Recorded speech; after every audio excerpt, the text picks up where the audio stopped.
won 9 times at Saratoga over the course of his brilliant career, including back-to-back runnings of the Forgo. Narrowly missed winning a 3rd straight in 1990. And, of course, he is forever a part of this racetrack. His ash is buried over in the southeast corner of the backstretch at Clare Court. Went on to a 2nd career as well after the racetrack. A very important part of that Thoroughbred Retirement Foundation's Second Chances program, which we'll have more on later on in the program. Quick call. It is presented by TRF. It is race 8 on the card today. It is a competitive group going 5.5 furlongs on the grass. The horse to beat, without question, is Christophe Clement and Joel Rosario's Big Invasion. 4 for 5 on the turf, and he'll try and reel off a 5th consecutive victory in that race. With me to talk through all of it this afternoon on the early portion of the program, Paul LaDuca, champion jockey Richard Migliori, and Big Invasion. He's been fun to watch.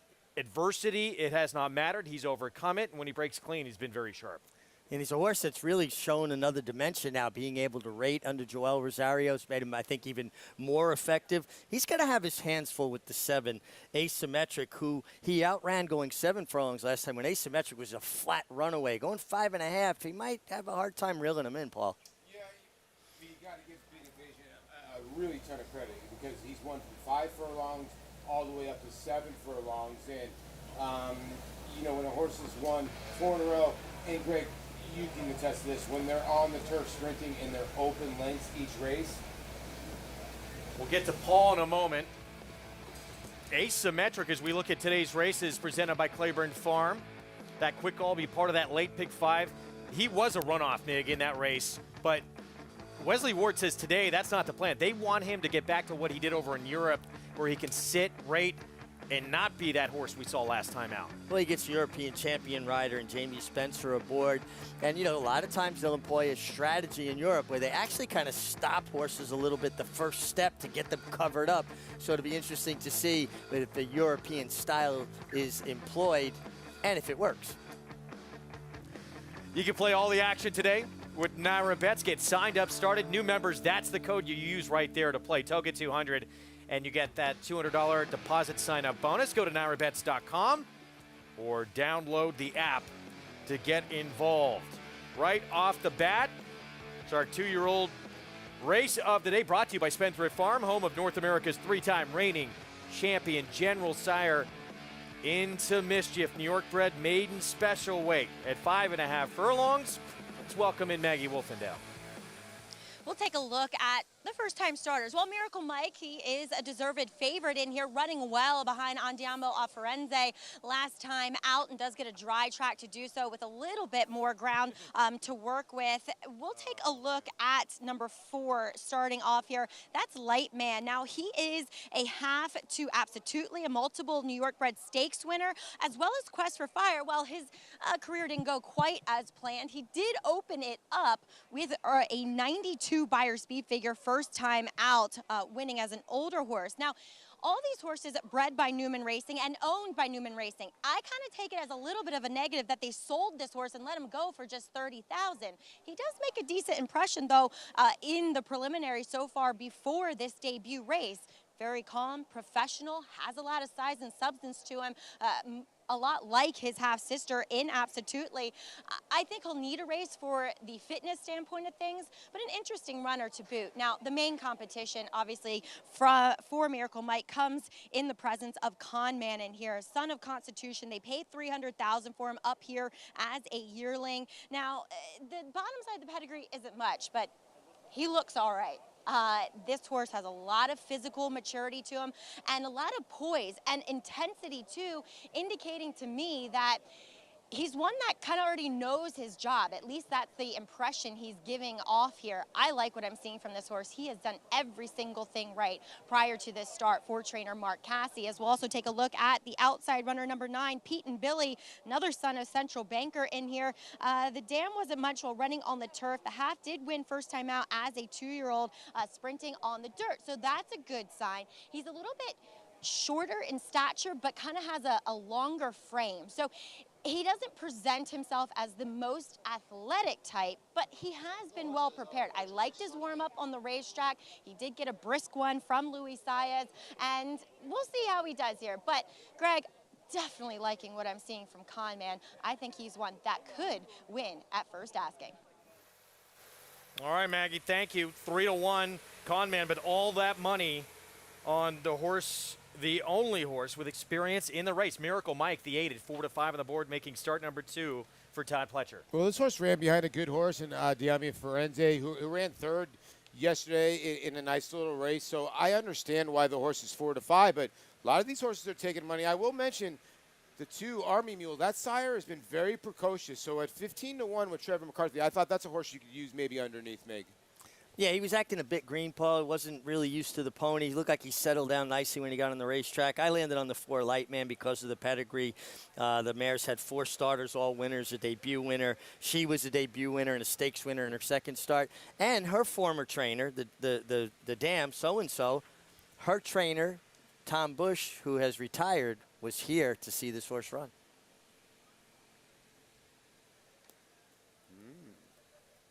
See if it pays off. You never know. Could mean nothing. I just thought it was interesting.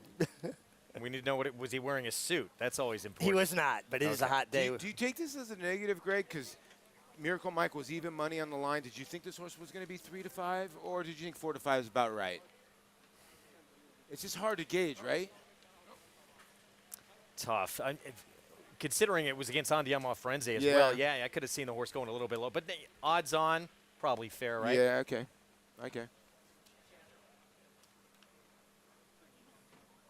Thought for a moment that horse was going to win the Sanford yesterday. I know. The horse made a big move on the Half-brother turn. to Firenze Fire, Yeah. who had won the Sanford in 2017. We're going to look back at that race later in the program, as well as the Diana, first grade 1 of the meet. We begin our Sunday card here. Let's go upstairs. John Imbrial, the call. Sunday opener.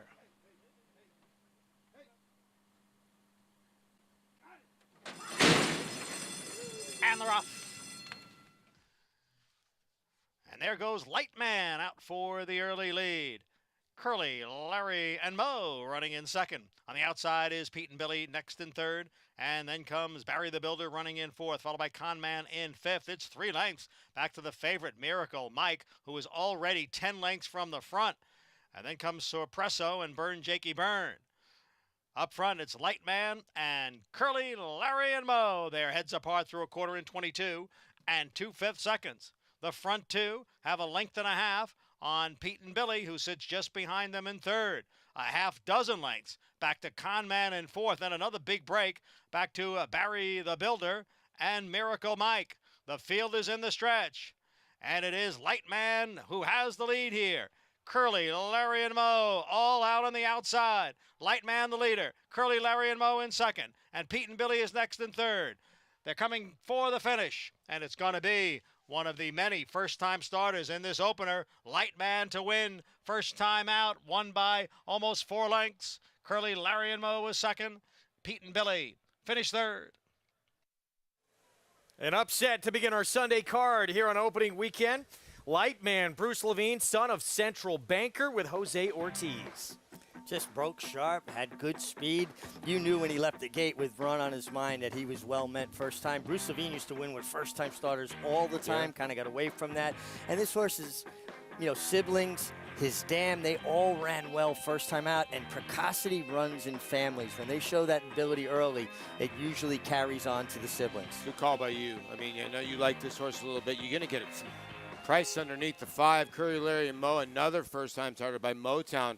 Is going to run second. The favorite, Greg, was just not fast enough. Couldn't keep up. I mean, it was just never really interested in the race. Not interested in the race, but was never really involved and was never going to be a factor. Incredibly far back early. We heard that in the call from Johnny Imbrial. 4, 5, 9, 8, 7-1, over 19-1, over 8-1. Jose Ortiz collects his 3rd win of the meet. And there's a 1-2 around the racetrack. Maybe we'll keep an eye on that if there's a trend on the main track, right? Lightman was on the lead, being chased by Curly, Larry, and Mo, the 3 of us here on the set, and who came up second best. Yeah, and the other part about this, more times than not, as we're going to show the start. He was looking at you as he said that, by the way. More times than not, when we show the start with these 2-year-old races, make a special horse's rating and coming off horses, but more times than not, they don't want to pass horses. And when we're going to show the start, the 4 won the race out of the gate. You got to give Jose credit. He got Lightman right to the front end, and the race was kind of over because he put everybody in chase mode. I tell you what, that was a really clean start for a 2-year-old race, too. But he broke running. And right here, like within 3 strides, he's got his head in front, and he never relinquished it. Race is over now. Yep. First-time starter with the victory for McRitch Stables at 7-1 to begin this card. That's why Richie picked this horse. Okay. McRitch got it going on. Again, 4-5-9, 4-5 favorite, can manage only 4th here. And our opener on this card feature later today. 5.5 furlongs on the turf. These turf sprints, they're always difficult races at times to try and handicap, but in this one, Big Invasion looks like he is awful tough. And talk about coming in on a roll. Won 4 in a row for Christophe Clement. Joel Rosario's been aboard for the last 2 wins. He's back today. Yeah, he is back today. Joel has just ridden this horse with such confidence. Now, last time they did go blazing into Paradise Creek, but he just rolled right by him, Mig. He went to Churchill over that racetrack, which a lot of people have been coming out of that racetrack running well. Won there, won at Gulfstream. It doesn't really matter what racetrack he's at or what distance. He's going to come rolling like this. Listen, I'm a fan. I fully respect him. But I was impressed that Asymmetric didn't just completely stop after running off the first part of the race, especially going 7 furlongs. Going 5.5 today, if he could settle just a little bit, Paul, he's not going to be as easy to run by as he was there in the 7/8 race. It's very interesting that Jamie Spencer takes the call. A lot of people don't remember Jamie Spencer. He rode Powers Court. Still wondering about that ride in the 2005 Breeders' Cup against Kitten's Joy. But he's an elite rider, obviously. But it's actually an interesting choice because Irad Ortiz Jr. sort of jumps to the 4 Nobles. We really don't know what's going on. But Nobles is very, very fast. I mean, another horse on a roll, Gregor. This horse broke incredibly sharp when he was matched up against Run Curtis Run at Churchill Downs, and he just never relinquished that lead. Run Curtis Run never able to get to him. And looking at this, it makes it tough to see how Run Curtis Run is going to try and turn the tables. He switched off to his wrong lead, then he went back to his right. He's got his ears up. Is he playing around there at the end? You know, it's either that or remember the issues they were having with that turf course there at Churchill Downs where there was a lot of kind of slide to it. It wasn't as much of a knit to the ground. And sometimes when horses aren't as comfortable, they keep jumping leads to try to find that stride, find that rhythm. It might have had more to do with the turf course there. He could actually help, Nobles could help Asymmetric, because he's fast enough that maybe Jamie Spencer could get that cover he needs to get him to settle a little bit. Larry Ravelli, trainer of Nobles, thought this was a better synthetic horse.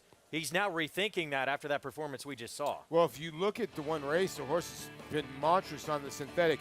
Turfway Park, then went up to Woodbine. It's hard to go up to Woodbine. There's some great stock up in Toronto, and he blew that horse away, that field away, no pun intended. It was the Woodstock, but anytime a horse is reeling off wins in a 6-for-9 lifetime, you're a nice animal. Our Spendthrift 2-year-old race of the day, brought to you by Spendthrift Farm, goes to Lightman at 7-1. $17.20 for the win in the debut for the trainers standing by with Maggie. Pleased to be joined by Bruce Levine. Lightman, Bruce, probably had the most attractive pedigree of any of these young New York breds. Talk about picking him up for only $30,000 last year as a yearling. You know, we were prepared to go a lot higher, but he was a little bit on the small side, and I called the owner. I said, I'm going to take a shot. He was just a well-made, well-balanced horse. I really loved him. It's the only horse I bought in the sale. He turned out to grow quite a bit in the past year. Yeah, he took a big growth spurt. Tristan DeMerick broke him for me in Florida. Says this horse is really nice, and he grew for you, so everything was great. And you have to kind of get excited. When they win like that, he was so professional, got away quickly. Do you start thinking about, the day before the Travers, we have the New York Bred Showcase Day. Do you think about those stake races? Oh, for sure. If you're in the game, you're thinking about them. So we'll definitely look at that for sure. And get that first win out of the way at Saratoga. Nothing better, right? Get the monkey off your back. I can enjoy the rest of the meet. And he's going to be wearing that smile the rest of the day and hopefully the rest of the meet, Greg. That's the way you'd like things to go. You only buy one in the sale, and you win at first asking. Well done. Yeah, and a $30,000 purchase, so Yeah. a bargain basement, kind of price. But Bruce, a terrific horseman, won thousands of races. A guy that I had a lot of success with and enjoyed riding for because he allowed you to do your job. He'd get them ready, and then he'd turn the keys to the car over to you. This horse has got some options too. I know this colt won very, very nice, but if you look at the pedigree, there's some turf, definite turf. Freud on the bottom side. The Central Bankers can run on the turf, so he's got a nice little colt on his hands. 7-1 beginning to our card. Let's move into the start of the early pick 4. $25,000 claiming 6 furlong sprint. And Tom Amos, Joel Politti, Team Serengeti Empress showing up with Mama's Gotta Run, who was dropping out of a stakes race north of the border of Woodbine. This race is really confusing because all 6 runners want to do one thing.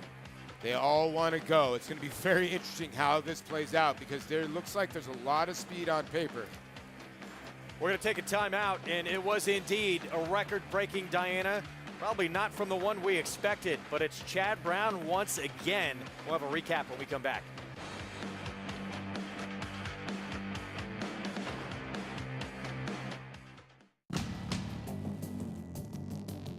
Whether it's Division I or Grade 1, top athletes have certain traits in common. Speed, strength, class, versatility, and most of all, willpower. Claiborne Farm Stallion, War of Will, was a Grade 1 winner on both dirt and turf. Now, his first foals are taking the field. Lady Aurelia down the centre in the white and green colours is going away at the end. Rachel's Valentina Ratzener and takes the lead.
We're back at Saratoga Live, and great to have you with us on the first Sunday of the meet at the premier meet in the country.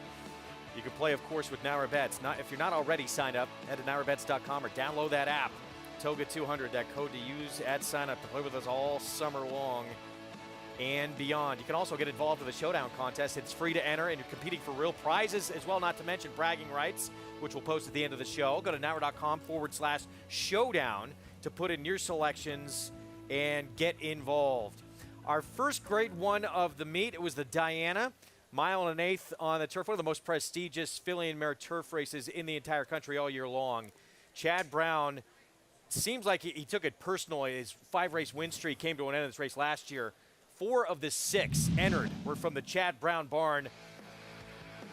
The biggest price of those 4 winds up going gate to wire in Italian and surprising a lot of people in this race. Joel Rosario setting a new course record on this mare in the process. Well, you know, yesterday, Richie, you and I talked about this, and we both thought, okay, technical analysis was going to take back because he might be better coming from off the pace. He's been going to the front end, and they were going to let In Italian go. What ended up happening was Jose sort of got backed up out of the first turn and was fourth.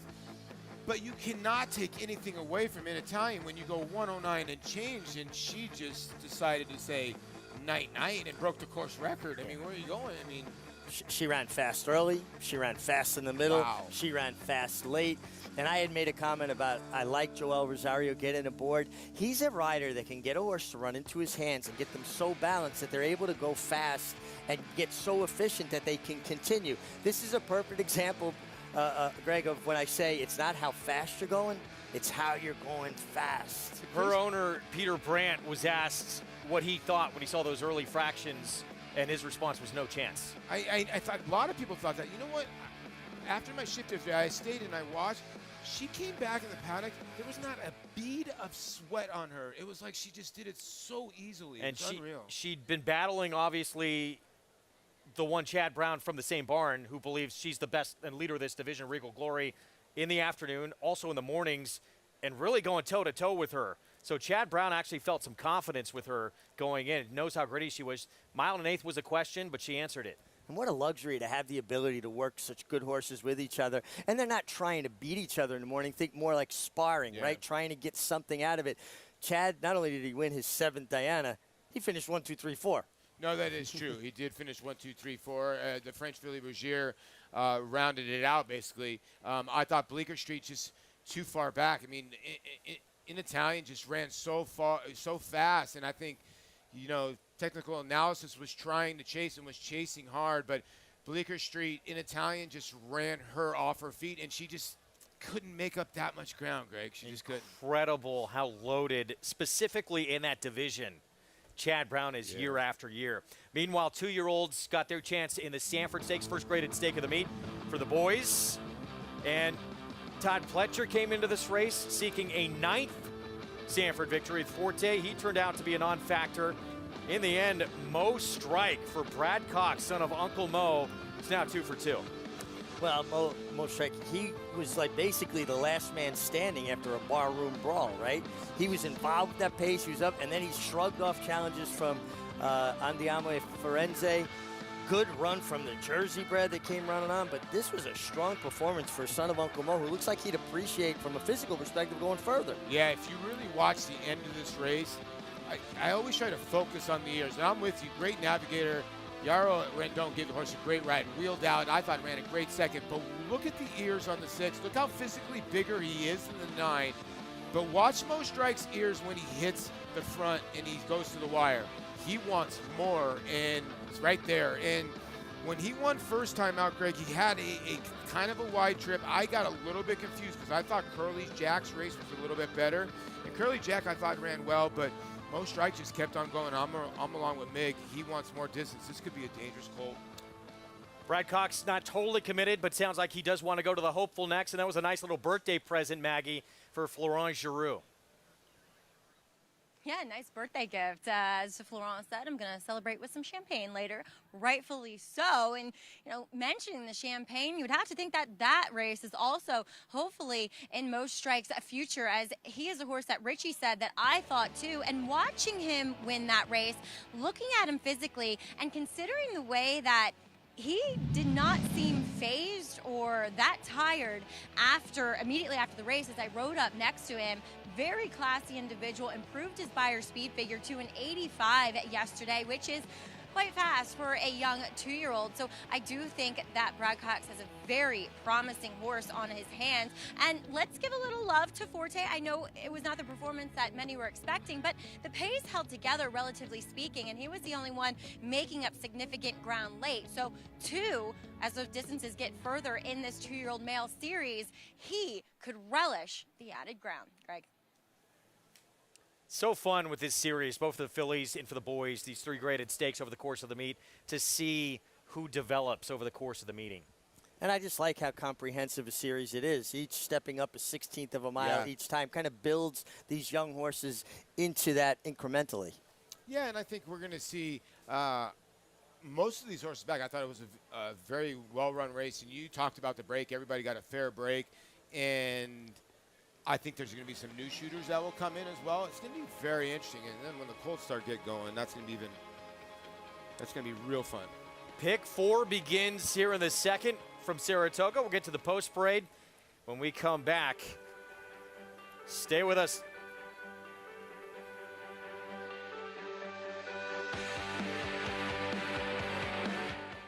Every breeder hopes to leave a lasting genetic legacy. It's one of the few true paths to immortality. The importance, permanence, and legacy of Alapa is best understood by the influence of Prince Palatine. To put Prince Palatine's significance and that of the farm into a proper perspective, every stallion at Alapa traces their parentage back to Prince Palatine. Hill and Dale at Alapa, where the obscure becomes obvious. Who you betting on? How about an app created specifically for horse racing? Naira Bets.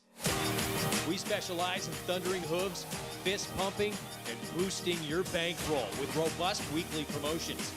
And offer betting tips from actual horse racing experts. Bet all day and night, nationwide. Get the action and thrill of horse racing with Naira Bets.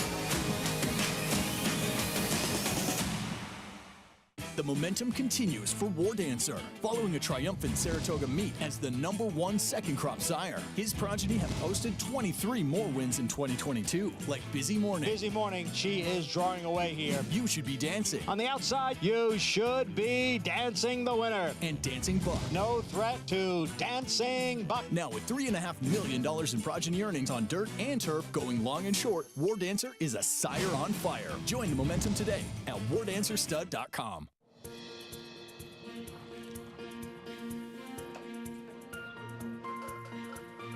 We take pride in what we do. I'm an assistant trainer. Carpenter. I'm a peace officer. I'm a jockey. I'm a gardener. I'm a groom. I love what I do. We are New York Racing. New York Racing helps support my small business. It's extremely important to the New York economy. This is like a big family. We are New York Horse Racing.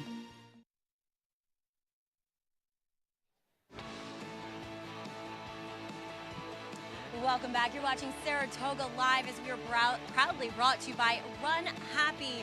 Champion sprinter who raced medication-free now stands in stall #1 at Claiborne Farm. Horses in the paddock for today's second race for the straight 3-year-old fillies as they contest over the 6 furlongs. And we see about 3 horses taking the bulk of the play here. We'll look at 2 in the paddock, beginning with #2, Trinity Titoli, who is coming first off the claim for Orlando Noda. Now, I remember going back to the winter when Rudy Rodriguez had her, and he was one that he told me she was one that had to have a goat with her, that she was that nervous of a filly. And it seemed as she progressed in her racing that Rudy kind of got her and figured her out and kept her calm pre-race. Not the case today. Again, Saratoga can be a bit overwhelming for horses, but she did come in. She's since settled down, which is good. But when she first came in, she wanted to rear up. She thought about freezing. She thought about flipping over. We'll see. I'll pay attention to how she behaves out on the racetrack. But one that does tend to live on her nerves, and when she is settled is when she tends to run her better races. And today, there wasn't much of that in the past 10 minutes, so she's looking good with Manny Franco aboard. As we'll move on to #5, Waters Amarum, and she's probably the most appealing looking at her physically. I'm just not totally sold on the 6 furlongs for her, as she does turn back a furlong from the 7, and she was beaten by the 1-2 favorite last time out, and the 1-2 finishers ran around the inside of the racetrack where she was on that 2-wide hunt the entire way. So we'll see how she negotiates the 6, because she's just a little bit more of a longer bodied filly and very laid back in her disposition, but certainly is heading into this effort in fine fettle for trainer Linda Rice as we send it across the paddock to the guys.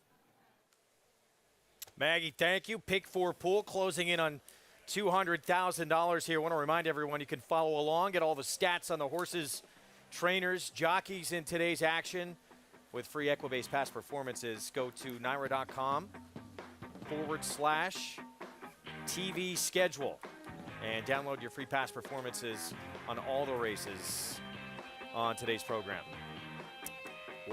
Coming down Champions Way, get set for our post-parade coming up. 8 minutes away here from race number 2 to kick off this early pick 4. Just a tremendous, the performances we've seen. We expect that from Saratoga, but we've seen a lot of just incredible performances. But the weather has been amazing as well. We've been very blessed this weekend. Yeah, it's like almost like we won the, you know when you win the first poker hand and then you don't win again? When we walked into Saratoga opening day, it was raining for like 10 minutes. We have not seen a drop of rain since. So spectacular. It's been unbelievable. Greg's completely right. The weather has just been absolutely gorgeous. We're going to kick off our post parade here for race 2. Again, $25,000 6 furlong sprint with Grizz Tormenta. 2 back was a winner stalking for 16,000 non-winners of 2. I think she's got a puncher's chance because she's the most legitimate closer in the race, Paul, but I think she needs to maybe just take a step forward, get a little faster, but her style suits this race. Yeah. And here's a filly that she had beat 2 starts back, Trinity Totoli. Yeah, and then Trinity Totoli came out of that race and blitzed the field by 7 1/4. Will that give her confidence? Now she changed hands from Rudy Rodriguez to Orlando Noda Barn. Leviosa, Danny Gargan dropping down a class, although that was a race at Parks. Yeah, and that track can be demanding, a little bit different. She did reel off 3 straight victories sprinting, but she didn't have to pass horses. She took them basically gate to wire in those races. And those were all down in South Florida at Gulfstream. Amore Fire, part of the speed. Yeah, definitely part of the speed. Just missed 2 back at Monmouth. Now up for the tag for 25. But again, like you said, this filly by Lauban does have some early lick. Waters of Maram, from Brad Cox to Chad Brown, now to Linda Rice, 3-1. And a horse that's turning back in distance could get out-footed early, drawn towards the outside, could work out the right kind of trip. I'm kind of leaning in her direction. And speed outside, no question. You know the game plan here for Tom Amos and Tyler Gaffleone. Yeah, and for his main man, Joe Politi here. And if you look at Mama's Gotta Run, I get it. It took her a long time to break her main in Indiana. She went up to the Fury at Woodbine, did not run well. But her first career start was here at Saratoga, and she almost won. And that was her career best. She just has not progressed, but maybe coming back up here will get her back into form. Look at that second career start. She held her own for quite some time against Gerrymander here at Saratoga. She is the 9-5 favorite. Again, this starts the pick 4. We had a fun night last night. I know both you guys watched the program. Thank you for that. We had some a treat here with harness racing from the Big M and their premier event in the Meadowlands Pace. Beach Glass, what a terrific storyline this was from the final crop of the late sire Some Beach Somewhere. This was the only race Some Beach Somewhere lost in his career. He lost as a 1-9 favorite, and one of maybe the best ever running of that race. Historic running, and Beach Glass able to finish some unfinished business here and get the win for the same connection, same ownership group and same trainer. And you got to love the driver 100 yards out just giving the fist pump that I'm home already. Brent McGrath, the trainer, had said to Yannick Gingras, we've been here before. Let's make sure we finish the deal. That was back in 2008. In which Some Beach Somewhere suffered the only loss of his career as that 1-9 favorite. This really not a question. This was a big effort from Beach Glass, who really the week before had woke up and showed his true potential and then backed it up here under the big stage. Every time I see harness racing from Meadowlands, I think about when they used to run a flat racing and then harness racing they'd have each season. Broke my maiden there, Paul. One of my first races in Meadowlands. It's pretty crazy. That horse ran a sub 146 mile. If you're not familiar with harness, that is absolutely smoking, right? 145? Bulldog Hanover. Bulldog Hanover, yeah. Yeah, that was on.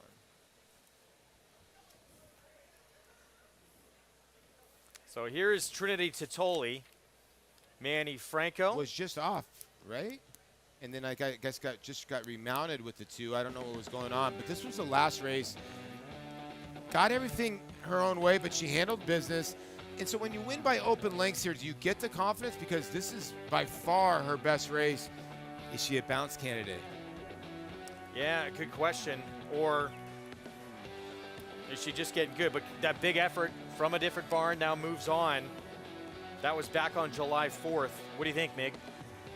Well, I'm not a big fan of when horses win by so many lengths and they fairly hard ridden. I mean, Manny Franco rode her that day. He rides her back today. He rode her hard till about 70 yards out with a big lead, and then he kind of settled on her. I just feel like that's when they don't come back and run as well next time. Manny Franco will be back aboard, so at least he has some familiarity with the filly. As we get a look again at Tom Amos's favorite, starter of McLean's Music, Mama's Gotta Run. Tyler Gaffleone getting on the board in the nightcap to close out the card yesterday. Let's check back in with Maggie. We'll talk about Mama's Gotta Run. And I think what Paul brought up was key in that she just really hasn't gone on from 2 to 3.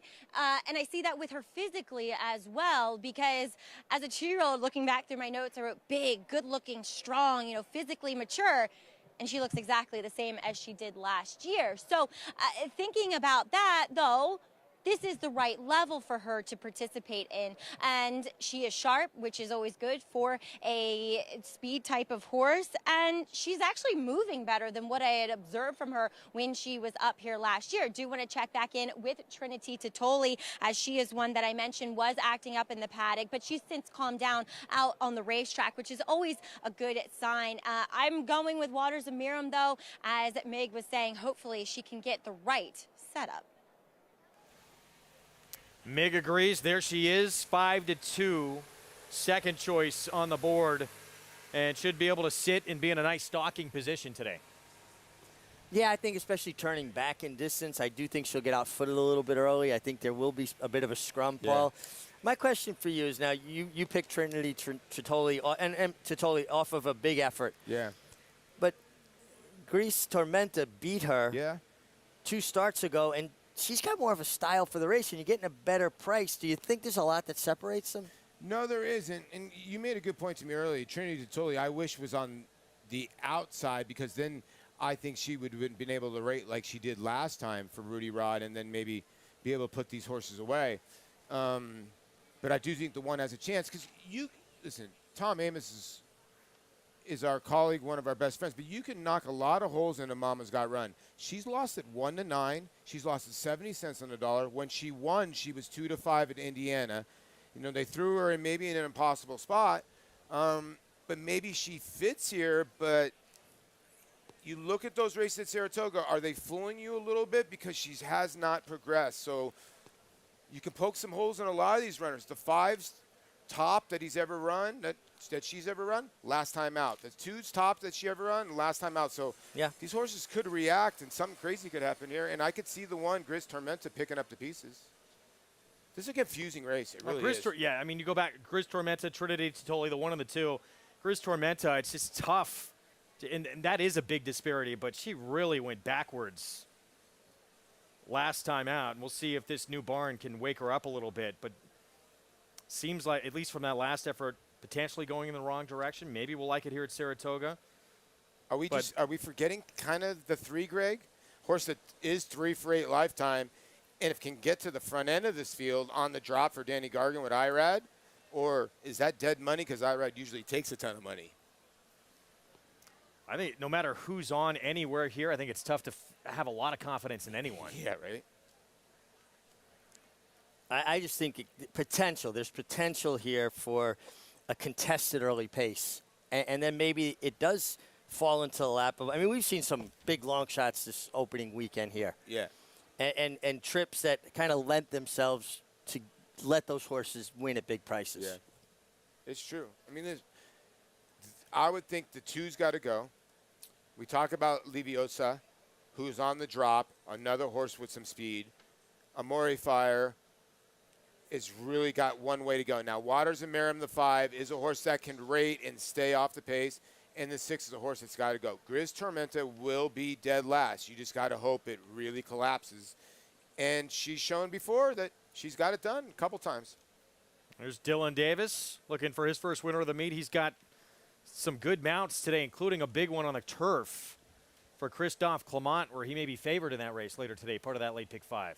Dylan coming off such a big Belmont. Sometimes you use up all your bullets, right? So you got to reload the guns a little bit. It won't be long before he's winning here, Well, just like a trainer, when Dylan's riding on these horses are losing their conditions, and they got to step up in tougher class. So Dylan's running into that right now. He's getting back on these horses that are running against tougher competition, and it goes ebbs and flows like you with the trainers and the owners too. Billy, I was talking about for Dylan New Guinea, that'll be in the 7th later today for Clement. We'll see if he can get on the board early on this Sunday card here from that inside post. Pick 4 begins here. Let's go to John Imbrial. There in the gate.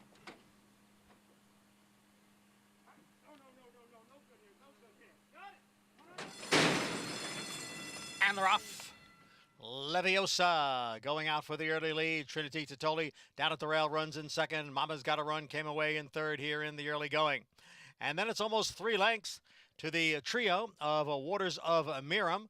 Down on the inside is Gris Tormenta, and trailing the field is Amore Fire in 6th.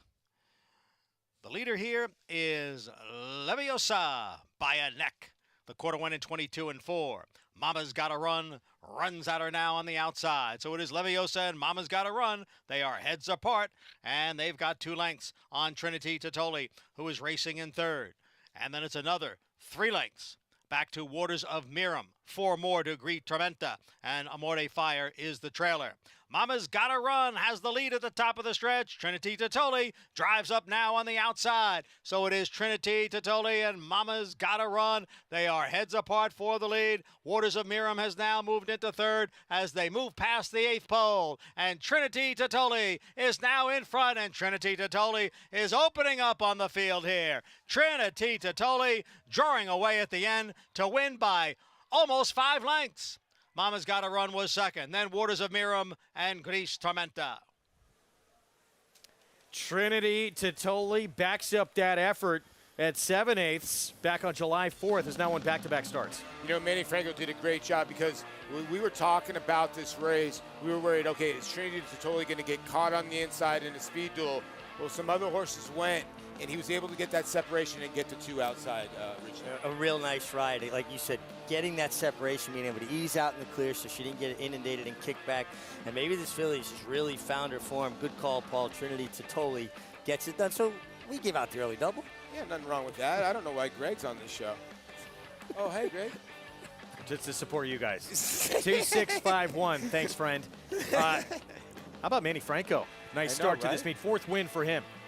Yesterday he had a 3-5 or 4-5 Chad Brown, and I know the horse got up by a nostril, but he rode that horse across the wire. He's so strong on the finish. He always had horse here. Yeah, and I'm a guy that really admires riders that can finish as strong as a Manny Franco could finish. And even there, I mean, with Trinity Titoli, his hand ride is so good. He's so in sync and rhythm with his horses and just so strong. I didn't even realize he took a tiny peek under his right arm there at the top of the lane. See if we can catch it here. 2-6-5 finish. Trinity Titoli back-to-back. Prices when we return. Introducing a stallion, as top class as they come. In 22 career starts, he won or placed in 12 graded stakes, competing in 15 grade ones, earning over $1.7 million. His undisputed speed is evidenced by 7 100-plus buyer speed figures, a 3-time grade 1 winner, Raging Bull.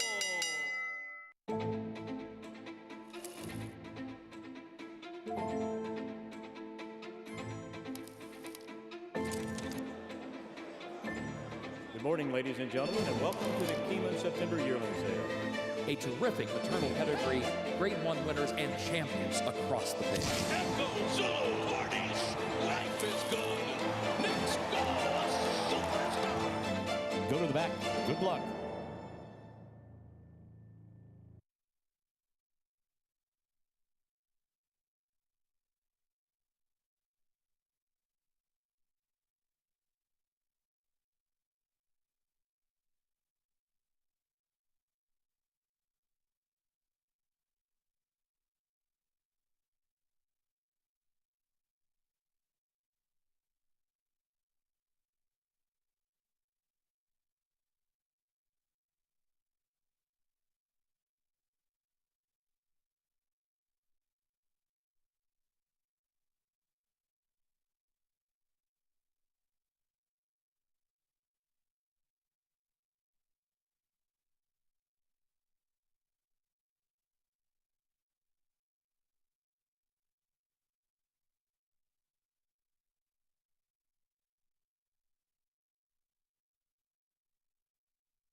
You're watching Saratoga Live.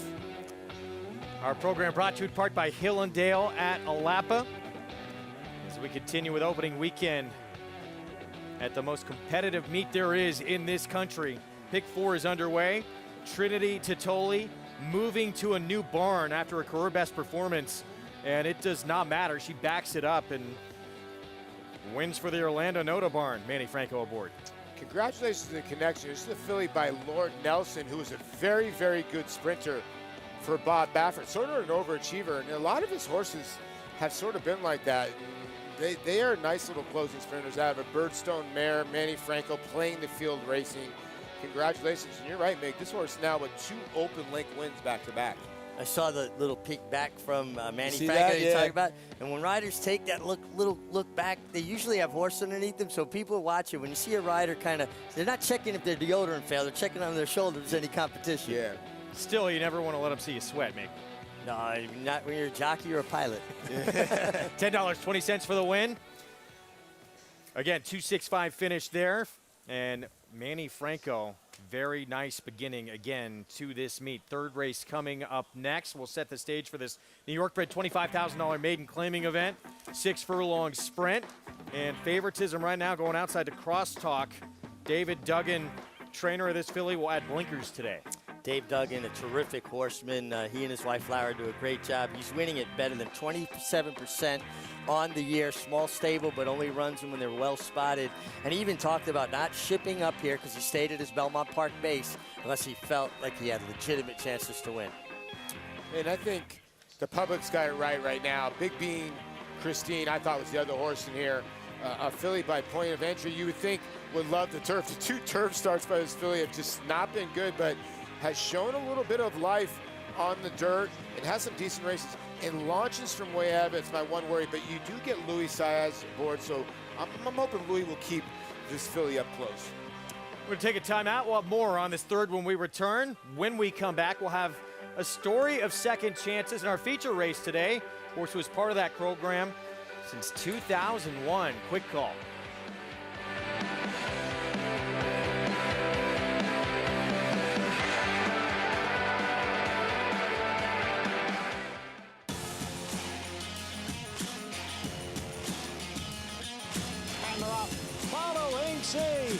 Pouring it on here in the stretch. Impressive to win the Grade 2 Vosburg. Following C, Smile Happy has kicked it into high gear. And Smile Happy with a powerful performance wins by 2.5. Eclipse champion Run Happy, standing at Claiborne Farm.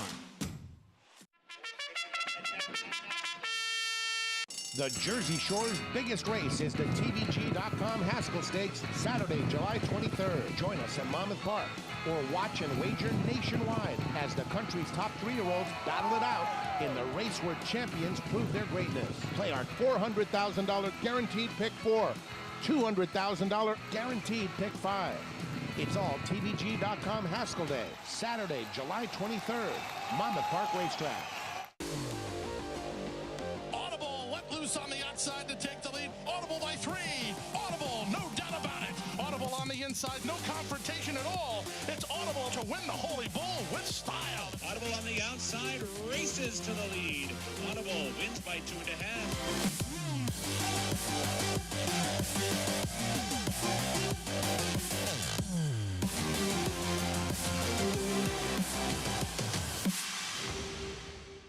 Racetrack Television Network brings you every race, from every track, on every screen, every day.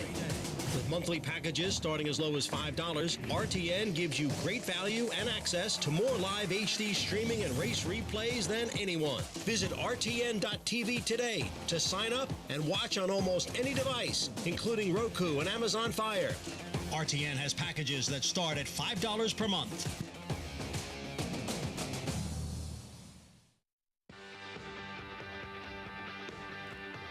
We are back at Saratoga Live. Program brought to you in part by America's Best Racing. For the love of the race, visit americasbestracing.net today. Still haven't made it to Broadway yet. I'm going to get there hopefully a little bit later on this weekend, as this opening weekend crowd has been tremendous here in Saratoga Springs. Second chances. That's what the Thoroughbred Retirement Foundation Second Chances program is all about.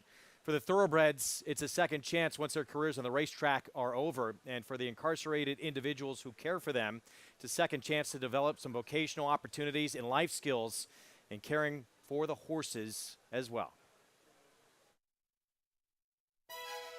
At the Wallkill Correctional Facility in Ulster County, New York, the Thoroughbred Retirement Foundation provides a program that gives both retired racehorses and the incarcerated individuals who care for them a second chance at life, and maybe even a second family. It's my boy.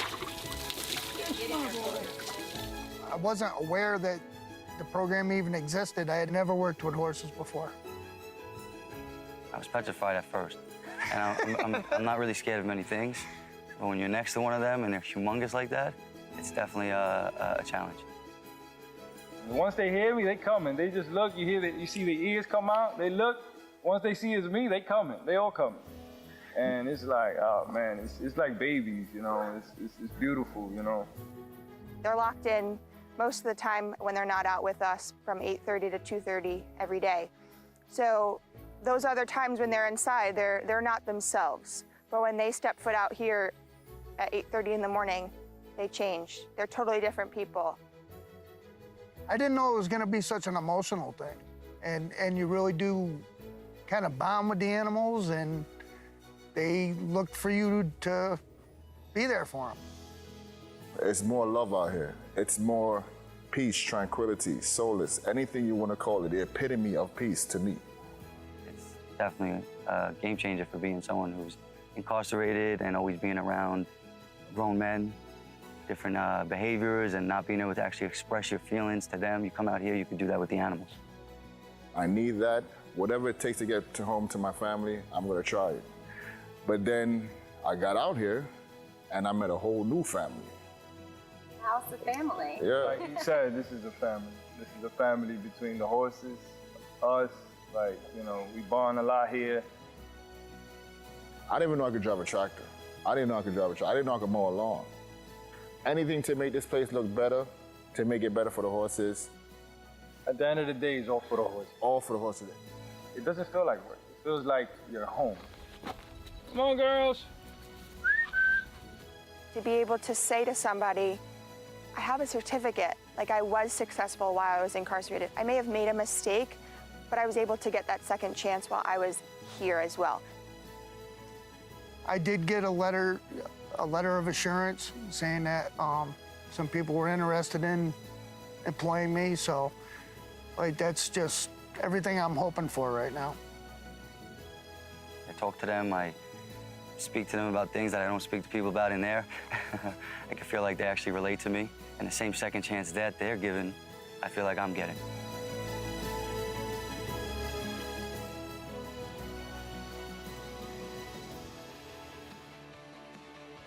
Such an impactful program that gives these incarcerated individuals hope and a second chance at life. It shows you the impact that horses can have.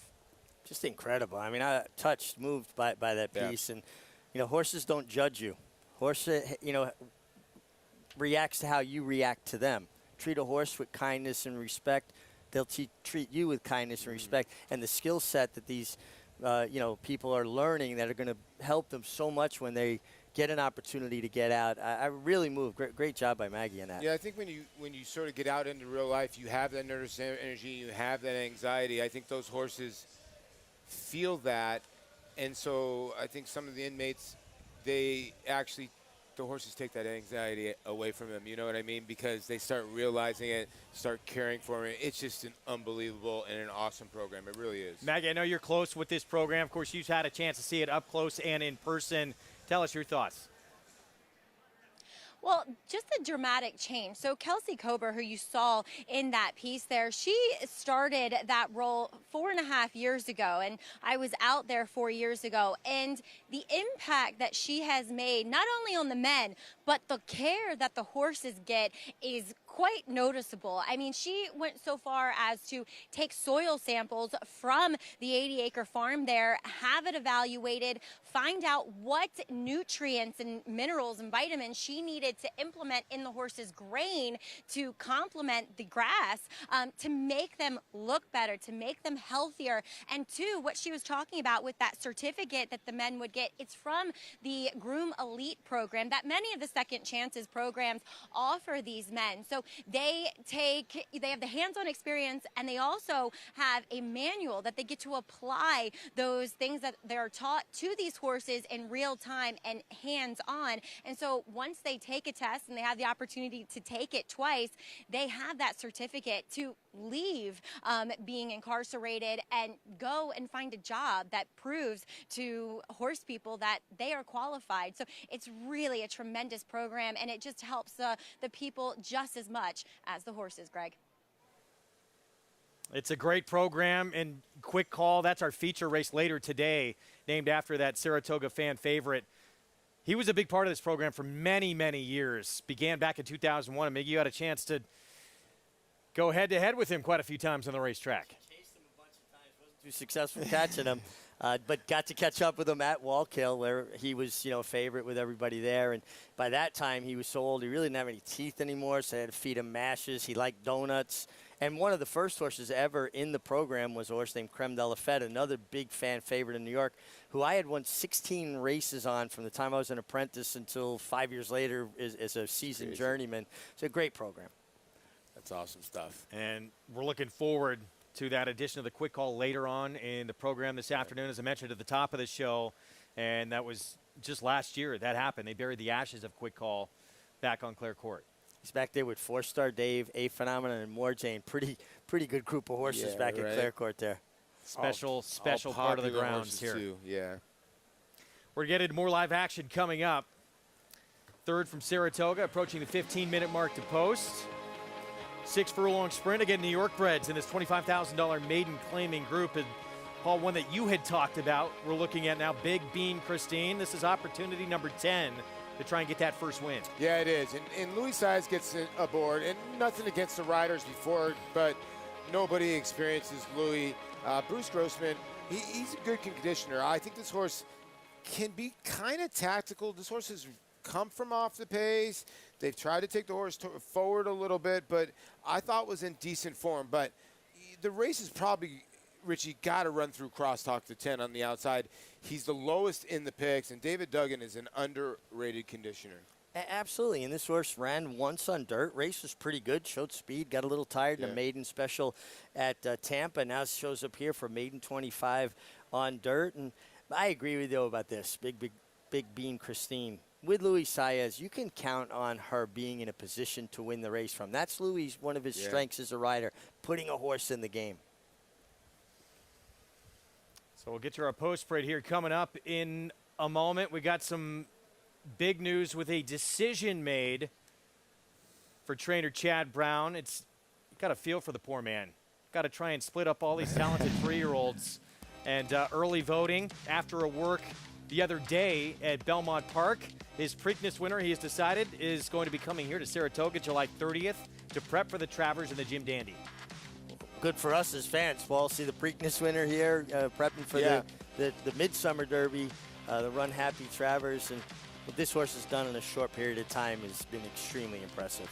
Yeah, and I think, when Cloud Computing won for Chad, I think this is a different animal, and I think Chad maybe realizes that the natural speed of early voting is going to be kind to the Saratoga racetrack. I think that's going to be a big advantage for him because he can make out his own trip. He can take a field gate to wire. He can sit off, and I think I really think it's smart. I always thought early voting might be made for this racetrack for Chad. And as you see, he's got 3 of the best 3-year-olds in the country. Certainly, I would think 3 of the top 5 or maybe even 4.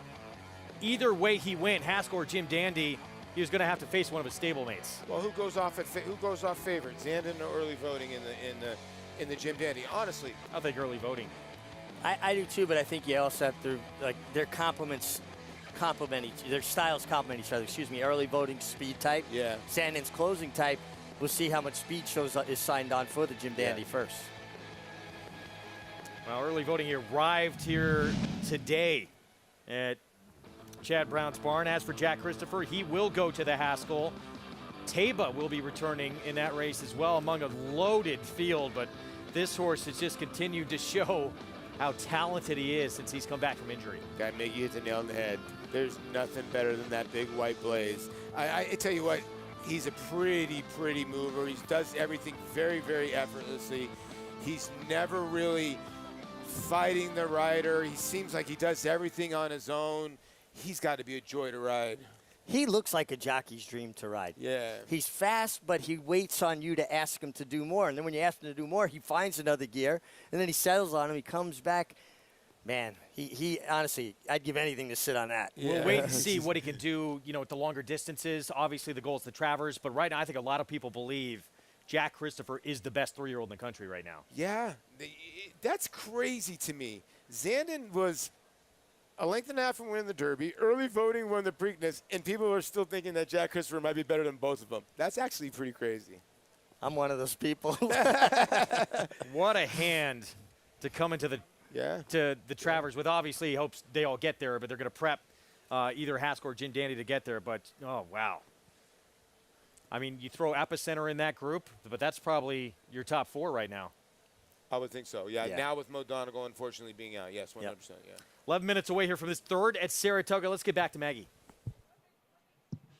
As we do see the outside runner favored in here for trainer Dave Duggan. I think the public has it right, but let's take a look at the 2 that will start for trainer Rob Atras, including number 2 in here that is halofied as she goes from turf to dirt in her second start. Now, she is quite a bit more sharp, which is a good thing because she had absolutely no speed first time out. I will say, looking at her, though, at least from her foot, from her hoof, she does look a little bit more turf-meant, weirdly, but she is by Unified, whose progeny have been most effective dirt sprinting. And on the bottom side is kind of a swing pedigree. Both the dam and siblings have been capable of competing on both surfaces. But like I said, she definitely has more of a turf hoof, but we'll see. Maybe if she shows a little bit more life early on in this race, she could have an impact as she drops in class. As we'll take a look at Rob's other horse in here, that's number 8, Shane's Risk.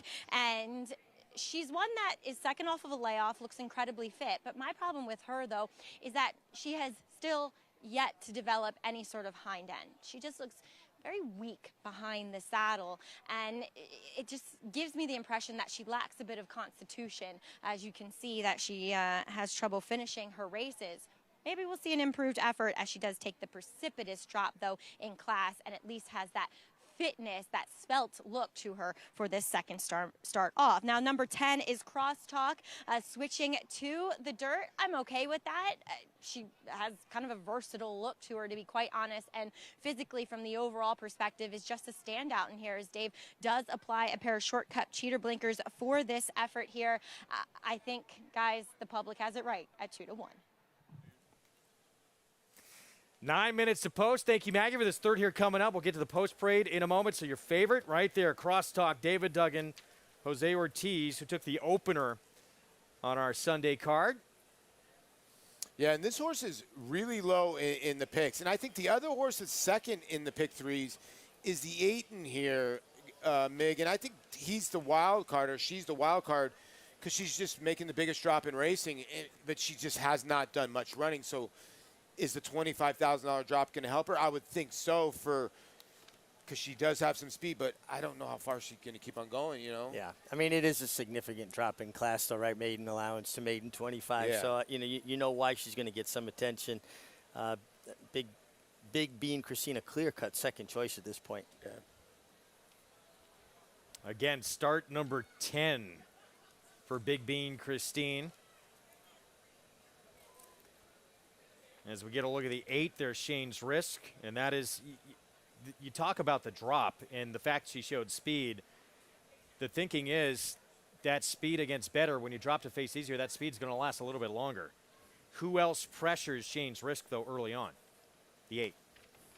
Well, you think Crosstalk's going to be involved. Her one dirt race, she showed decent speed. I think she'll be maybe the closest pursuer. Maybe she won't be on top of her, but she won't be far away. I'm hoping Big Bean Christine, maybe. The 1's the interesting horse. Let's be honest. There's no world beaters in here. And this is a filly that's never started by Union Jackson for Matty O'Connor. And he draws a high-profile jockey in Tyler Gaffleone. So maybe that horse can show some speed from the rail, because I could see a lot of horses winning this race. And that horse's Damn True Desire broke her maiden first time out, so there is precocity there. 10-1 right now. There's Tyler. Took the nightcap on that Saturday card from that far outside post on the turf. It looked for a moment like the favorite was going to win that finale on the card, and in the end, Tyler comes up, wins it for Joe Sharp, and the pick six double carryover pays just shy of $300,000. Wow. He did. You know what? You go back and watch that replay. Tyler was drafting off the favorite, the Jonathan Thomas runner, and just swooped right on by. It was a good, really, really good ride. And the horse was drawn in and also eligible. And you know those also eligible sometimes get overlooked, or people don't know they're in, and you got paid. Coming off a Churchill Downs meet, Tyler, where he won just a monster amount of races. 62 wins, doubled up Ricardo Santana Jr., who was second behind him. And he steadily improved in terms of his victories here at Saratoga. 33 wins, personal best last summer. Over under this summer. Well, it's so tough, isn't it?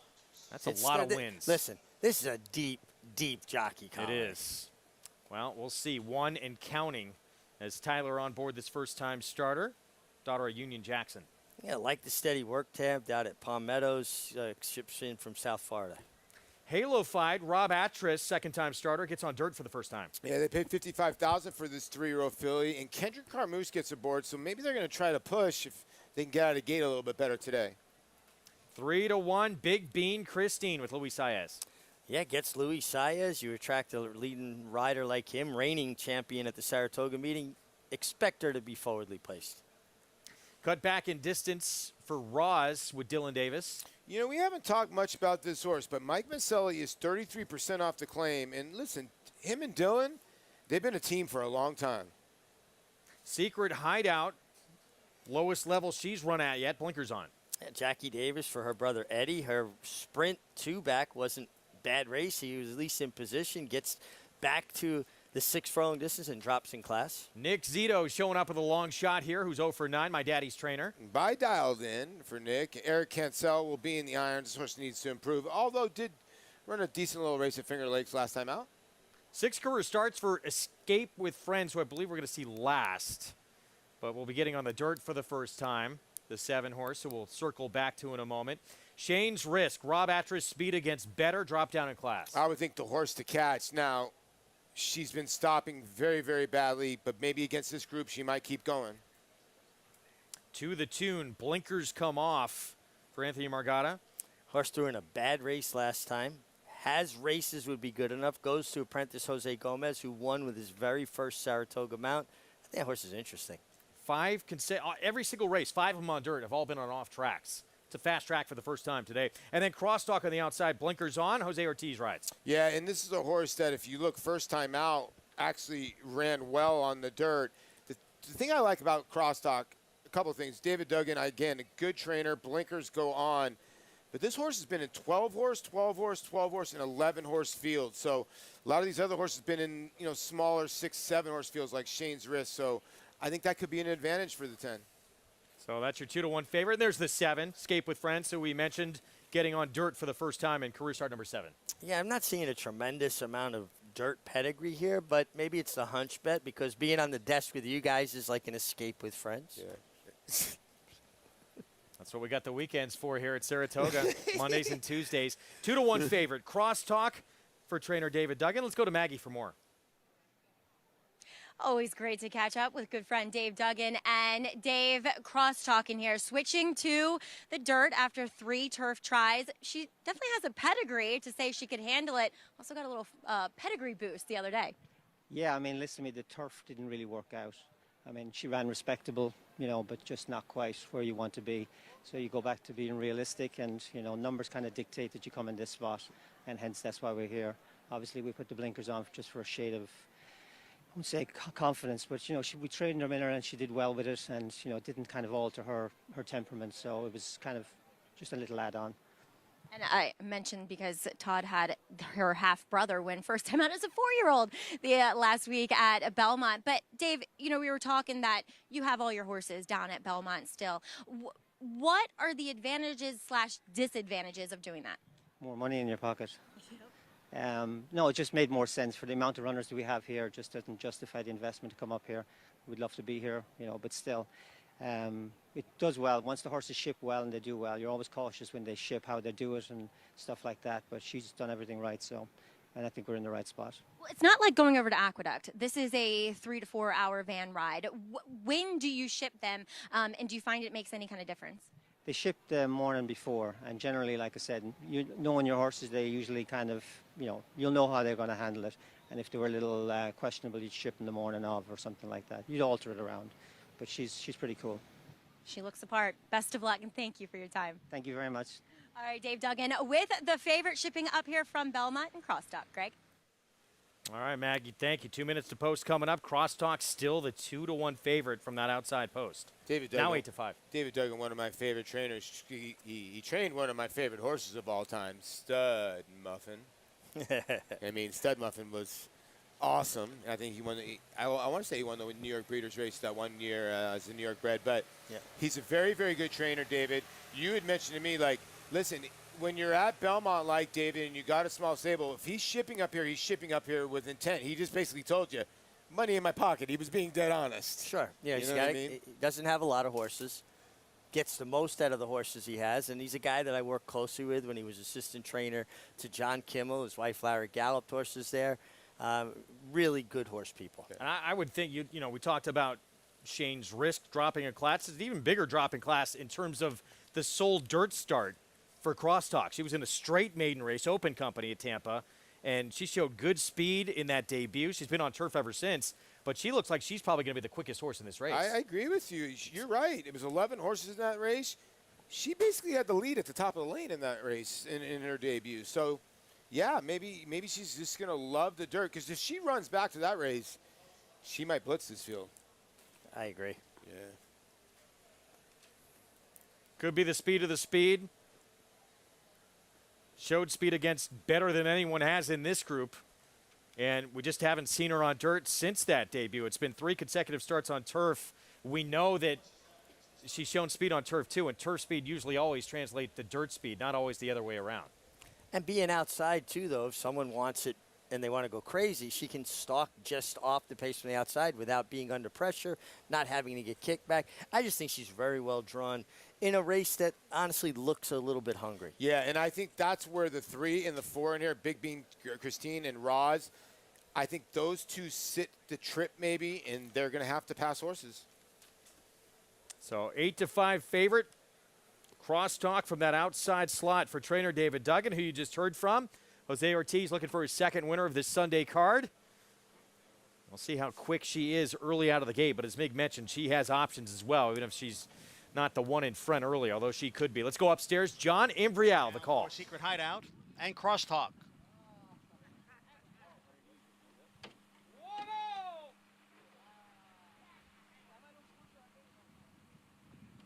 They're in the gate.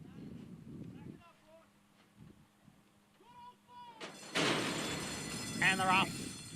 It was a slow beginning for number 7, Escape with Friends, and a good beginning for Crosstalk from the extreme outside. Now moving on through is Halified. So it is Crosstalk the leader, and Halified is next racing in second with Roz running in third. And then comes Secret Hideout next in fourth with Crosstalk the favorite in front here by a length. And now Shane's Risk has moved up on the outside into second. Halified down on the inside in third, and Roz is running in fourth. And then we come back to a Secret Hideout along with Big Bean Christine as they go around the far turn. The quarter went in 22 and 3. It is Crosstalk the leader here, and Shane's Risk is next running in second. And then we come back to Halified along with Big Bean, Christine, and Roz. And farther back is the first-time starter, Carl Ann. Then comes To the Tune. And on the outside it is Secret Hideout, the half one in 46 and 1. And they're all chasing Crosstalk, who has the lead in the stretch and has opened up here. Crosstalk is in front by 3 lengths. Big Bean Christine has moved into second. On the outside, Crosstalk trying to hold off Big Bean Christine. Big Bean Christine is coming on here. Crosstalk still there. Big Bean Christine on the outside. It's going to be tight. Look like Crosstalk held on. A photo finish here. Crosstalk and Big Bean Christine. Crosstalk broke incredibly sharp, gets to the front, and then trying to hang on with this late charge from Big Bean Christine and just able to get to the wire in time. Yeah, good job by Jose Ortiz. Was able to clear. He saved a little bit for the end here. And it sort of looked like for a split second Big Bean Christine was going to go by, but the 10 held sway. Great job of training here by David Duggan. I tell you what, Luis Saez gave the 3 every chance to win. He cut the corner. He just couldn't run down the 10. Yeah, I mean, in Crosstalk, you know, just game, because when she felt Big Bean Christine get to her, you could see her dig in a little bit more. If you had just gotten to home plate and you saw your teammate round in third, you'd have been going slide. Yes, slide. Exactly, 100%. 6-5, able to hold on to win afternoon already through 3 races for Jose Ortiz, who's now one back of his brother for the meet lead in our first week here. But good effort from both these two as Big Bean Christine comes up just a little bit short. Yeah, and Jose's had already had a bad beat in the first race yesterday on a first-time starter. He could have had a couple more wins, but it's ebbs and flows like we talk about. Now he's able to get to the wire just in time today. 113 and flat. This racetrack, again, you got to be fit, right, Yeah, a little tired. Long way back to the third place finisher, too. Yeah, it was those two and everybody else. 10-3, 4-9 in the third here from Saratoga. We'll set up the fourth. Going to stretch out to 1 mile and an eighth on the main track when we come back.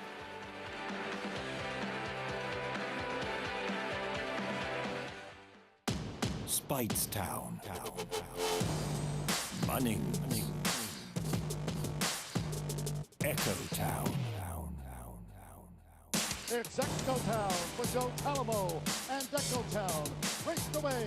And Echo Town is drawing away in the stretch. Echo Town wins the Allen Jerkin Stakes. A sire line so prolific, it repeats itself. Echo Town. Who you betting on? How about an app created specifically for horse racing? Nairo Bets. We specialize in thundering hooves, fist pumping, and boosting your bankroll with robust weekly promotions. And offer betting tips from actual horse racing experts. Bet all day and night, nationwide. Get the action and thrill of horse racing with Nairo Bets.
We're back on Saratoga Live, our program brought to you in part by legendary Claiborne Farm. 100 years of doing the usual unusually well. Race 3 in the books, and through 3, it's a 2-win afternoon for that man right there, Jose Ortiz. Teams up with trainer David Duggan, owned by Standard Racing, and the maiden breaking score getting back on dirt for the first time in the last 4 starts for this filly. Let's go to Maggie.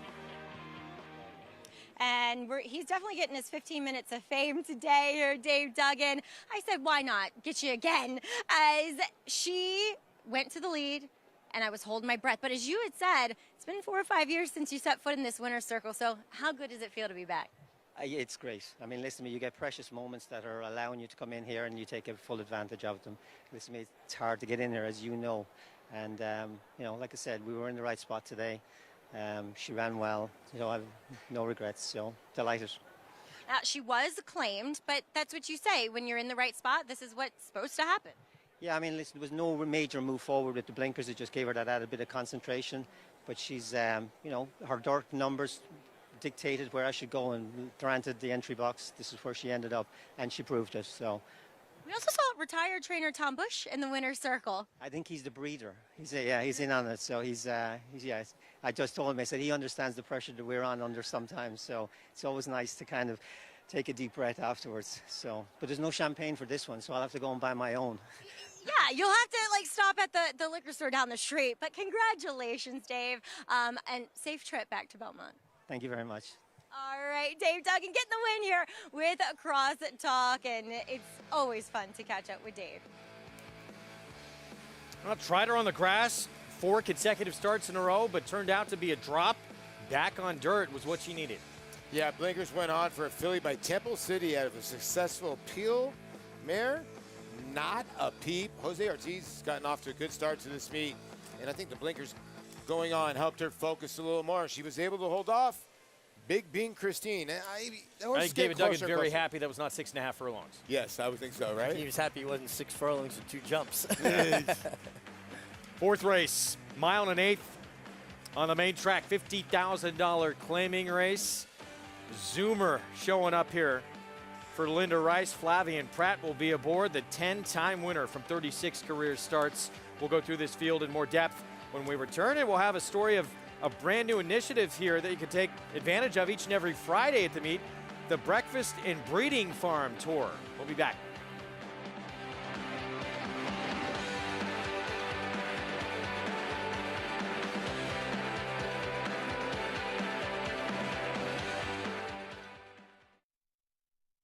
This proven son of Giants Causeway has sired 7 millionaires. With over 10% stakes performers, his recent top runners include Tarabi, placed in the Grade 1 Spinaway and Breeders' Cup Juvenile Fillies, Grade 2 winner Plum Ali, multi-millionaire Shivaji, plus these standout performers. Now his biggest book in the past decade will be 3-year-olds in 2022. A proven value sire, First Samurai, standing at Claiborne Farm. Adelphi Racing Club, offering a truly personal racing experience. Looking to own thoroughbred racehorses and win at the highest level circuits? We're not just a syndicate, and our members aren't just investors. We are partners. Experience the Adelphi difference. Join the club today. Contact us to get a taste of the Adelphi experience and come hang with us this Saratoga meet.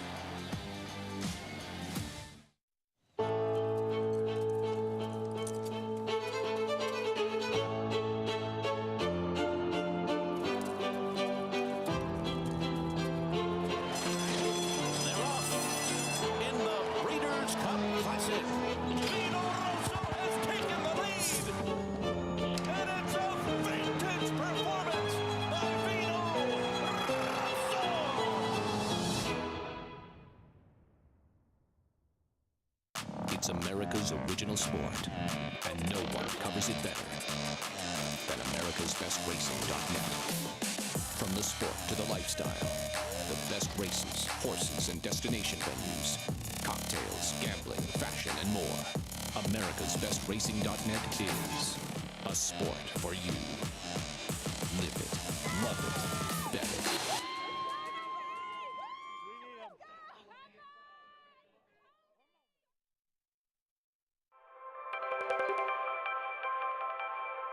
Central Banker is a Grade 2 winner whose well-balanced good looks have helped fill his books every season at McMahon Thoroughbreds of Saratoga. And now that his runners have proved themselves on the track, breeders are beating a path to his court. Breeders gravitate towards consistency and a sure bet. It's an uncertain world out there. COVID adds to the mix. And, you know, Central Banker in our regional program and even in abroad has really helped breeders find sure footing. McMahon points out that fourth-year sire Central Banker ranks in the top 10 nationally. Central Banker progeny have earned nearly $9 million, and not just in the Empire State. His 4-year-old daughter Nico's Dream won the My Charmer Stakes at Gulfstream Park. And they're off. That same day, another first-crop runner, Bankett, took the Alex M. Robb Stakes back at Aqueduct. Bankett has taken the lead. That win was Bankett's third stakes win and brought his earnings up to more than $800,000. Every single Central Banker foal comes out very well balanced, medium big size with good bone. They train easy. They are not too wild as youngsters, just wild enough as 2-year-olds.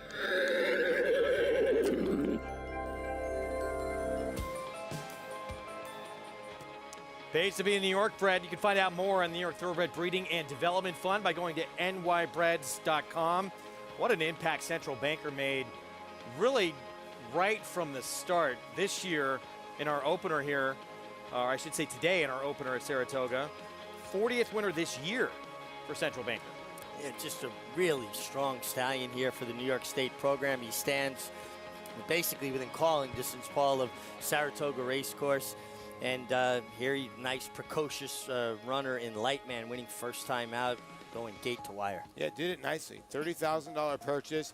And they're very, very versatile. They can run on anything as well. And so, you know, he stands for $7,500. Pretty good proposition. Well, City Man, Christophe Clement, escaped of a bit of a price and showed his talent in the Grade 3 Forbidden Apple. And he may be testing Grade 1 waters next, potentially in the 4-star Dave. Yeah, this was a tremendous move. I know that a lot of people will look back at this race and say there was a lot of trouble going on, but Joel Rosario had a ton of horse underneath him. He pushed the Chad Brown public sector out of the way, basically, and said, hey, I am coming through. I get it. The one horse was a little unlucky on this day, but they were not beating City Man. Yeah, Set Piece had a tough trip, but you know what? Sometimes when a horse like City Man makes his own trip, basically he hit that gap and pushed the horse a little bit out of the way and really finished. I mean, he came home running. Impressive, impressive enough for his connections again to be thinking, give him a shot in Grade 1 company next time out here at the meet.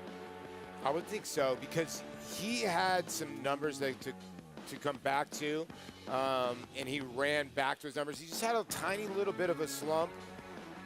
He's a nice horse. I don't know what you guys are doing on Fridays, but if you want, there's an opportunity. It's new this year at Saratoga for racegoers to get up close and personal with the thoroughbreds in their home habitat. Breakfast, watch morning workouts, and then be part of the Breakfast and Breeding Farm Tour. New York Racing Association in partnership with the New York Thoroughbred Breeders putting this together this season at Saratoga.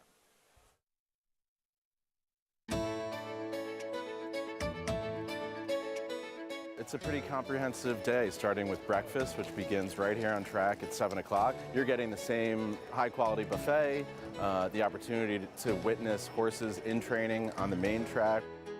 Look at the day. It's just absolutely beautiful. Being here early is the best part of the day. I just love the horses and how fast they're going. You hear nothing but the horse's hooves hitting the ground. It's just like Wimbledon or U.S. Open. I feel very Mary Lou Whitney-ish, you know, I feel the history of the place. I'm glad I finally did this. I've been coming here 21 years. This is my first breakfast. They then board a trolley, which leaves here at 9:30. They then arrive at Old Tavern, greeted by Walt Baryznak and his family, who run that operation. You know, they can interact with the foals, the mares. We give them carrots to hand feed the mares. They can actually touch, you know, some of the yearlings and stuff like that, so they can really kind of get up close. These are people that might not know about what horse breeding is about, and it's really fascinating to see that they get excited when we talk about how the process process is done, how we select, how we raise them, how we take care of them, how the staff interacts with them. So, I mean, it's great to see that. And, you know, I'll tell you the truth, that makes it exciting for us as well. We're looking forward to expanding the program next year and involving more farms in and around the Saratoga area. I definitely want to take the opportunity to do that. It's limited, I believe, to 40 guests each and every Friday. Yeah. $55 gets you part of that. Again, breakfast, watch morning workouts, and then head to Old Tavern Farm. On a bus, right? You get on a bus? Trolley, yeah. A trolley. So do you think they'd comp us and, like, we could just be on the trolley and people come in? And, like, So you're talking about a trolley takeover? yeah, but wouldn't it be cool? People would come and sit next to Paul LaDuca, Greg Wolf, me.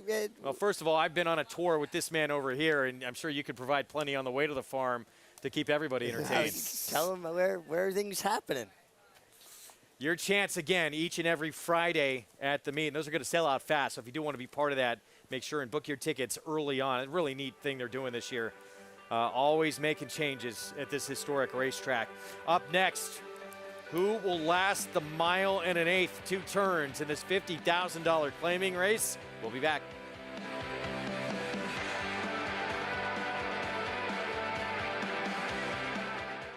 Quality Road, proving lanes ends, tried and true stallion making tradition, a tradition that leads to success for our partners and our stallions. Quality Road has sired multiple Eclipse Award and Grade 1 winners, including champion 2-year-old colt Corniche, champion 2-year-old filly Caledonia Road, champion 3-year-old filly Abel Tasman, and multiple Grade 1 winner City of Light. He's a leader of his generation. Quality Road, a stallion that stands above the rest.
Back on Saratoga Live, and one of the great areas around Saratoga Springs, historic Yaddo Gardens, 400-acre estate. It's been a home away from home for artists to work and support their craft in a tranquil environment. And some of the great names who have resided there in the past: Langston Hughes, James Baldwin, Sylvia Plath, among others.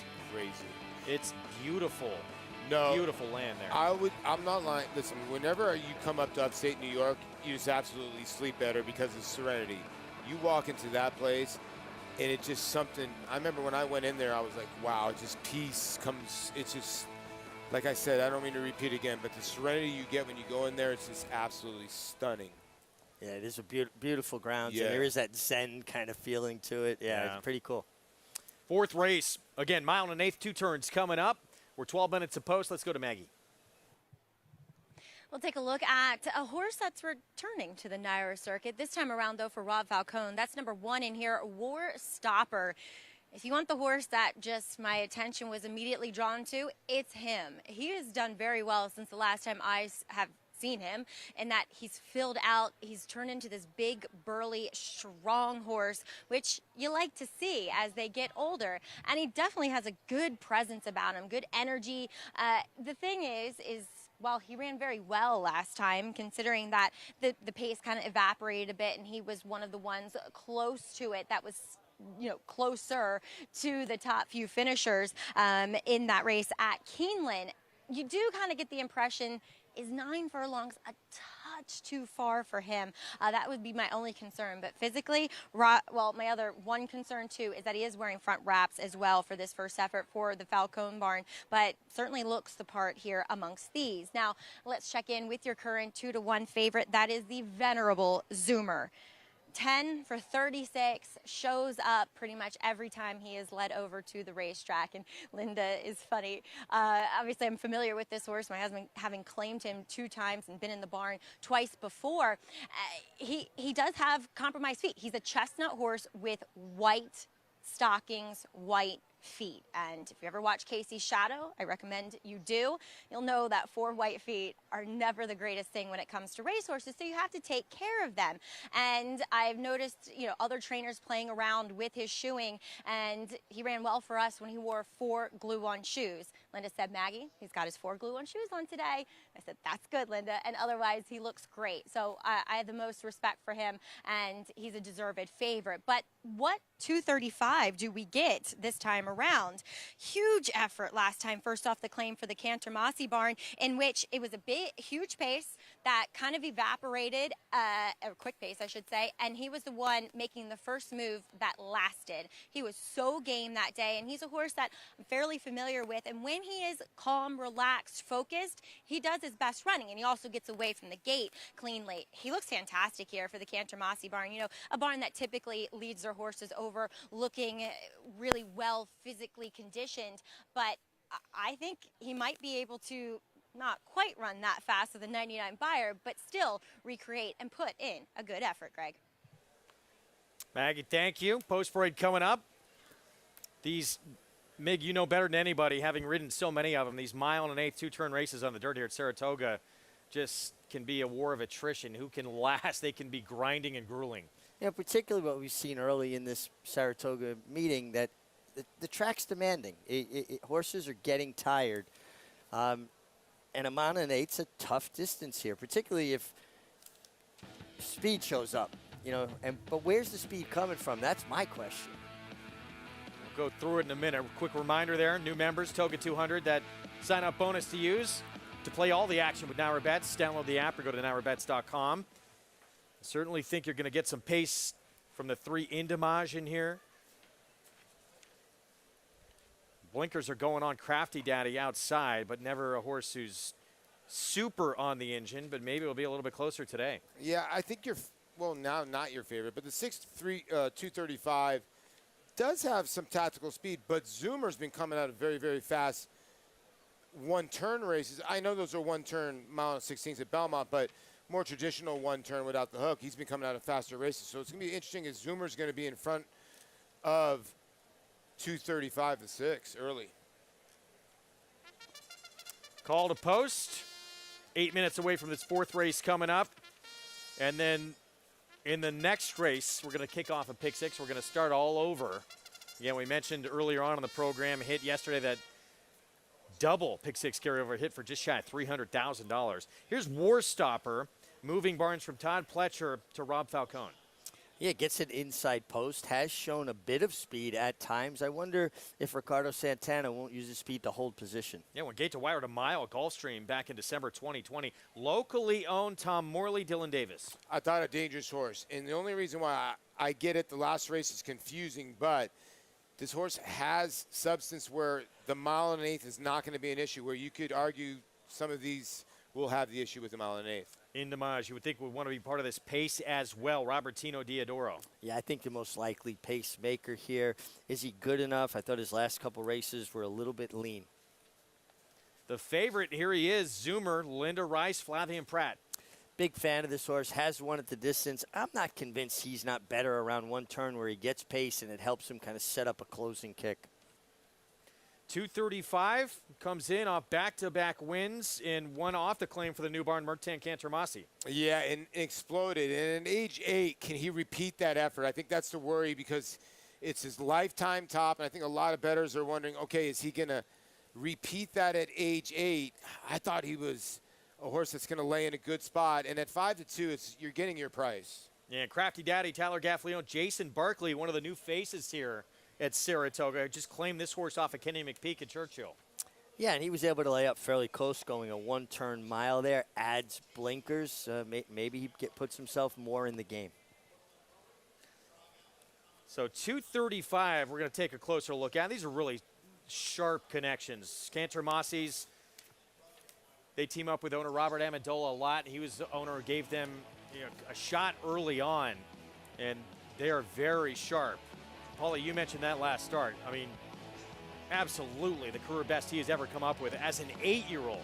Yeah, and what I loved was that Dylan didn't push, Dylan didn't push this horse up the rail early. He kind of rated on the rail. I would answer the question to me, the hardest thing to do in racing is try to get a horse to rate from the rail when you're kind of sort of battling on the front end. Yeah, and he was kind of caught a little bit in no man's land. But then Dylan finally at the 3/8 pole said, you know what, I got to go forward. I got to make sure I take advantage of this spot. And it created a circumstance where he had to make a long, sustained run. I mean, basically from 3/8 out, he had to run on, right? I think that bodes well for this racetrack, that he had the ability to make an elongated run last time. Are you tiny bit worried about the lugging out there towards the end? He was kind of getting out a tiny bit. Yeah, but he was getting at him with the left-handed crop, trying to kind of engage that other horse. Dylan would hit him with left-handed. He'd take the step out, he'd correct him. He'd go at him again left-handed, he'd take a step out, he'd correct him. I think it was more a function of that. Okay. Rod Ortiz Jr. leading the way right now with 5 wins, but hot on his trail. 4 riders, including his brother, Jose Ortiz, who's looking for number 3 this afternoon. He'll be on the 3 in Damage, who could be leading the way in this group. It's like the same names that we see, but we'll see Tyler Gaffalione and Jose. Flavien Prat on that list here pretty soon. Tyler got his first win yesterday, so did Flavien, and they're going to start winning some races. But like Richie says, I mean, you're rolling out an all-star squad. I mean, there's not one guy that I look at on the forum and I'm like, you know what, I'm throwing this guy out because the jockey. And you can do that at a lot of racetracks. Let's be honest with people. You can't hear. Everybody here is a quality rider. Nick, it's almost like the dream team in the Olympics. There weren't enough shots to go around. Really, I mean, you can go easily 20 deep and have a lot of confidence in who's riding the horse. That's why it's so tough on so many riders, though. You know, like this is a 6-horse field. That means there's 14, 15 guys sitting in the room that are really capable, and there's only so many horses and so many good horses to go around. And usually it's a 5-horse field because Irad's on one of them. And look at this group here. 5 horses on the board between 5-2 or 5-1 as we're 4 minutes to post. Let's go back to Maggie. This is a pretty wide open affair, isn't it, Greg? As we'll take a look at a horse coming in from Churchill off the claim for Jason Barkley. And he was pretty bold to claim a horse coming in off of a year-plus layoff, as Crafty Daddy was. And he ran well that day, to be fair. He followed the winner kind of around the racetrack and stayed on well. He looks really fit second off the bench here. I also noticed that Ryan Hernandez that day had a firm hold on his inside left rein, and you could see the right rein dangling, so indicating to me that he's a horse that was maybe getting out a bit, and I was intrigued to see the blinkers going on him, maybe something corrective, but nope, just a shortcut cheater blinker. The front wraps are on here, which they haven't been. So I don't really know what to make of him. You know, I would feel a little bit more confident if we had seen Jason Barkley's horses perform here a bit more and perform a bit better. So he's taking money, so possibly a positive sign, but there were some things about him based on his last race and today that left some question marks in my head, Greg. 4-1 right now. Crafty Daddy, those blinks going on for start number 2 off a long laugh over a year's time. Ran very good, though, off the bench at this same level in Louisville. He's got some back class. I mean, Arklow, Visitant, I mean, Bodie Express. You know what I did learn, though, when I was at Churchill? It's tough to move a horse up off Kenny McPeak. And Kenny won most of his races. He got hot at the end of the meet, but at one point, in his first 10 races that he won, 8 of them were drop downs, and a lot of them were firing, and Brian Hernandez Jr. is his main guy. Now Jason takes this horse. I think Jason is a very good horseman. The blinkers go on. It's just going to be tough sledding because he's got to learn a little bit. You know, it's only his first or second year up here. It's a learning curve coming up here in Training Ridge. Anytime you go to a new jurisdiction, whether you're a trainer or a jockey, there's a learning curve. And just a grace period where you get that comfortability in a place. 2-1 favorite here remains the 6, 235. And, you know, we talked about coming off a lifetime best effort as well, and he's been in such good form the last few starts. Missed by a nose, but then back-to-back wins for 40, and missing by a nose was for 32. But now as you continue to win, you're also jumping up, and you're facing tougher competition as well. So this is for 50,000 today. So not only is he trying to keep that win streak going, that form intact, but against better company. Completely true. It's true. He's a horse that's been popular at the claim box. I like the fact that he made that long, sustained run last time. And I think that bodes well for his fitness level on a track that is, to me, exposing horses that might be a little bit short. Now, would you be worried a tiny bit on the 5 here? I understand you like to see a little bit of sweat. Is that okay right there, Richie? Yeah, I think that's okay, particularly on a day like this. It's humid. You know, it's not over the top. It's when you don't see any sweat at all on a day like this, Paul, you got to worry. Yeah. They get dry. It shows their coolant system is working, and they just don't perform the same. So the 5 to 6 closely bunched on the board. 2 horses that between them have 21 wins combined. But it's no gimme for either of those 2 in this spot. You can make a case for just about everybody No, here. you can, because if locally owned, 4 starts ago beat Lone Rock.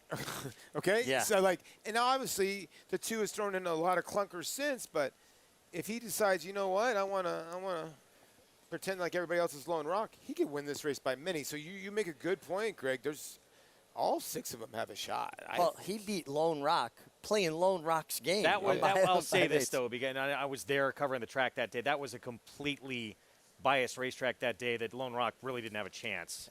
And he got through on the way the track was inside every playing that step day. of the way. Yeah, fair enough. But still, he did beat him. Yep. But I'll just throw in that caveat. Okay, thanks for ruining my point, Greg. 2-1 favorite, 235, trying to make it 3 in a row. Joel Rosario, Mertcan Cantermasi. There he is moving in for owner Robert Amendola. Let's go upstairs. Johnny and Brielle, the call. Ready for the start of race 4. And they're off, and they all came away to a good beginning with Zoomer trying for the early lead. The gray Indamage is right there, and War Stopper is down at the rail as they race into the clubhouse turn. Indamage, and on the outside, Zoomer. They are heads apart. Indamage has the lead now, and Zoomer is racing in second. Crafty Daddy's on the outside, and down at the rail is War Stopper. And then we come back to a locally owned and 235. The quarter went in 23 and 2/5 seconds. Indamage is the leader as the field heads up the Saratoga backstretch. Indamage in front here by a half length. Zoomer is on the outside in second. The front 2 have now opened up 3 lengths.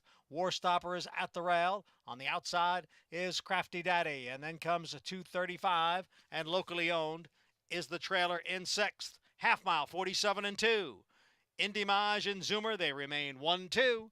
Indamage by a half length. Zoomer on the outside in second. Another 2.5 lengths. War Stoppers at the rail. Then 235, followed by locally owned. Crafty Daddy has dropped out of it. There goes Zoomer now, and Zoomer has taken over the lead from Indy Maj. It is Zoomer in front, 3/4 in 1:12 and 2. War Stopper is on the move, and on the outside is 235 as they come for the quarter pole. It is Zoomer, 235, War Stopper in between horses. Locally Owned is now in fourth as the field comes for the 3/16 pole. Zoomer in front, 235 driving up on the outside. It is Zoomer in front. 235 moves into second. Zoomer with a 5-length lead as they come on for the finish. And it will be Zoomer. Much the best here.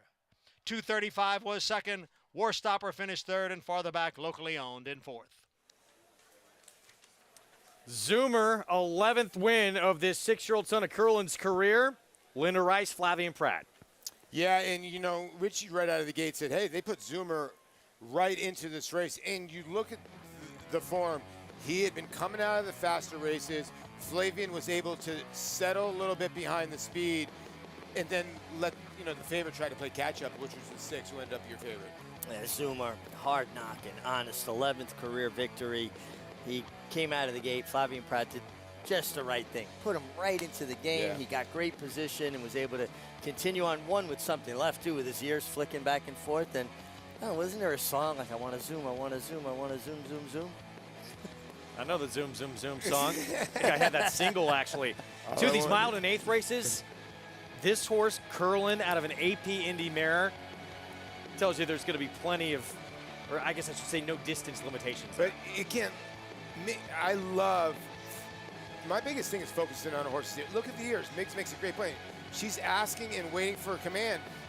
Do I need to keep on going? Is the race over with? The race is over with, sweetheart. You're going to be in the winner's circle here in a little bit. Yeah, good call by Maggie, too, for her top selection. And Zoomer, look to winner every step. Getting your position going forward. It was one of my kind of basics of riding. You know, everybody has certain ideas. Getting your position going forward, never take anything away that comes easy, and save ground. And I think the other thing that, for the general public, Greg, more times than not, the longer the race, I think the general public thinks, oh, let's take the horse that comes from out of it, from way out of it, because the horse is going to get the distance. More times than not, these races are won by horses that are up close. And look back at Zoomer here and how consistent he has been in his race. Doesn't win all the time, but he wins a lot. Yeah. But in terms of the numbers he runs, he's pretty darn consistent. He really is. He's 10 for 36 lifetime with 6 seconds. So he's 19 for 36. Now he's 20 for 37 in the trifecta. He gets his first win here at Saratoga. That's got to be great. And he ran a dynamite race. Now he's won around 1 turn. Now he just won around 2 turns. And you know the way Linda is. She's not afraid to run these horses right back at these meets. So we might see Zoomer again here pretty soon. Yeah, you know, if a horse likes these mile and eighth races, take advantage of them while they're here, going 2 turns in upstate New York. 5, 6, 1, 2 again, with the pick 6 to come in the next race. Got some big ones on the horizon, including right now the top 3-year-old filly in the country. Coaching Club American Oaks is coming up next weekend, a race that last summer produced one of the biggest upsets we saw all summer here when Malathot was upstaged by Maracuja. Secret Oath, Kentucky Oaks winner. Nest, who was second in that race, came back to run second in the Belmont against the boys. Getting set to throw down next weekend. You know, I'm not a guy when it comes to works. I don't care if they go fast or slow. But when you see a horse and the time is fast, they don't look like they're doing anything. And she just looks as composed, going as easy as possible. Under Luis Saez, Kentucky Oaks winning rider here. Got a big gallop out to her. I thought this was a very impressive work and signaled, Paul, that she's coming into this coaching club in very good order. It's going to be a very interesting. You know, she's such a big filly by Arrowgate. Uh-oh. You know what happened? We saw a small field last year. I know. And you're looking at, I'm telling you right now, Butterbean is on a roll. Nest was unbelievable in the Belmont Stakes. And then you see Secret Oath and Society. I understand it's a short field, but when you have these short fields, man, crazy stuff happens. You know that, Mig. Absolutely. And Secret Oath didn't corner well there, but now we're looking at Nest, your Belmont Stakes runner-up, who, I mean, listen, she's kind of signaled that she had come to hand. She's run good every time. She allows her workmate to jump off in front of her, give her a target. A lot of good horses like to have something to run at. She's kind of shown that's her style. You're right, though. Small fields, anything can happen. And so you would give Butterbean a puncher's chance? Right? I knew that was coming. Here's the thing about Ness, Greg.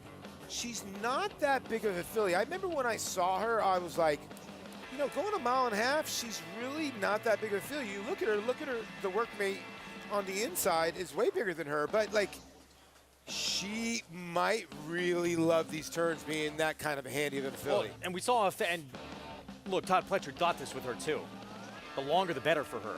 Do you think you give her a better look, Alabama, 1.25 miles, to try and beat Secret Oath? I think she has so much foundation from the 1.5 mile race on this racetrack. I think that's going to bode well for her. She was working with Corniche there, and she always had her measure. She was waiting on Irad to kind of turn her loose and let her go get her. I like that work better than Secret Oath's work because I didn't like the way Secret Oath cornered on the gallop out. It looked to me like she was trying to drift out on the gallop out. Zoomer zooms onto the winner's circle with the 11th time in his career. Linda Rice, winning move stable. Flavian Pratt at 5-2. Just a good job of putting this horse in the game and making 235 your favorite. Just got put in chase mode, and Flavian had this horse in the right spot, and a horse that just likes to win races, but she just got to admire this horse. I love horses the way I love my people. Honest and hardworking. He brings his lunch pail, and he goes to work every time. 5-6-1. In this fourth from Saratoga. Pick 6 is next. Coverage continues on FS1 right after this timeout with the next crew. Enjoy the rest of the day.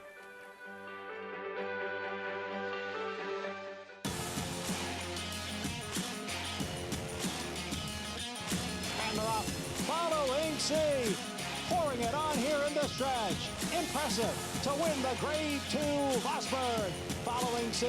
Mayo Happy has kicked it into high gear. And Mayo Happy with a powerful performance wins by 2.5. The Clutch champion Run Happy, standing at Claiborne Farm.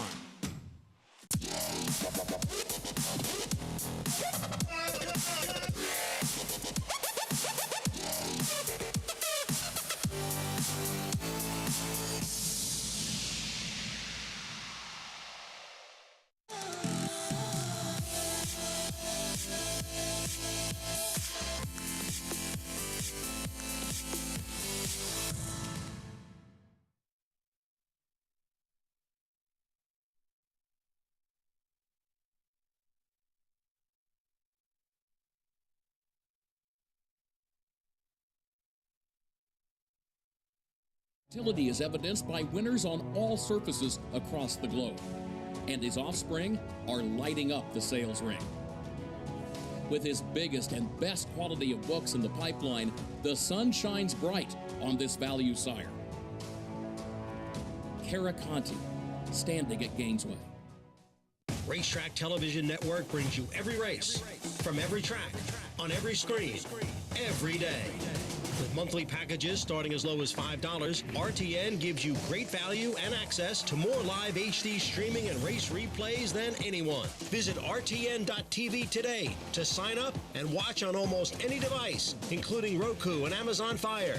RTN has packages that start at $5 per month.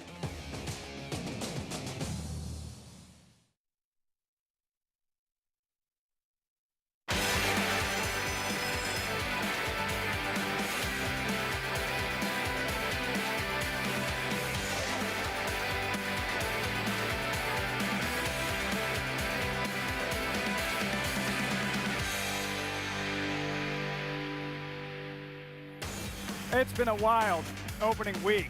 The fans, familiar faces, freak performances, freak weather, a little of everything. And it's not over yet. And today we honor an old friend. His name was Quick Call. Warrior, raced 89 times, and the fans loved him around here. So who's going to win the Quick Call Stakes? Might be that cold. Big Invasion, 6-5, Quick Call favorite. Razor sharp, 4 straight wins, owned by Dean Reeves, trained by Christophe Clement. and ridden by star jockey Joel Rosario. They've already won one stakes race together, City Man and the Forbidden Apple on Friday. That was an upset, 12-1. Big Invasion will not be 12-1. Great to have you with us on America's Day at the Races. As always, brought to you in part by America's Best Racing. For the love of the race, visit americasbestracing.net today. Trackside welcome, everyone. I'm Lafitte Pinkai. It really has been a terrific opening week here at Saratoga. And the best news, at the end of the day, we still have 7 weeks left. It's not like this is some lazy Sunday. Still 6 races left on the program, including the 15th running of the Quick Call Stakes. Here's the field. 3-year-old, 5.5 furlong turf sprint. Number 8, as mentioned, Big Invasion, 6-5. Morning line favorite for the Quick Call Stakes, presented by the Thoroughbred Retirement Foundation. So I welcome in my friends and colleagues. He's a Hall of Fame jockey, Gary Stevens, Kentucky Oaks winning trainer, Tom Amos. Gentlemen, we start with the Quick Call Stakes. We'll dive deep in terms of the competitors, Tom, but the Quick Call, why is this race named after Quick Call? Who was he? Well, you got to be a special horse to get a race named after you. And he was a special horse here in New York. And when you do those kinds of things, Gary, when you make history, you have the kind of races that people are going to talk about in the future. Quick Call, 4-Star Dave, those kind of horses, well, you get honored. And this is a big honor. Big honor. Quick Call.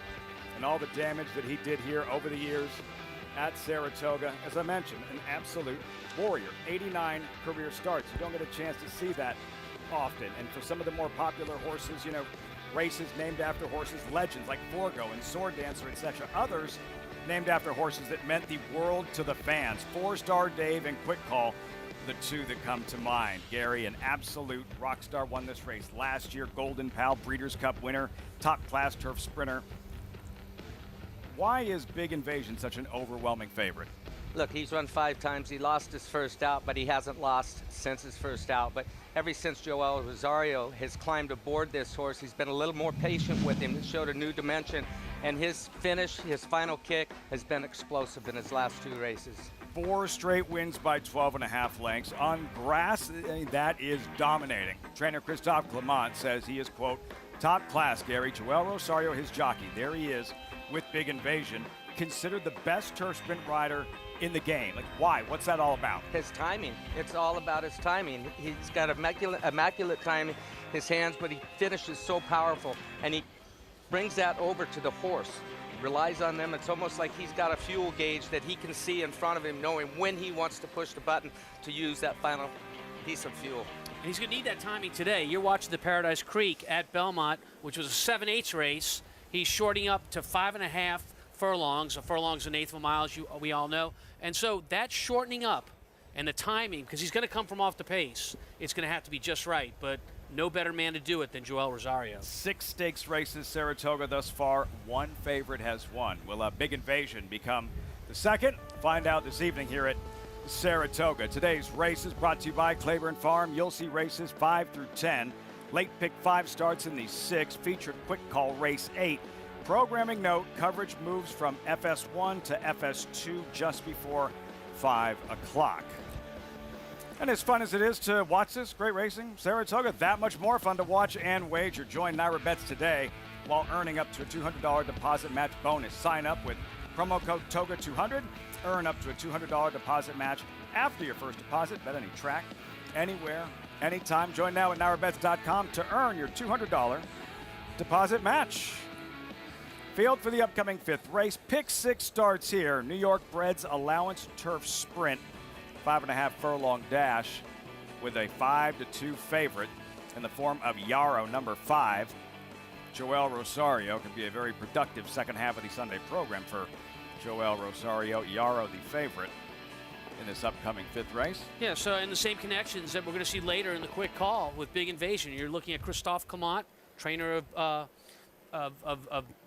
this horse here, and Joel Rosario, who are going to team up later. Big Then Invasion. they're going the same distance. So they get a chance to test ride this turf course with a horse that's going to be the same style, too. Tactically placed, maybe a little bit back at the beginning, and try to finish up on the end. You can believe they're going to be paying close attention to the footing on this turf course and how it plays and where they want to be with Big Invasion later on this afternoon. It's kind of a test drive for the Quick Call here at the Spa, where it feels like the Spa. Temperature in the high 80s.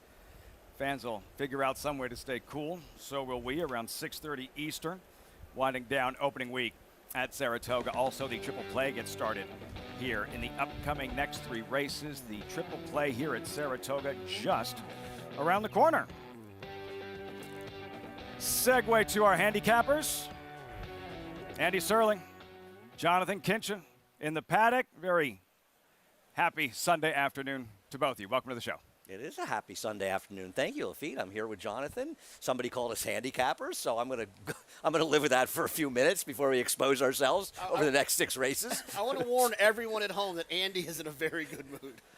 You know, I'm in a very good mood because I'm in Saratoga, and I'm here with you, and I'm working with people I like. And I mean, if you can't find a way to be in a good mood in Saratoga, and it's not always easy, and I'm just as guilty as anyone, but it's great being here. I mean, it really is. It's the best. Even when it feels like it's a little bit warm out, I feel guilty complaining, mostly because you guys have on suits and I have on You're short naked sleeve over shirts. here, and you're talking about it being. My mood is starting to change, okay? About enough of this. Triple Play is coming up. I have one thing I'd say with this Triple Play, and I know you and I kind of like the same horse this race. I would lose the Triple Play if the 7, who may be favored in this race, Sheriff Bianco, wins. He is a dunce cap for me. Yeah, I'm going to use 5, 7, 8, 10. We both like the 8. We both picked Neuro. I like the 8 in here. I'm going to use the 5, 7, 8, 10 in the second leg. I'm going to get skinny in there in a kind of a wide open turf race. I thought the 1, I'm fine, in the 5, New Guinea, who I've been chasing for a while now, and this is going to be probably our divorce if she doesn't get it done for me today. And then in the last leg, I'm going to go 4, 7, and 8. I wanted to lean on the 8 Big Invasion, and if you were playing on a little bit of a budget, the ticket's too much for you, I would single Big Invasion. But I thought the 4 Nobles and the 7 Asymmetric, the cutback for Asymmetric was interesting to me. I'm going to play it like this. I like Asymmetric's chance today, and I do not take Big Invasion lightly. Big Invasion is a very, very good horse, but I'm with you. And the bad news for you is I'm kind of 1-5 in that second leg too, so maybe you guys want to go elsewhere, Lafitte. We have 12 minutes to make up our mind. Andy, JK, thanks so much. From the paddock to the front side, right back to the paddock as we welcome in Maggie Wolfendale to the show, standing by with his Race 5 paddock report. Hey, Maggie. Hey, Lafitte, and I'm just going to check in with a long shot here in the paddock. I know that number 4, Disco Dino, he only has 2 turf sprints to his name, and one of them was atrocious. The other one was okay. It definitely doesn't make him that big of a player here, but I've always, in the sparing times I've seen this horse, which actually just goes back to his first start, I always thought he looked like a turf horse. He does have a massive turf hoof to him. I'd be willing to give him another shot here. He looks sensational against this group. And when you're dealing with a state-bred, other than condition, and you have a multiple winner like him, he's 7 for 21 lifetime, he's won 1/3 of his starts, I always think it carries weight. Yeah, I know I'm kind of shooting for the stars here, and maybe he really just doesn't like the turf. But physically, he looks like he should, and he looks sensational here against this group. Yes, he's a 5-year-old. Some of these are a little bit on the younger side, so he's really well developed and robust looking. But he's the one my eye just keeps going back to, and he's going to offer you a decent price on the board, Lafitte. Aim for the stars, you'll land on the sun, or something like that. When we come back, 5th race, Saratoga post-parade, and yesterday's Grade 1 Diana. What felt like a brownout going in turned out to be just that, but not the way most expected. In Italian blazes her way into the history books on a Super Saturday at the Spa.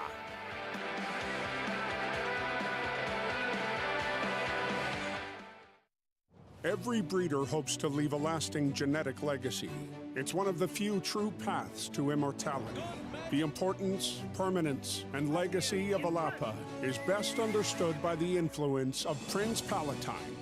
To put Prince Palatine's significance and that of the farm into a proper perspective, every stallion at Alapa traces their parentage back to Prince Palatine, Hill and Dale at Alapa, where the obscure becomes obvious. Who you betting on? How about an app created specifically for horse racing? Nairo Bets. We specialize in thundering hooves, fist pumping, and boosting your bankroll with robust weekly promotions. and offer betting tips from actual horse racing experts. Bet all day and night, nationwide.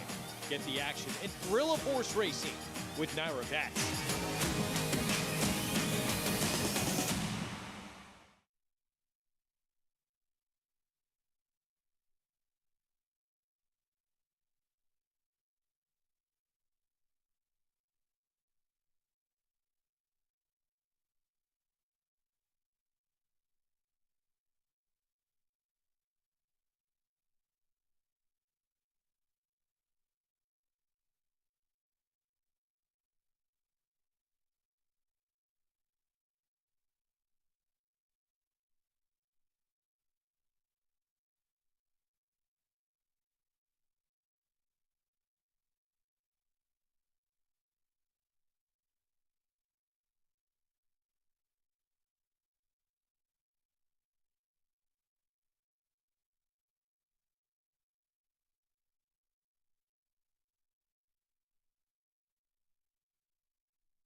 Buddy, ready for the pick six on this gorgeous afternoon at Saratoga Racecourse. Saratoga Live, brought to you in part by Claiborne Farm. 100 years, doing the usual unusually well. Jockeys and horses, they're ready. Ready for a post-parade New York bred sprint on grass. And currently at 9-1, you look at Veterans Beach. Louis Sy is aboard. Oh, Veterans Beach. So with the entry, I didn't realize I was up. But anyhow, excuse me with that. Kind of well beaten in the last two at this level. Tough in this spot.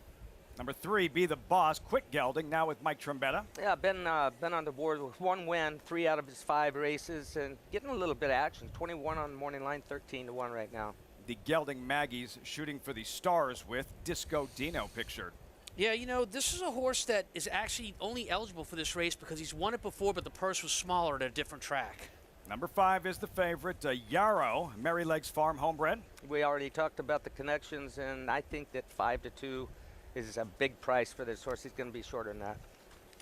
Little spooked in the post parade. Yarrow, Joel Rosario, not spooked. Not much faces him. Number 6, 2 down. First after the claim, Jeffrey Engelhardt. Yeah, 2 starts, 2 down so far. Favored in the last and 1. Claimed out of that race. We'll try to step up here. Sheriff in town. Sheriff Bianco, winner at Belmont. The day Linda Rice claimed him. Speedy horse. This is one that could possibly beat Yarrow.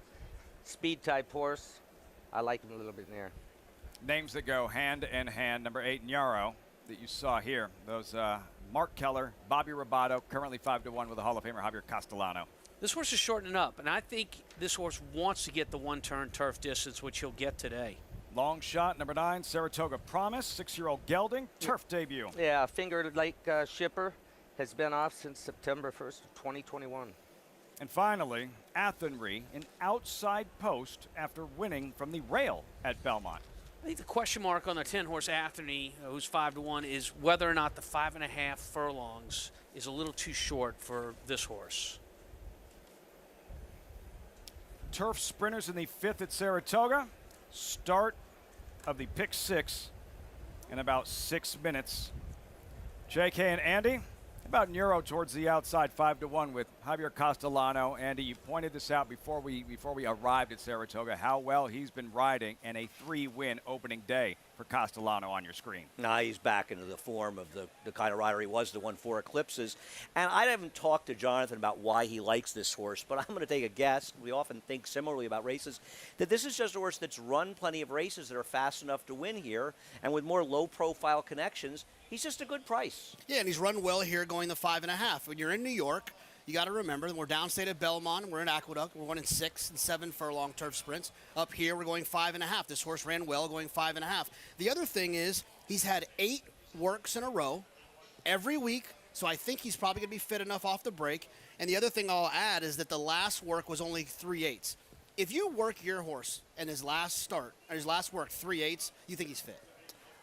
Yeah, I think 5.5 is an easier distance to close out here than 6 in New York. As far as the 5 Euro, yeah, he's fine. But, I mean, he won a race last time when the horse in front just stopped at the end. He was carrying me around the racetrack, and he beat a horse in Feathers Road who's had plenty of chances and failed to get it done. He's okay, but he's no great shakes at 5-2. My favorite angle in turf racing, two-turn turf racing, is closing in a slow pace. This horse closed into a slow pace. The problem is when you're turf sprinting and you're a closer, you are always up against it. You're always up against the pace, the trip, and that's the thing that's hard for me to take him at a short price. Yeah, I mean, the 8, the concern is the layoff. But as far as overall performance of the turf, if they're both going to run their best race, the 5 can't beat the 8. The 7, Sheriff Bianco, who you're being more forgiving than me, I'll give you a couple of things. Linda Rice off the claim on the turf is 5 for 66 over the last 5 years. She's 1 for 22 off the claim with turf sprinters. I know, this horse ran just a week ago. The rails had just come down in the inner turf, and the inside was golden and strong. This was a very weak field that he was running against. He's in a much tougher field. I think there's significantly more speed than the race he was in last time. If this horse wins, I lose. I don't want to discount all the things you said about Linda with her stats, because they're stats. But the fact that he's running back in 8 days, to me, it just feels like I'm pretending that he's still running off of Wesley's training. She's running him right back. And he was a layup in that spot last time for the tag. That was a joke, and he had everything his own way. I simply do not think he's good enough, Lafitte. Yeah, and guys, we have a few moments here as the horses warm up, and this is really important, kind of an overarching theme today is Thoroughbred Retirement, the feature, the quick call, presented by the Thoroughbred Retirement Foundation. Maggie Wolfendale standing by with Kim Weir. She is the events marketing coordinator of the Thoroughbred Retirement Foundation. Maggie. Lafitte, Kim wears many hats for the TRF, certainly, and always a good spokesperson to talk to as we have quick call today. Kim, I remember seeing him several years ago out at Wallkill, and he was kind of the face for Wallkill and also just a familiar face for all the fans here at Saratoga. Yeah, he is such a special horse and remains a very special horse in all of our hearts. I like to say that at the herd at Wallkill, he was like the Mick Jagger of the herd. He was still totally the man. All the other horses respected him, the inmates respected him, and we loved him. So he is with us in spirit. He's, of course, been laid to rest so gracefully out at Clare Court last year. And today, we are here to celebrate his race. Our dear friend Kelsey Kober, our instructor from Wallkill, will be presenting the trophy. And we are going to have a herd of our TRF volunteers from Saratoga there to be supportive and cheering him on in our hearts, because he does represent what we do so very well.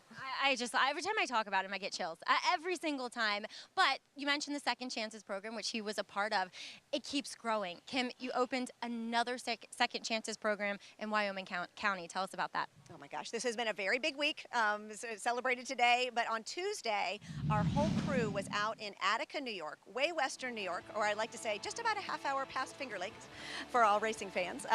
We opened the TRF Second Chances program at Wyoming Correctional Facility, where up to 25 horses will live out their days happily, healthily, changing the lives of the men who care for them. Our instructor is Courtney Howe. She's been on the job since January. She's already teaching men the skills and the Groom Elite curriculum. They've built the barn, they're laying down the fence posts, and by the end of the summer, our first horses will be out in Wyoming County. It's amazing. We're so excited. It really is. Just all the programs from across the country. Kim, thank you so much for your time. Well done. And I know everybody needs to check out trfinc.org to check out all the events you have coming up. We do. We have a full summer. We're going to try to squeeze 3 summers into one. And I would say that I was just talking to the artist who's donating art for our August 5th for Jocks and Horses at the Adelphi. But check out our website. All the events are there. Kim, thank you so much. And enjoy presenting the trophy later on as well, you and Kelsey. Thank you so much. We're excited. Livy? Such an important cause. And Maggie and Kim, thanks so much. You see the website. If you'd like to donate, www.trfinc.org/make-a-gift. Guys, it can't be overstated how important that the work at TRF is and the importance of this cause that they're fighting for. No question. In the last 10 years, this grassroots efforts of a number of retirement foundations like TRF have come around, and they've done what needed to be done in this business for a long time, and that is address the racehorse off the racetrack, address the horse as an afterlife and someone that is giving all of us a living. No, the truth is, they deserve it. None of us are here without the horses. Our thanks to everyone at TRF and our appreciation to anyone who can help out. Incredible, incredible cause. Well put. As for the live racing and this pick 6 about to get underway, and you're looking at the favorite here, currently 5-2 still, Yarrow, gentlemen. Final thoughts as we have reached post time. Yeah, Joel's just keeping him nice and calm right now. Hot day out there. These horses, they get just as hot as we do. You saw him spraying horses in the paddock. Tom can tell you there's keep them cool, sponge them off, but most of them, when they come back after a race, all of them, there's water buckets set out for them, ice, cold water, get them cooled off as quickly as possible. Who'd you wind up with, Tom? I had to go with Yarrow, the 5-horse. I think that this is a situation where you get some pace up front. I think the 3 will be involved in the pace, so will the 4. Even maybe to the outside, you might get some pace from Sheriff Bianco, the 7, coming back in 8 days, and that's what Yarrow needs. He needs horses to exert energy up front because he's a closer. He saves that gas in the tank for the last quarter mile or the stretch here, and if he can get them to go quick up front and exert a lot of energy while he sits back and chills, he's going to have that big kick, and I bet it's going to be along the outside, and he's going to pick up all the pieces. As you look at Veterans Beach, races are so much fun to watch, Gary, because they're sprinters. These horses going as fast as they can, as hard as they can, right from the opening bell. Not necessarily, and that's what we talked about with the style with Joel Rosario. He gets them into a rhythm. He lets everybody else do what they're doing up there. He may be closer. We saw that yesterday, but he saves it all for the finish. And kind of a test drive a little bit later on. Dave with Big Invasion and the featured quick call for Christophe Clement. Yarrow here, who is the favorite. The same team, Big Invasion, Christophe Clement, trainer of Yarrow, all set for the Sunday Pick 6. John Embrial, the voice of New York racing, standing by with the remainder of the load and call. Post-time race 5 from the Spa.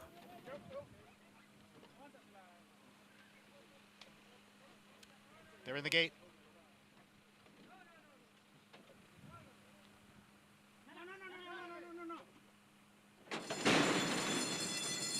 And they're off. Bit of a hesitant start for number 6, 2 Down, who trails the field. Disco Dino and Veterans Beach. Those 2 are out for the early lead with Sheriff Bianco next racing in 3rd. And on the far outside is Athenry in 4th, followed by Be the Boss in 5th. Then Saratoga Promise running in 6th. Yarrow is 7th. Neuro next in 8th, and 2 Down trails the field in 9th. A quarter, 21 3/5 seconds. Disco Dino by 3 parts of a length. Sheriff Bianco getting closer now. Athenry's on the outside. Sheriff Bianco right alongside of Disco Dino with Athenry up close in 3rd. Then comes Veterans Beach.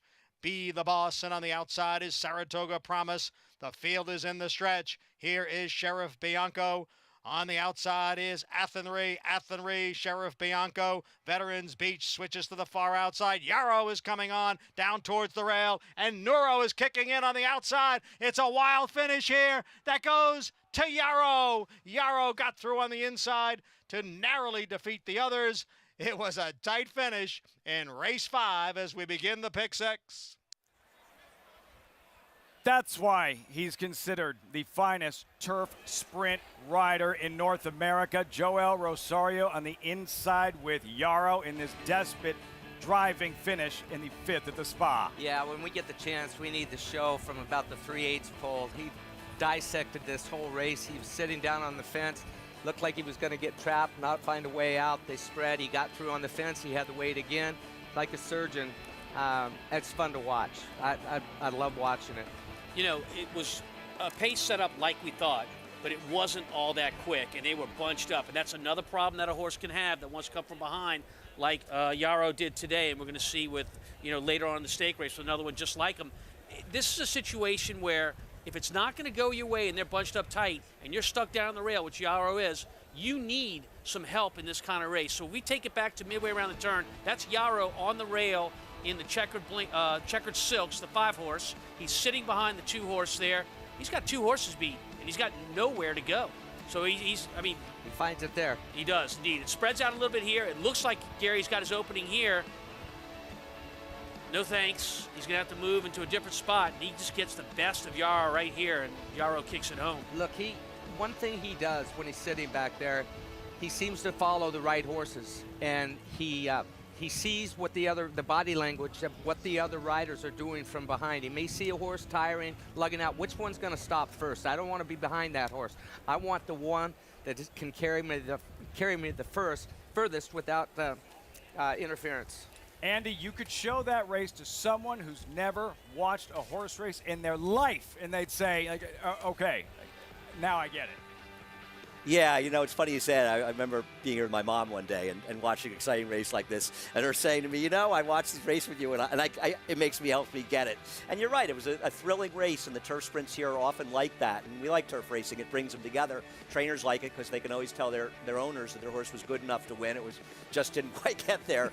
And listen, we bet Neuro, and Javier gave him a perfect ride. Then 5 just got a little bit of a better trip.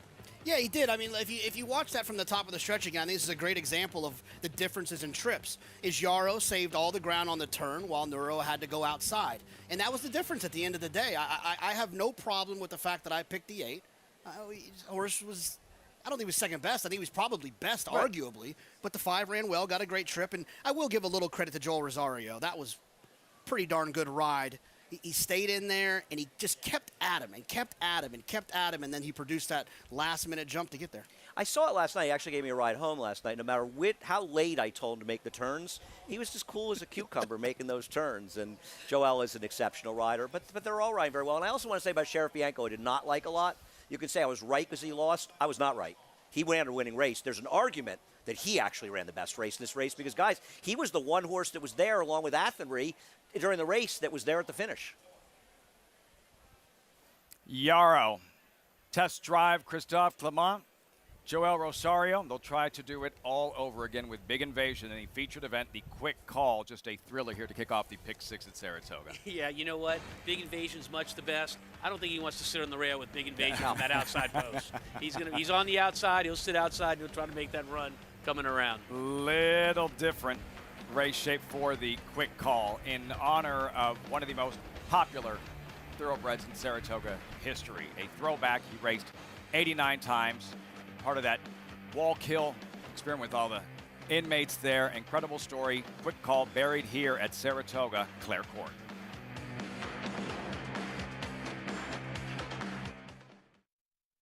Eclipse champion Blaine ranks among the nation's top sires at a fraction of the price. His recent top runners include these standout performers.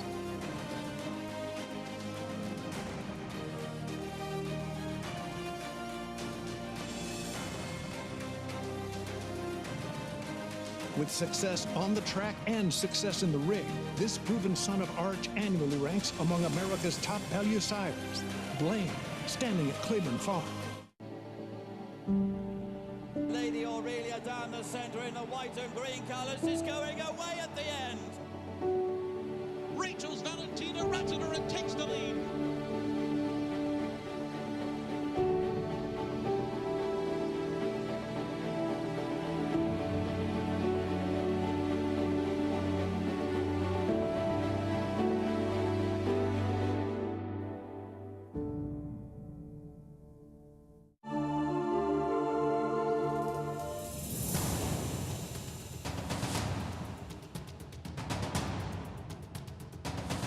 And nobody's gaining on Tyler's Tribe. Tyler's Tribe 6 lengths in front as they come down toward the line. And this good-looking son of Sharp Azteca will win the Prairie Gold Juvenile by distance.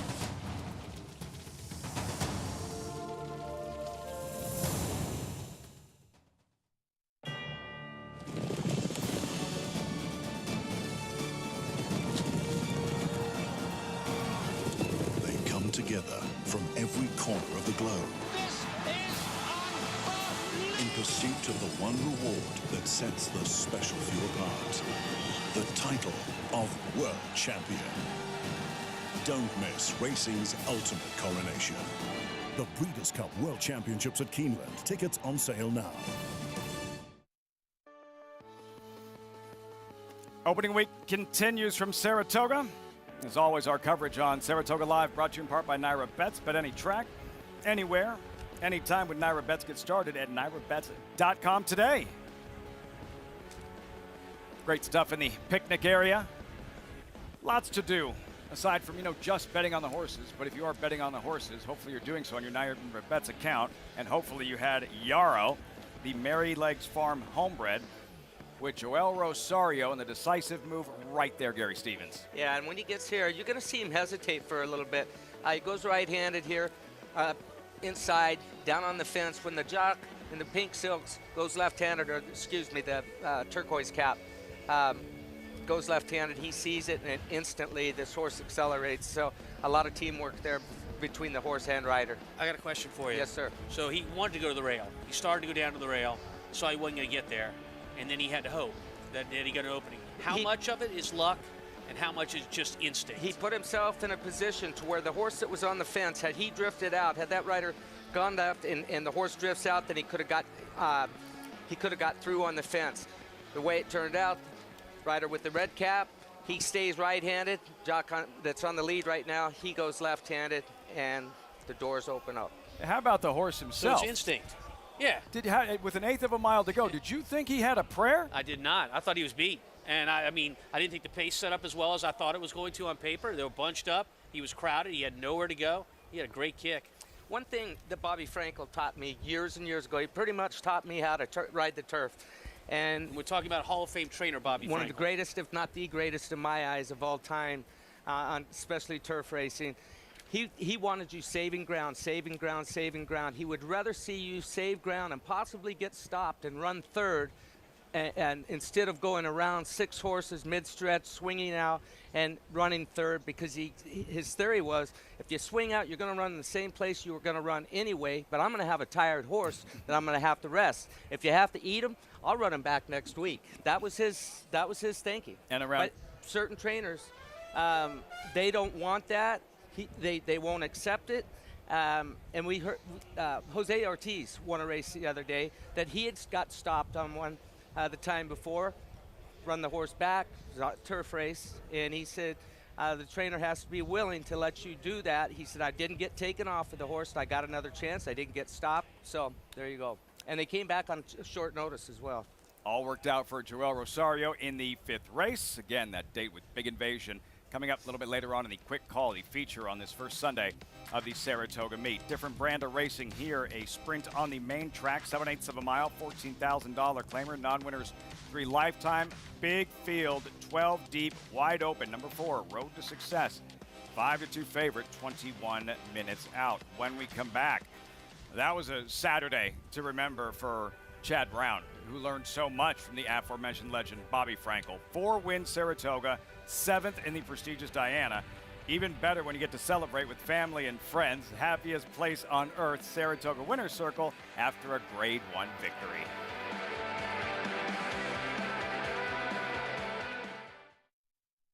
He was just put together like a machine, and he had a great mind. Everything about him was what you'd want. Tis the Law pops the cork in the champagne. Tis the Law is going to win the first leg of the Triple Crown. I've never seen him get tired. Respect the law. Tis the Law. His structure is just perfect. His bone is perfect. He's left the others behind. He's going to win the Run Happy Travers. He's everything you would look for in a horse. For over a century, success starts at Saratoga. As America's #1 ranked yearling sale by percentage of Grade 1 and graded stakes winners, Saratoga is the can't-miss event of the summer. One catalog of selected yearlings offered over 2 electrifying evenings. Recent Grade 1 winners include the brilliant Flightline, Bleecker Street, Maracuja, and Queen Goddess, plus new Hall of Fame inductee Tepin. The Fasig-Tipton Saratoga sale, August 8th and 9th in Saratoga Springs, New York. Where will you be?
Welcome back to Saratoga Live.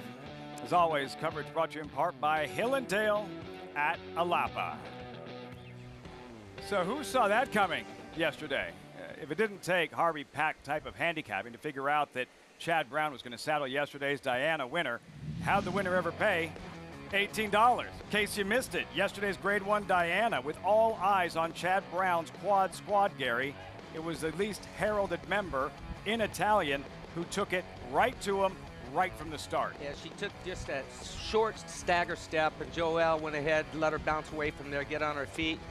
Wasn't pulling on her, wasn't shoving on her, just let her get comfortable underneath him going into the first turn. She is fast away from the gate, Tom. She's very fast away from the gate. This isn't a situation of a horse that makes the lead and slows everything down.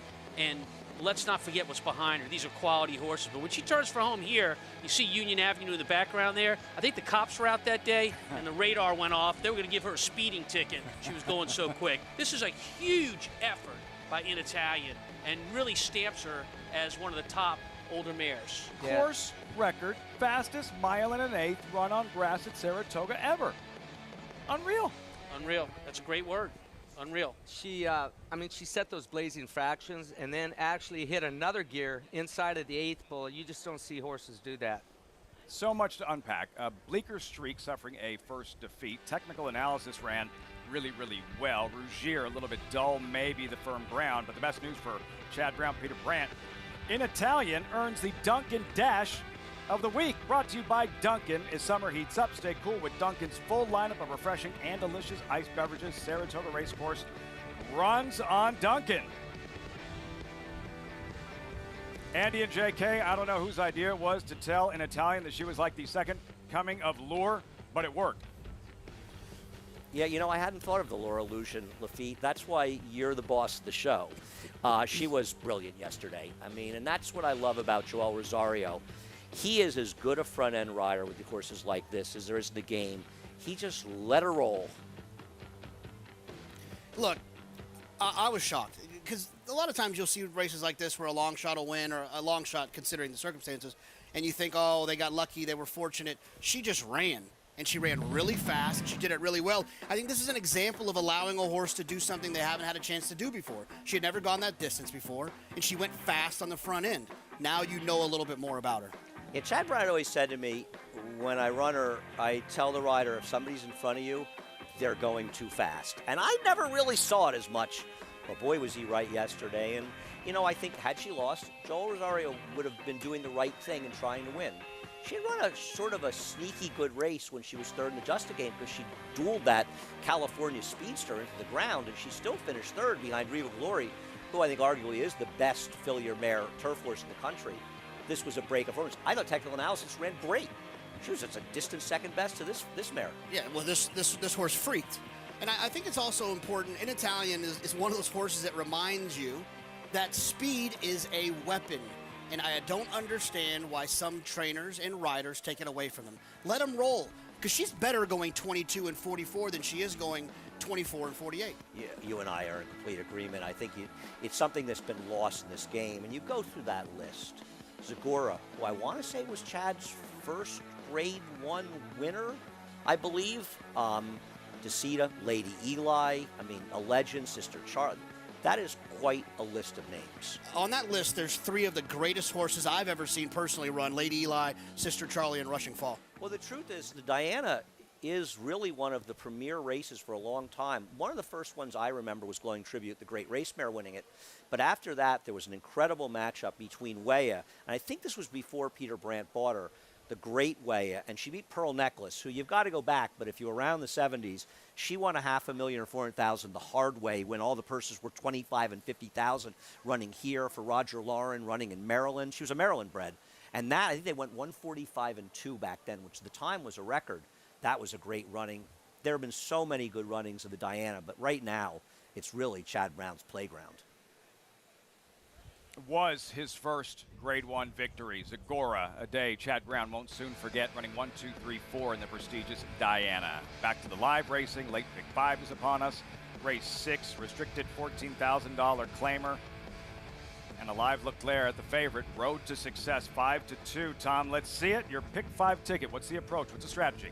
Well, the approach is to make it affordable and to make it fun. And so you're going to spread out in some areas and narrow down in others. And the two races that I narrowed down in are the Quick Call with Big Invasion, and then in a heavy allowance race with Sound Money, the 4-horse. It allows me to spread out elsewhere, and it ends up being a $40 ticket. You know, I mean, I like that idea. I'll take my chances singling those two and spreading out in the other 3 legs. $40 investment. Best of luck, my friend, and everyone playing this late pick 5 at Saratoga. Over to Acacia, standing by with this race 6 paddock report. Acacia, road to success. Yeah, he looks good on paper. You can understand why he's favored. What are you seeing in person? It looks terrific, Lafitte, as he will try to get that road to success today. First off, the claim for Jeffrey Englehart, as this horse I thought ran well last time out too. He's always been an attractive type of individual, but if anything, looks even stronger in here today, just carrying so much good condition, so much muscle mass to him. He has some good size, so getting a chance to go that extra half furlong of the 7/8 today, I think will suit him well. And last time out, I noticed it was a little odd too. Kendrick Crummish was really high up out of the saddle right out of the gate too, and he was a little bit late switching leads. The winner wired in that race, but I thought that this is a horse that you really have to kind of get into a groove early on, especially because he is so big. But physically, I really like what I see from him as he goes out for the new barn. The number 10, Brunate for Jim Bond. This one will stretch out a little bit as well. Comes out of, in fact, that same race as Road to Success. This one was right behind the pace setter on the rail and lost second in there, but he's one that I think has progressed as well.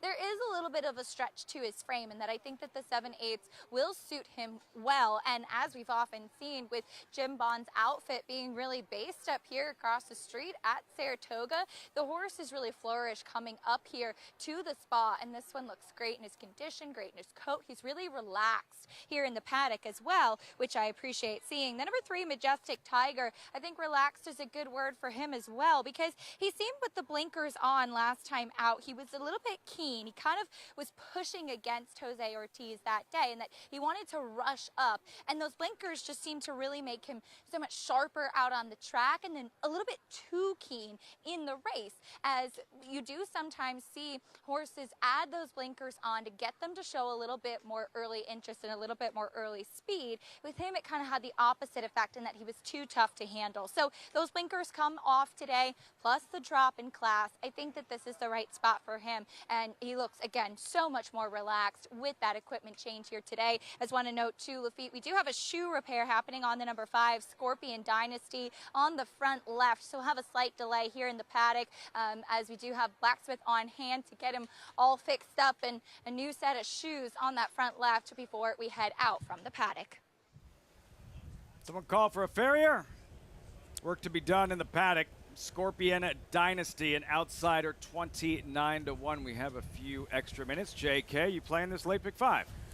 Lafitte. I don't know why we do this Sky every blue. day. I didn't ask Lafitte you how didn't you really felt ask that about question. it. I asked you if you were playing. Smart, Jonathan. I know. Starting to lose. Yeah, that's my favorite question. Are you playing the pick 5? And then the second favorite one is, do you like your chances today? I always like my chances until I don't. I'm going to spread here in the first leg. Not spread. I'm going to use 3 horses. I think you could get away with singling the 6-0 Trouble, but I wanted to have a little bit of coverage. I'm going to go 4, 6, 9. In the second leg, I'm going to use just the 1 in the 5 that we talked about in the triple play. In the third leg, 4, 7, and 8, the same as the triple play. In race 9, this is the horse that when I'm walking around the racetrack and people keep asking me who I like, I tell them I love Sound Money today. In the 9th, the 4 horse, and then I'm going to wrap it up with 5 horses in the last. 4, 5, 8, 10, and 12. 12 being the horse I like the most. These are races where I don't want to go overboard with, this horse can't lose or something. And the 6-0 Trouble is dropping from 35 to 14. It's kind of a give up. His last race was exceptional. He got involved in a wicked pace. And if you want to compare it to the 3 Majestic Tiger, who was involved in the same pace with him, who lost by 32 lengths, and he only lost by 11 1/4.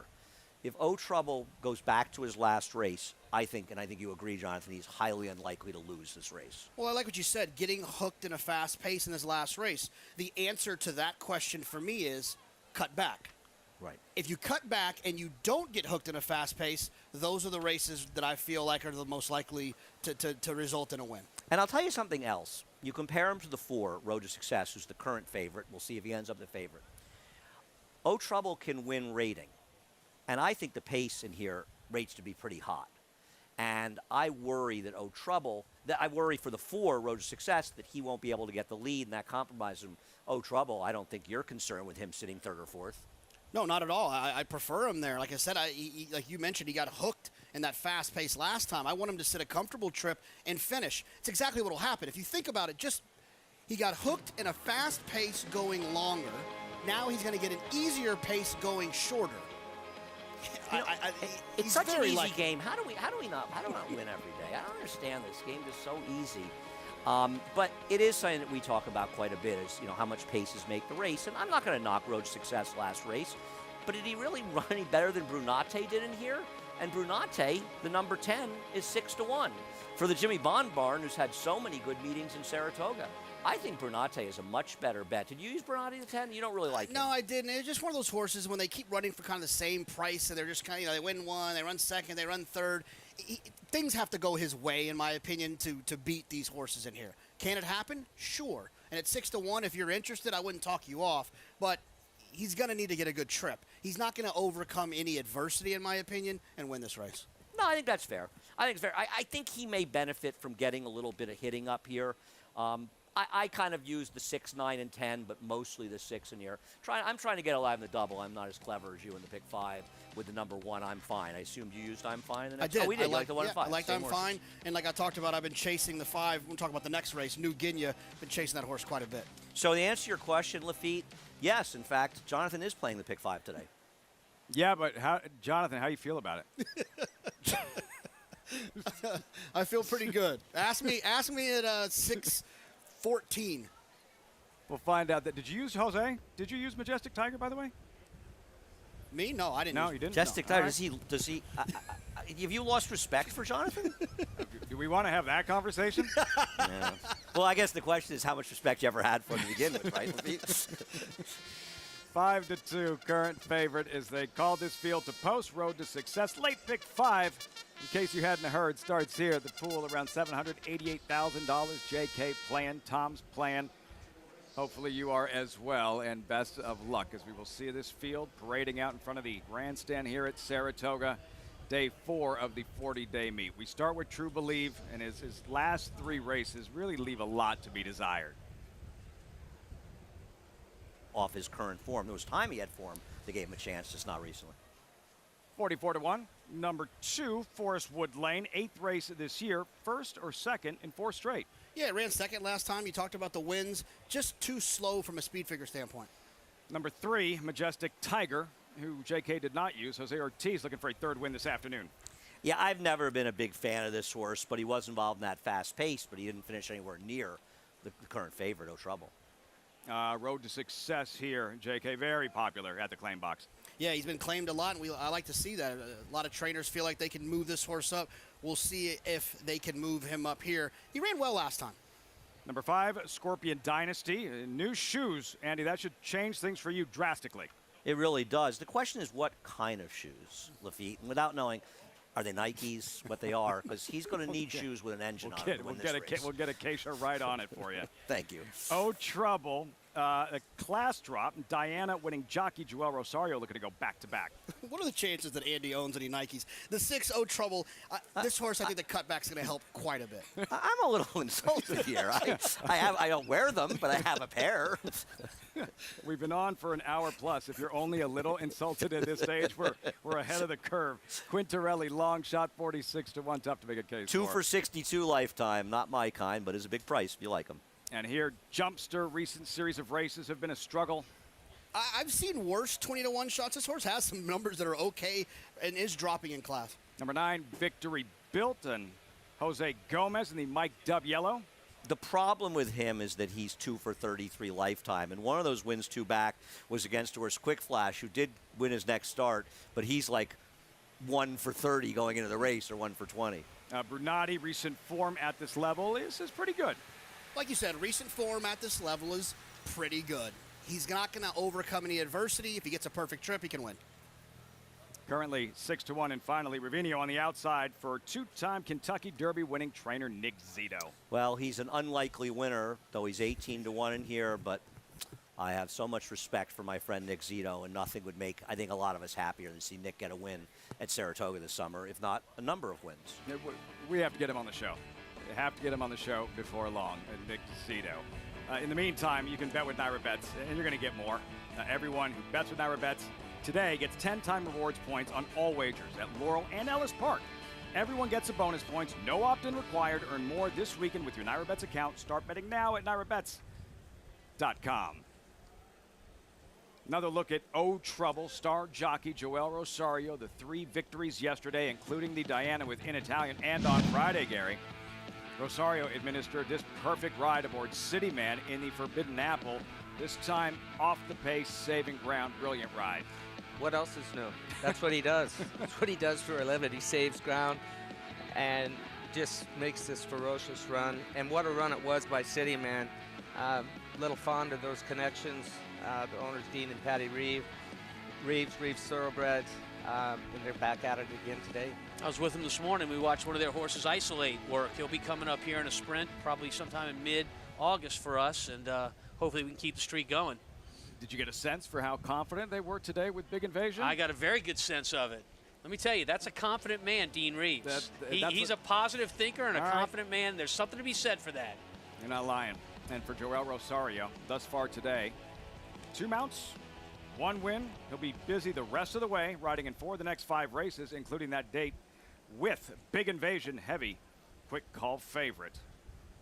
One of the best in the business, Joel Rosario, off to a terrific start this summer. There's a look at Jumpster and Outsider at 21-1.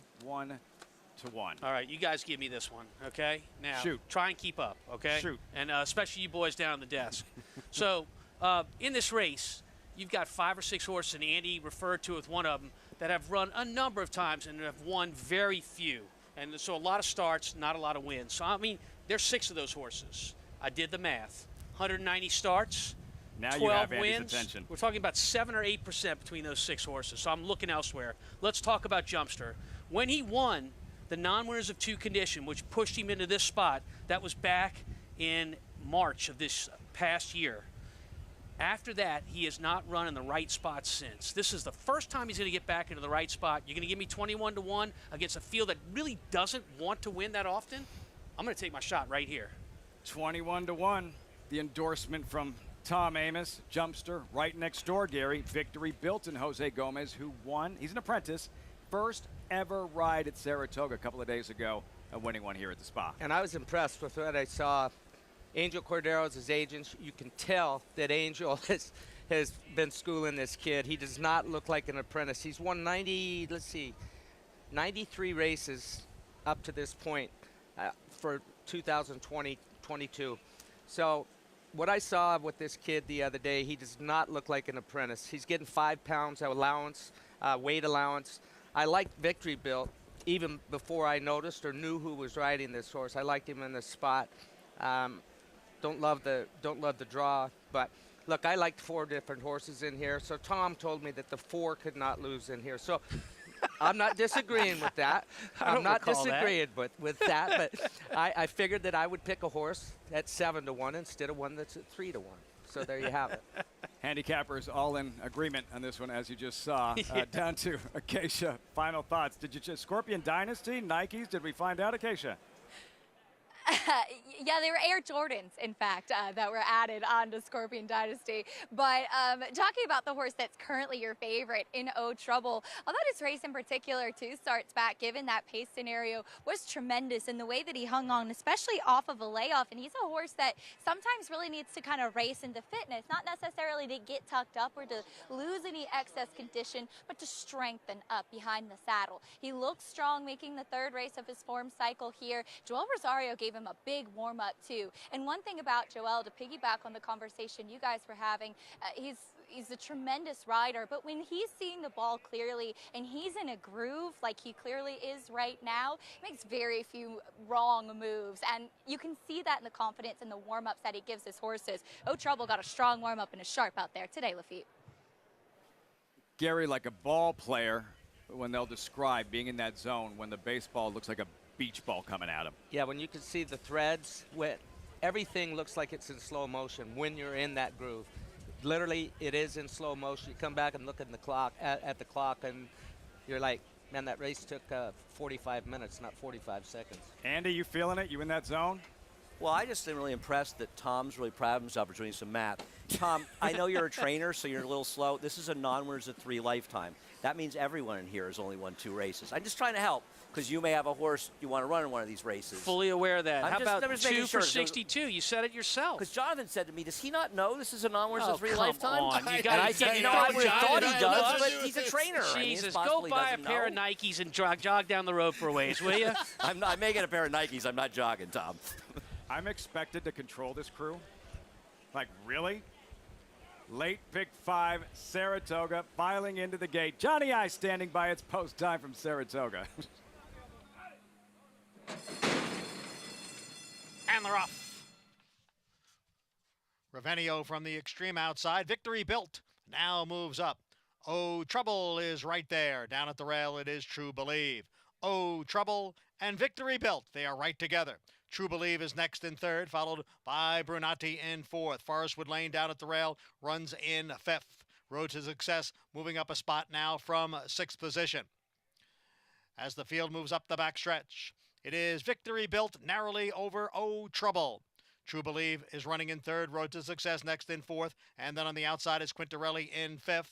Forestwood Lane down at the rail in 6th, then Pradati in 7th, Ravenio on the outside in 8th, Majestic Tiger is next in 9th, and farther back it is Scorpion Dynasty and Jumpster. The quarter went in 22 and 4, the half mile in 45 and 4. The battle up front continues. Oh, Trouble on the inside and Victory Built on the outside. Nothing between them. They've opened up 6 or 7 lengths on the rest of the field.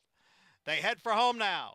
Victory Built on the outside and Oh Trouble on the inside. The both of them tiring here in the stretch. Will anybody come and get them? It is Oh Trouble narrowly. Victory Built is on the outside with Forestwood Lane in 3rd. Majestic Tiger on the outside in 4th. They're coming down for the finish. It is still Victory Built and Oh Trouble in the late charge from Majestic Tiger. 3 of them hit the wire together. It appeared to be Oh Trouble in a 3-way blanket finish.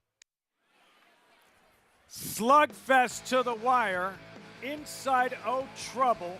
Joel Rosario trying to muscle him home. Victory Built, Jose Gomez. Far outside, Majestic Tiger closing with giant strides. Oh Trouble holds on in an exciting 6 race at Saratoga. Those horses took it to each other right out the gate. If you look at the silks on each of those riders, the 6 and the 9, they're clean as a whistle. They took it to the field early. Nobody was able to make up any ground until very, very late in the race. I got to give it to the inside horse here, Gary. I do too. It looked like the 9 horse was going to win. Horse stays in his left lead. Jock goes back to the right hand, and horse is just really getting tired here right now. Legless a little bit. And 3 horse come with a big run, but 3 horse hangs, or the 6 horse. I think my selection David. needs to buy a pair of Nikes. I think I should have been playing the trifecta because I told you I liked 4 horses, 3, 4, 6, 9. Oh well. Good job with Victory Built. Big effort on the outside there, 7-1. JK, you had Oh Trouble at 3-2, making you sweat, but there's a reason Rosario regarded as the strongest finisher in the game. Lafitte, 2 things. 1, congratulations to the 6, Oh Trouble. The second thing is our friendship will end if the next time I play a pick 5 and you continuously talk about another horse that I didn't use. That horse almost beat me. I was going to be so mad at you. Dinner was going to be canceled tonight, I promise. You know how loud, you know how hard I was rooting here? Do you have any idea?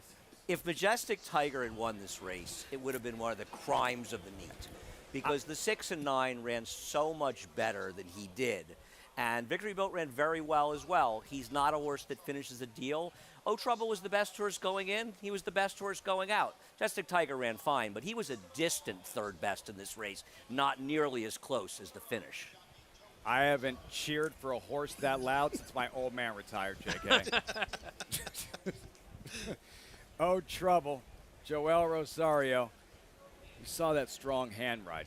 Gary. He didn't get desperate. It wasn't going to the crop, and some riders will panic in that situation. It was just a strong hand ride for the most part to the wire. I've told you before, he reminds me so much of your father when he rides. It's all from the waist up, shoulders, but he's very, very smooth, and it's just a rhythm that he's in. And you can see it from his shoulders down to his wrist, to his knuckles, encouraging this horse with his hands. A little bit of the left crop there as a reminder, but he's shoving down on that horse's head, keeping his body balanced in the middle of the saddle and using all of that upper body strength. Left hand, no trouble response, victory built. Did everything but win. Majestic Tiger closing in the center of the track, 5-10, 3-10, 260 for Oh Trouble. The favorite delivers in the first leg of this late pick 5. Acacia Clement standing by with winning pilot Joel Rosario. Back-to-back wins on the Sunday program and a date with a favorite in the stakes race. He's had a big weekend, that's for sure, Lafitte. Joel, first of all, let's talk about Oh Trouble here. Got pretty tight down to the wire. What's that feeling like when you are willing your horse in the final jump? Yeah, just giving everything I got there, and they just looked like the horse on that side. He got me for a little bit, and then he just kept fighting, and he just came back a little bit just the last. Exactly what we needed, just the last part. Hung on really gamely in here today. A little bit later on in the quick call, you'll be aboard Big Invasion. He's turned out to be a really, really cool horse. Tell me how he's progressed. Yeah, he's a very cool horse, and then you see how he ran, the race before and the last time, and so we'll see. We're looking forward with him today, and we'll see what happens. You got the favorite in the stake today. You won the Grade 1 Diana yesterday with a 3-wing day. What is that feeling like when it just feels like you're seeing the ball so clearly? You're in that groove and up here at Saratoga. Yes, actually, thanks to the people who give me the opportunity, and that, when they come, and I'm really very blessed, and thanks to everyone for, to just give me that, horse for a chance to win the race. Let's keep it going, right? That's it. That's what we're looking for. Joel, congratulations. Thank you so much. Joel Rosario in that groove right now. Lafitte, and as he rides a lot of horses from my father-in-law, we love to see it as well. Family affair coming up there, and the quick call a little bit later on. He's very kind about it, and he'll always answer the question that has to be asked when it comes to strategy in big races. I don't know that there's a rider that keeps things closer to the chest than that man right there. I think a lot of times, if you know Joel, he's done his studies, done his homework, but he relies on his instincts more than anything else. When he's being asked what his plans are, he always just says, we'll see. He means that. We'll see. He doesn't have one particular plan. He's got a couple of different ideas, but he's probably one of the best reaction riders that there is in the country. And he reacts to what's going on around him and what he's feeling underneath him, and that's one of the reasons he is as good as he is. And for this audience here on Fox Sports 1, who maybe they haven't caught this part of the conversation here at Saratoga, the most prestigious individual race meet in North America, Tom, and for the horsemen, jockeys, trainers, how important it is to get off to a fast start, which Rosario has clearly done. Oh, yeah. I mean, look, Gary can tell you it's about confidence. It's about feeling like you can get it done on any horse. I'm not speaking from someone that rides. I'm certainly speaking from the aspect of running a barn here at Saratoga. You got off to a hot start last meet, and it carried all the way through. So this opening weekend, it's just 4 days of racing, but everybody wants to get rolling. It's been thrilling. The big crowds, the big races, and the future. The 2-year-olds that we saw yesterday in the Sanford, the first local step towards the Grade 1 hopeful. Incredible performance from that guy with over a century of history, glimpse into the future. Colt, he doesn't know anything about it. He just knows how to run fast. Mo, strikes. Remember his name moving forward for last year's Travers winning trainer Brad Cox.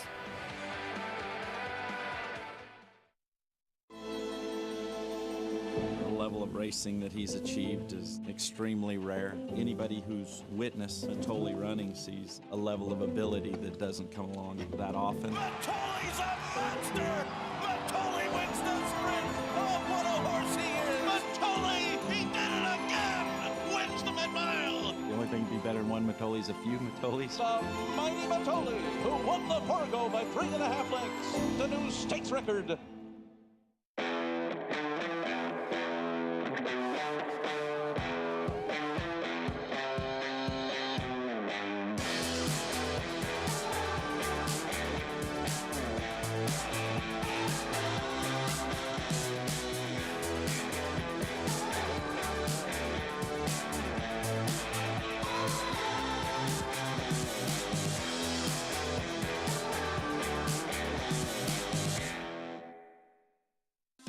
difficult to get a sire that can upgrade your mares like this stallion can.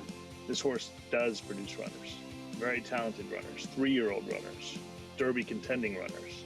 This horse is priced where anybody can afford to breed to him, and if you're trying to improve your mare, he's a horse that's shown he can do it. There is no younger AP Indy that moves his mares up like he does. Racetrack Television Network brings you every race, from every track, on every screen, every day. With monthly packages starting as low as $5, RTN gives you great value and access to more live HD streaming and race replays than anyone. Visit RTN.tv today to sign up and watch on almost any device, including Roku and Amazon Fire. RTN has packages that start at $5 per month.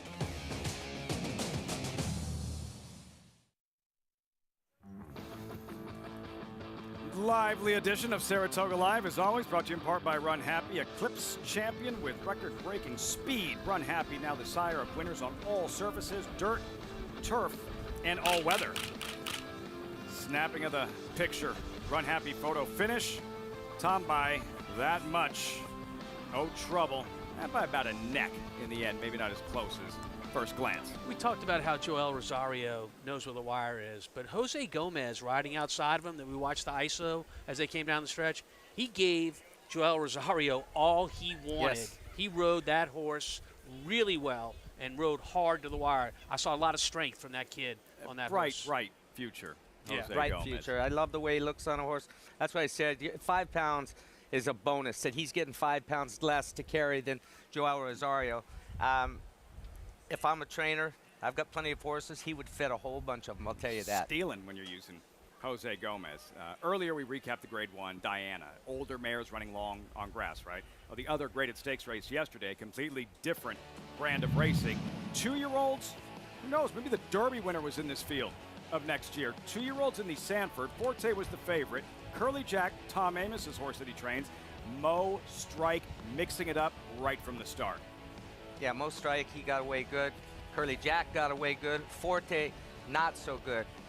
Wasn't as far back as I anticipated him being back early on, but they're doing some battling up front there. They are doing some battling. And, I asked Tyler after the race, who was on the lead horse right there, Curly Jack, my horse. I was like, is that the part of the track you wanted to be on? And he said, you know what? I was wide down the backstretch, but I got pushed down around the turn, and I was stuck down towards the inside. When you watch these horses turn for home, there's nobody down on the rail other than my horse, and he fights hard to the end. So I was very proud of his effort. But this horse, Mo Strike, who's on the outside, on the lead with the white cap and the white bridle, is just sitting and loaded. And what I like best about Mo Strike's race is the last little bit of it. He starts to draw away from this group and makes a very good visual impression to go 2 for 2 lifetime. Right there at the 8th pole when Florent Giroux. Sorry, did I say white cap? Yeah, he is the white cap. Right, now I was making sure I Yep, said that. you did. But Flo, when he asked him for his best at the 8th pole, he just starts lengthening. This is impressive. This track was tiring yesterday. It was, horses were struggling to get over it. He was the only horse that actually took off after attending that fast pace, or trying pace early on. Yesterday we illustrated the 4 horses all time that have swept Saratoga's 2-year-old series, the Sanford, Saratoga Special, and Hopeful. Like, those days are gone. Horses don't run in all 3. In terms of a next start, trainer Brad Cox telling the Daily Blood Horse, quote, I think the Hopeful is more likely. And one thing you can't teach a horse, or maybe you can, Tom, I don't know, is how to fight, how to respond when you get shoved to shove back. In both starts, we've seen that from Mo Strike, that instinct to want to dig deeper when challenged. I've trained many a horse that when it becomes a fight, when they get pushed around a little bit, it makes them tougher. Gary, what's your comment on that? Absolutely.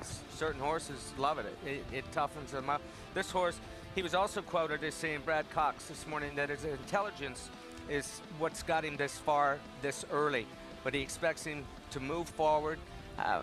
Said he came back. He wasn't that tired after the race.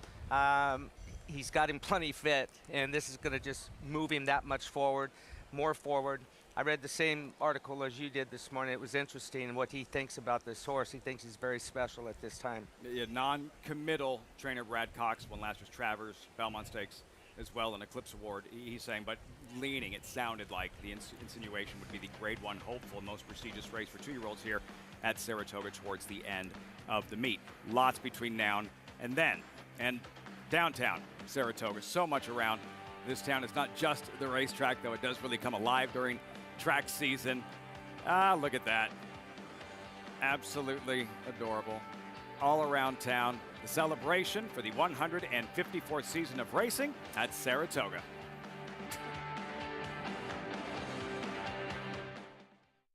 A Grade 1 winner of nearly $2 million, Silver State hails from the sire line of legendary Claiborne stallion Danzig. And his second dam is full sister to Kentucky Derby winner Monarchos. After winning the Oaklawn Handicap, Silver State defeated Knicks Go in the Grade 1 Metropolitan Handicap. On the board in 12 of 14 starts from ages 2 to 4, his career included a 6-race winning streak. Grade 1 winner Silver State, standing at Claiborne Farm. Harris Farms, proudly standing Smiling Tiger, a triple Grade 1 winner, defeating Breeders' Cup champions Dancing in Silks and Amazombie, a leading California sire with over $9.7 million in progeny earnings, with 94 winners in 2021 and graded stakes superstars like Spice Perfection. Spice Perfection wins the Grade 1 La Brea. And Tiger Dad. Smiling Tiger, a leading California sire, standing at Harris Farms. It pays to be Cal-bred.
So John Sadler trains Flightline. I remember getting a call from John, I don't know, 2 or 3 weeks after we flew him out to California, and he said, I think we might have something special here.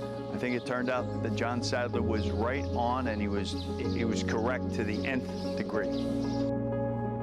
He came out of the Fasig-Tipton sale in August at Saratoga. He was a beautiful horse up at the sale, and we were lucky enough to get him. Our team, David and Gordo, and his team did all the looking and checking out, and I okayed it. We had seen Flightline quite a bit as a yearling. So when he showed up at Saratoga as Hip 80, it wasn't the first time that we'd ever seen him. But it put kind of the exclamation point on the fact that we needed to own him.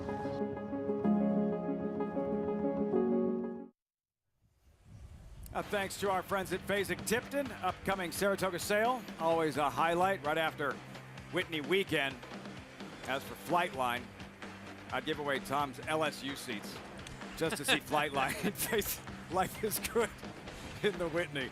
Horses in the paddock for the 7th occasion, standing by with this paddock report.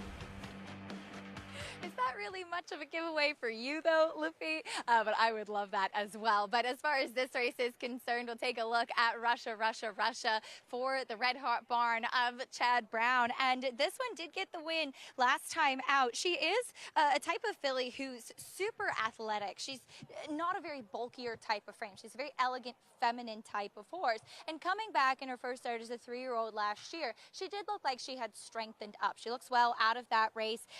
She kind of cruised by pretty impressively, though she didn't win by a big margin. She could just be the type of filly that's getting better. I do think that she's a player in here, but I'm not completely sold on her chances, and I think that there are some other intriguing runners. The one I'm fine is taking some money. I know that she's just 1 for 19, but she's a horse that I think is going to be in a better distance in here today. Home for Christmas wired the field last time out, so she was kind of up against it. Would have liked to see a little bit more punch from her, but I don't think she wants the 9 furlongs. She's very compact. She's a little bit more of a stout type of filly. She looks really, really strong in here today, too. She really carries her weight well. She also looks a little bit more relaxed than she did last year as well. The 2, Just Okay Is Not Okay, comes off of the layoff and makes her first start for Horacio de Paz. She was another one that never carried a lot of good condition. In fact, my notes several times have said that she just looked like she was too light. She looks stronger coming back here today, actually, especially behind the saddle, having built up those hindquarters a bit more. That's where the engine does come from. I want to see her out on the racetrack and see how she's moving, as she is the type of filly who seems to have a pretty light mouth on her as well. So I'll keep my eye on her, but an intriguing prospect off the layoff and going out for the new barn as we head over to Andy and JK for their thoughts on this 7th race. Thank you, Acacia. I think I'm fine as a horse, and Jonathan, you feel free to disagree with me. I just think she's kind of improved as a racehorse in the turf, and not to be tough, it's a big rider change. Yeah, look, and by the one, I'm fine, by the way, not just okay. And I like the inside draw. You get an aggressive rider in Louis. He'll send away from there. I'm not saying he's going to make the lead. He's going to send away from there. She's not quick enough to make the lead. No, gets in position and be able to just save ground. And then at a certain point, she's going to need to get a little bit lucky to not get stuck in behind somewhere. But she's going to save ground, and she'll have that big kick. I like to look at kind of the middle moves of these races, and it just feels like I'm fine has that kick that if she can save ground and she can get a good trip, she'll win. Yeah, and I think we'll get to it in a second, but I don't think she's really any less likely to win than New Guinea. You know, they ran the same race last time, and yeah, New Guinea finished a couple lengths in front of her. First of all, we're talking about the rider change, but also more importantly, New Guinea saved ground on the rail the entire way, and I'm fine was 2 to 4 wide for much of the running. So from a simple ground loss perspective, I think the one ran a better race, or at least not any worse. Yeah, New Guinea broke a little bit slow. Her win came at 1 mile and a 16th. She didn't run that well first off of a layoff, but I've just been chasing this horse. When she won first out, I was pretty impressed. When she ran back on May 30th, I liked her that day. She didn't run very well. I thought she ran well enough last time, and I'm just hopeful that she'll kind of take another step forward here, 3rd start off of a layoff. There are a lot of Chad Brown horses that are a little bit of an underlay, and they're logical horses, and he's been doing so well, I don't know if he can be an underlay. But Russia, I have no idea what about her makes her a short price in this race. Sure, she has room to improve, but she's run the same 3 times as New Guinea, who's run faster than she has really in all of her races. Her effort last time is not getting her a win, and while she can improve second off a layoff, Jonathan, I think you'll agree, one of the strong suits of Chad Brown is how well his horses run off layoffs. Yeah, they run well. They don't necessarily need a race, but I will say this is, I'm first in line to single a Chad Brown short price horse. I've got no problem. Well, we know that. No problem. We're very clear on that, Jonathan. Thank you, Andy. As are the listeners. Thank you very much. But I will say, but I'm not taking one who's not very fast. She's just not very fast. She's going to have to really improve, and if you want to bet horses on the come to improve to win races, you have to be getting paid, and you're not getting paid with this filly. So Jonathan and I are in rare agreement. I do think the 2 Just Okay is not okay, though, is a horse at a price that is worth using. I think at 9 to 1, she's too big a price. Just Okay, Not Okay, 9 to 1. You can get involved with this late pick 4 on your Naira Bets account. Join today. And the incentive, $200 deposit match bonus. You sign up, use that promo code TOGA200. Earn up to a $200 deposit match after your first deposit. Bet any track, anywhere, anytime. Join now at NairaBets.com to earn your $200 deposit match. Big field, inner turf course, Gary, all about trip, these grass races. Yeah, it really is. And you've got to give the edge to the horses down inside. They're going to be able to save ground going into that first turn. But saying that, horses on the outside, they've got to show their hand early on whether they're going to send, whether they're going to take back and get over and save that ground going into that first turn. This one's tough. This New York bred, mile and a 16th, inner turf course fillies and mares, $95,000 purse. Welcoming the field, front side, 5-2. Number 9, Russia. Powerful connections. We'll see her in the post parade. Rat Ortiz, Chad Brown. That is not a Rat Ortiz. That is Louis Saez on I'm Fine, drawn inside. Yeah, and this is the first time that Saez has been aboard this mare. She's been in this condition for a long time. She's had 19 races, 4 seconds, 3/3. Andy just told you, don't sleep on just okay is not okay. No, you did indeed. And, this horse is not a great gate horse. If she can find a way to get out of the gate, not have any problems at that early part of the race, it'll make a big difference in the outcome. Something to watch right from the start. Number 3, Bella Principessa, 17 races in the last year and a half. And I'll tell you who might make a big difference right here is Joel Rosario, 10-1 on the morning line. He's looking for his 4th win of the day. Joel money showing up. Number 4, Lady Thornhill, Jose Ortiz, 2 wins thus far. Should have her in a great spot early on. Yeah, look at those ears on her. She wears a hood, so it covers her ears completely, kind of takes the noise away from her. She'll wear that, and she has worn it in the past when she breaks from the gate.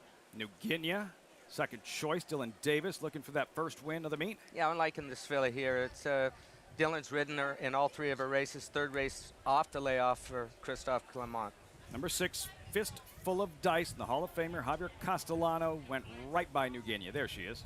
Coming off a long layoff, hadn't run since November of last year, and that day walked off, just fanned off. She didn't run a very good race, but a big series of works. And look, in every jurisdiction, these horses are examined by the state veterinarians to make sure they're good to run.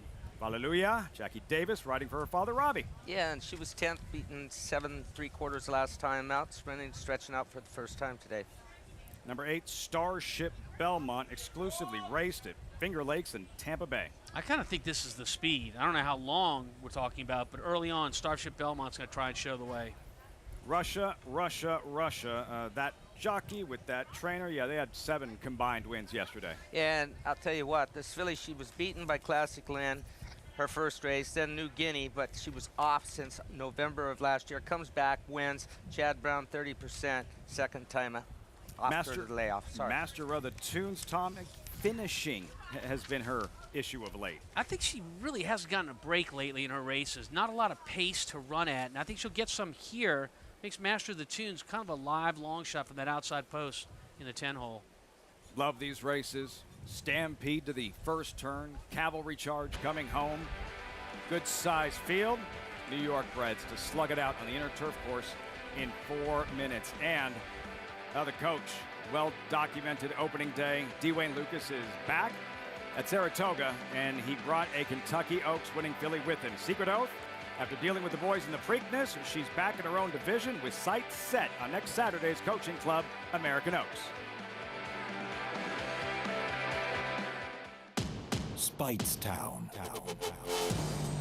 Munning. Echo Town. It's Echo Town for Joe Alamo, and Echo Town raced away. And Echo Town is drawing away in the stretch.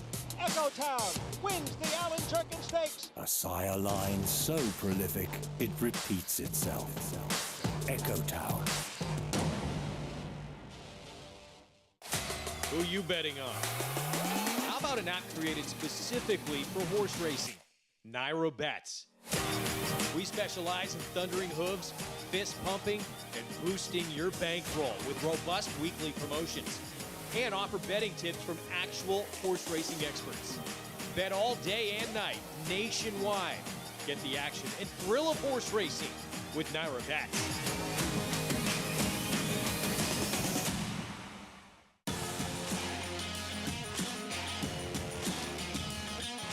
And they're off. Following C. Pouring it on here in the stretch. Impressive to win the Grade 2 Vosburg. Following C. Smile Happy has kicked it into high gear. And Smile Happy with a powerful performance wins by 2.5. The Clutch champion Run Happy, standing at Claiborne Farm.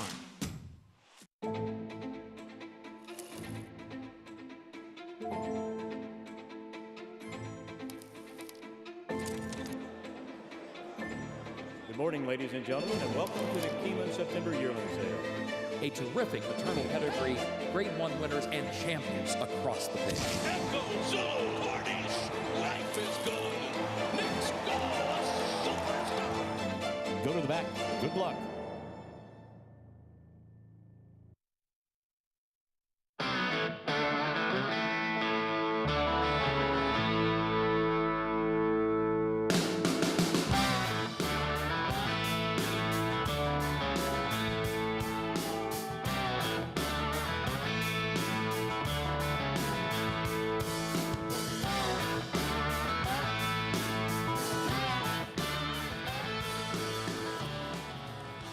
American Muscle, right? Corvette contest. Strong. You tell us your brother had something just like it, right? 60 Corvette, white, diamond tuck and roll, upholstery, convertible. Lucky kid. I'll tell you what, I'll put up Chad Brown's In Italian against any one of those cars down the stretch. And believe me, In Italian will give them a run for the money. There's horsepower, and then there's horsepower. As always, coverage brought to you by America's Best Racing. For the love of the race, visit AmericasBestRacing.net today. Here at Saratoga, field and updated odds for the 7th New York bred fillies and mares, mile and a 16th on that inner turf course, $95,000 purse. Joel Rosario, star jockey, has won 2 consecutive races, looking for a third aboard Bella Principessa. WinStar jockey standings, we get it, it's early, but we track it from the very beginning. Such a prestigious title, the Angel Cordero riding title. Irad Ortiz woke up in front, and now with those 2 wins, Joel Rosario, 6 wins thus far in the first 4 days. And this is going to be a battle all the way to the end. It always is. They'll start separating themselves more than likely here in about 3 weeks or so. But, man, look at that colony. It's an all-star team. Strong. If this was baseball, basketball, football, that is an all-star team. I agree with that. This colony's as strong as there is. This is the horse I picked. I picked the 3. And I really think that this is an opportunity for a horse to make a transition from running in one-turn turf races, albeit those races are a mile and 60 at Belmont. But, you know, this is a more traditional turf course here at Saratoga. And so a mile is going to be 2 turns. And we're going to a mile and a 16th here, so 2 turns and then a little bit of distance. I think that helps our 3-horse. And Joel Rosario, as we've said and learned throughout the day, knows where the wire is. Trying for a 3rd straight later. We'll ride Big Invasion in the featured event, the Quick Call. Number 5, though, Gary New Guinea is the favorite at 5-2 with Dylan Davis. Davis had that big meet at Belmont Park, 2nd in the standings, 1 win behind Irad Ortiz, seeking that first elusive win here. Yeah, look, I was forced to pick just one. I liked the 2 in here. I liked the 3. I landed on the 5. I was actually on the 11 horse and the 11 scratch, so I had to call it audible here when I got to the track. But yeah, I like, I mean, she's lightly raced, and she's coming off of 3rd off the layoff. I like that. Dylan's ridden her every time. He knows her. Dylan had a tremendous Belmont meet. Got beat by 1 win. He was leading all the way till the end. Irad Ortiz nailed him the last day, but he's riding in great form. So those are the things I like about this horse. Acacia, your father-in-law trains. You're always objective. Christophe Clement with New Guinea. What can you tell us about what you've observed from the favorite as we get closer to post time for the 7th? She's a pretty straightforward filly, Lafitte, given that she is by Tonalist, thinking that she would have preferred the 9 furlongs last time. Stablemate Home for Christmas did wire the field, and while New Guinea made the last jump, she just didn't quite have enough punch to reach the top 2. But as far as Dylan Davis does go, his confidence, I think, is in the all-time high. And he's been working a lot of horses in the morning for Christophe as well, speaking of that relationship. But I landed on the 2, just okay is not okay in here. To what Tom said about her getting out of the gate, she has more strength in her hindquarters coming back, and my theory is that could potentially make a difference breaking in here today, because that's where the power comes from. How will she get out of the blocks? That'll be key in terms of her performance this afternoon. Boy, I really like that comment from Acacia. I mean, because that's right on. You know, we call it the engine, the back end of the horse. And if that engine's looking good, she's got a good chance to leave there well. Ricardo Santana aboard. Irad Ortiz, star jockey, won 1 Grade 1 race last summer. Santana, 5. Rides just okay is not okay. Johnny I standing by. Post time for the 7th.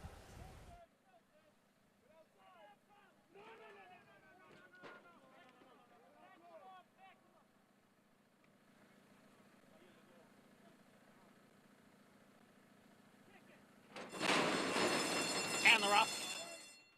From the inside, it's I'm Fine, and Just Okay is Not Okay.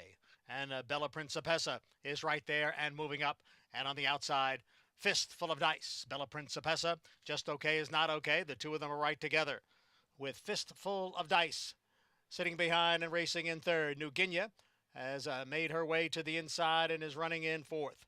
And then it is I'm Fine in fifth. On the outside, Hallelujah runs in sixth. It's almost 3 lengths. Back to Russia, who's in seventh. Master of the Tunes is moving up on the outside from eighth. Then comes a Belmont Starship, and Lady Thornhill is the trailer in 10th as they move up the backstretch. Just Okay is Not Okay has the lead here by a length. Bella Principessa running in second. And then on the outside, it is Fistful of Dice next in third. New Guinea is fourth, 3 lengths from the lead, the half 48 and 1. And then comes Master of the Tunes, who's running in fifth, followed by I Am Fine in sixth. And then on the outside, it is Hallelujah, who's running in eighth. Alongside is Russia at the back. Starship, Belmont, and Lady Thornhill. 3/4 went in 1:12 and 4 as the field hits the top of the stretch. On the inside, coming on through now is a New Guinea. On the outside is Russia. In between horses, Fistful of Dice and Lady Thornhill, who was last in the early going, putting in a run on the outside. So it is New Guinea and Lady Thornhill, and the two of them hit the wire together. Photo finish. Lady Thornhill or New Guinea. Fireworks in the stretch in the 7th at Saratoga. Lady Thornhill outside, New Guinea right there. Lady Thornhill maybe with Jose Ortiz at the wire. Another look, deep stretch. I don't know. Dylan gave a little fist pump just past the finish line. He thinks he won it, but it's very, very close. Let's see who gets the bob here. You know, interestingly enough, it's not Dylan's not exactly getting down with his stick and riding, but he's showing that crop to the horse where she can see it. And there you go. That's that hood we were talking about. This crowd was into it when those horses were finishing up. Lady Thornhill didn't hear a thing. You know, she just paid attention to her race. Someone right next to our set had Lady Thornhill fired up about this 16-1 shot. And you could, right here, we pick it up. Look at how far back Lady Thornhill is. Red cap. Gary, Jose Ortiz is water skiing at that point. Yeah, you picked it up before I did. I was watching what was going on up in front, seeing if New Guinea was going to find space under Robbie Davis. And so I started watching. You were dead right, Lafitte. Good job. Sustained that run, had to come in 6 wide, but never had to break the momentum from that big, powerful run around the turn. Watch how Jose Ortiz on the 4-horse stops hitting right through here, and it's just showing the stick, right? Showing the crop right here. And she's responding to that. Well, with the new rules, I mean, these riders are well aware that there's going to be fine suspensions. They've had to adapt. I think it's going to make them better riders. They've got to pay attention. They're allowed to use the crop 6 times in the turn down position.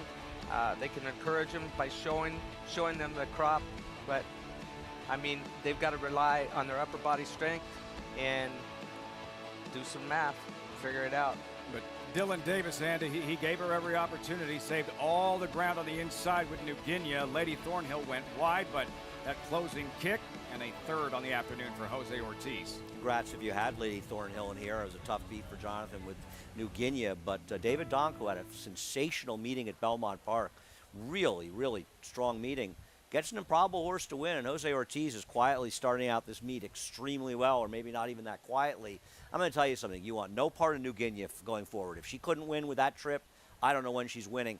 This is not sour grapes, but watch the race again with our horse, I'm Fine. She got completely buried in the stretch. Luis Saez had no room to get out, and that's why you need to give yourselves options. You've got to be careful about getting buried in the inside.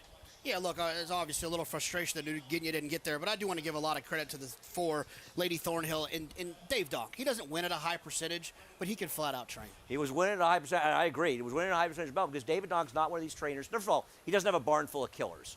And second of all, he's not worrying about his win percentage. He's running his horses where they're eligible. But David Donk is having a tremendous year and reminding people of what a good trainer he is, Lafitte.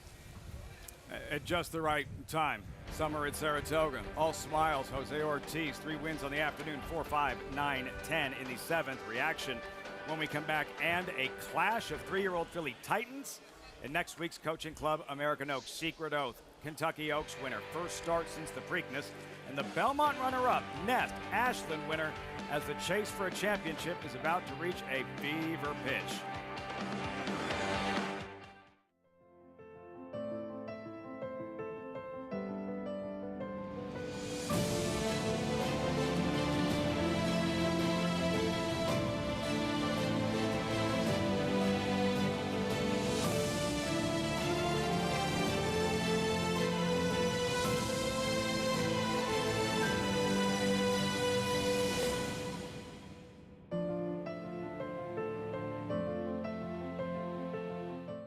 Launch your Thoroughbred ownership experience with Flying Partners Racing, a New York and Florida-based racing partnership with winning percentages over 20% at Belmont, Lone Rock to win, and 25% at Saratoga in 2021. Ice Princess.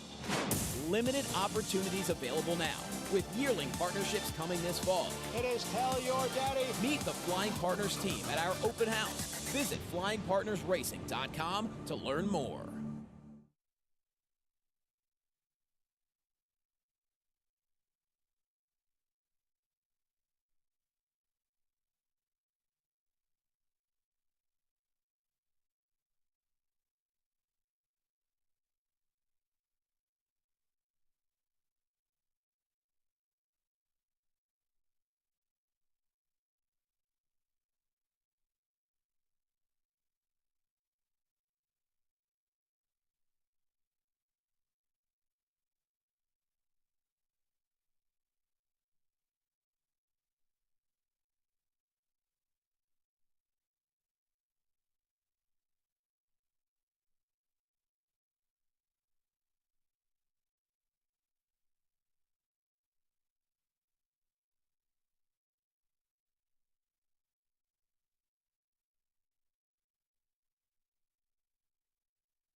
Family Fun Day here on the set, here on the show. Berkshire Banks Family Fun Day as well at Saratoga. Kids having a great time here at the spa. Little Papa Shot. I will smoke you with that, Gary. You got no chance with me. You got no chance with me. And that's going to make you feel better? Yes. If I can beat you at anything, yes. Well, you're after everybody today. I don't know what's going on with me today, man. It's been a long first few days. Berkshire Banks Family Fun Day. And an inquiry involving Russia. Not quite sure what it involves. We'll keep you posted. No concerns about the winner, though, Acacia. Lady Thornhill in an upset. No change. Pleased to be joined by winning trainer Dave Donk. Lady Thornhill. Dave, first I want to ask you, because we see you bring virtually all your horses into the paddock with a hood. This is a filly that races with it, as she is a bit of a high-energy type. Tell us a little bit about that equipment. Yeah, it just it really seems to keep a lot of them settled. It's a lot what they hear, not what they see. So early in her career, she was pretty rank and a little rambunctious. She was great in the paddock today. I was a little surprised off a little layoff. Very surprised how far back she was early, but I just told Jose, ride her the way you want to ride her. So. Tell me a little bit about your relationship with Jose, as I know you two go way back to when he was an apprentice. Yeah, listen, Jose, Irad, Manny, all those guys, it really comes about Angels brought them around when they've come out of the jockey school in Puerto Rico. And, you know, I think a lot of us recognized early on these guys are pretty good. And just really fortunate to have a relationship with all of them, and they're very good runners. He's piloted her to both of her wins, this filly, and you gave Lady Thornhill some time after that last race in May. Do you think kind of going back to basics was what she needed after that effort? No, the reason she got time is she spiked a fever the next day, and she was out of training for 2-3 weeks. We had a bunch of horses get sick. It was hard for her to recover, so I'm quite pleased that she came back, with that effort today. Came back with a big one indeed, Dave. Congratulations. Thanks, appreciate it. Trainer Dave Donk giving New Guinea what she needed, and she was able to come back to the racetrack victorious, Lafitte. Jets, Jets, David Donk, which brings up a conversation we can circle back to. Lady Thornhill, 3440. I'm sitting next to a trainer. I'm sitting next to a jockey. Tom Amos, you'd be the one who gives the instructions. Gary Stevens, jockeys don't love to get that many instructions. He's the one that doesn't listen. He doesn't listen anyways. But what I David didn't need Donk, to. what he was just saying is that, I didn't give Jose too many instructions, but I was surprised to see him that far back. But in the end, it worked out. So a couple of things going on. I mean, number one, her physical talent obviously came into play there. But mentally, when a horse is not right mentally, it's show over in a race. So you're doing all you can to bring that horse to the gate right. Gary won a big race for me at Churchill a long time ago with unanimous vote. And when he got back on him, this is the first start in this country this horse had from Europe. And Gary said, don't get in a hurry to run this horse back. He's rattled, So anyhow, it was just the riders can help you a great deal. You hear David Donk talk about his relationship with the riders. You work as a team. Yeah, and as far as instructions go, Tom's not telling the truth 100% about not instructions. What I liked is knowing what the horse likes, what they dislike, idiosyncrasies that may help both of us, help all three of us. What does the horse not like it inside? Does it like it outside? Doesn't like a left hand riding crop? Just different things. So I studied before races, Tom. Yeah. It worked out pretty good. I had a reputation. I know. You wouldn't want to receive like a playbook. No. Here's what we're doing today. I always question give me options. trainers that follow their horse all the way out to the racetrack from the paddock, talking to the rider the whole way. I'm like, are they talking about going to dinner tonight? Because, other than what habits the horse has, what are you going to tell him? Jose Ortiz should go out to dinner tonight. The afternoon he's having 3 victories thus far.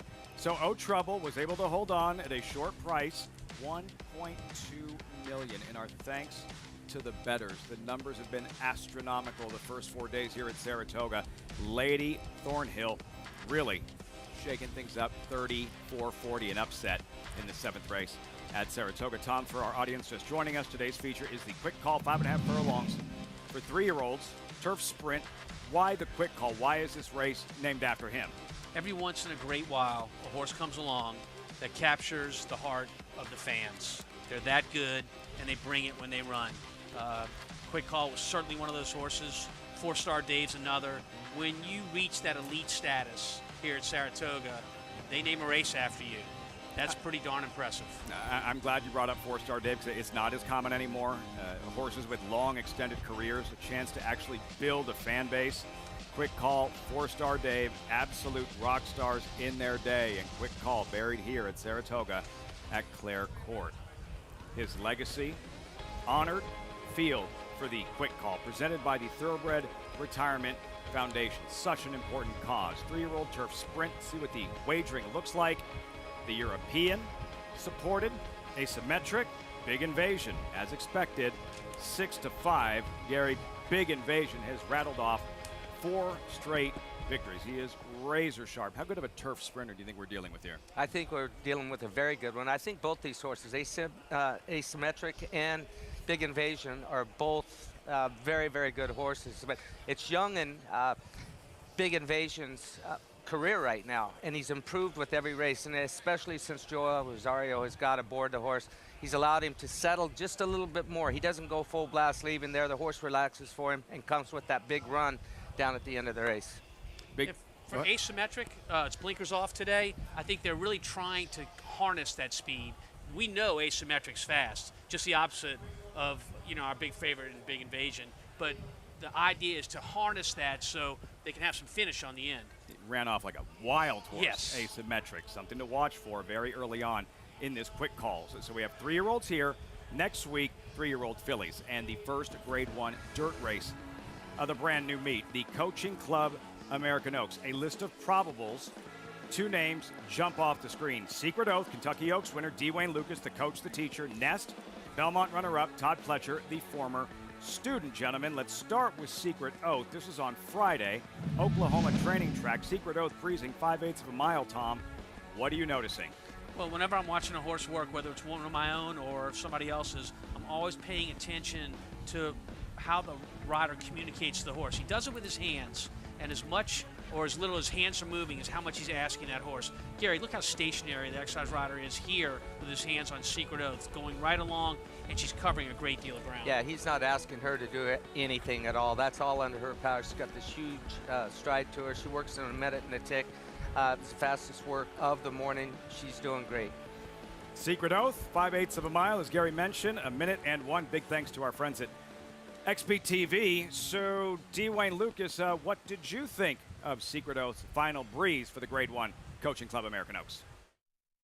I thought it was exceptional for not only the time, but the way she did it, and she seemed well within herself coming home. So all of the trainers always say it's exceptional, but this one probably was.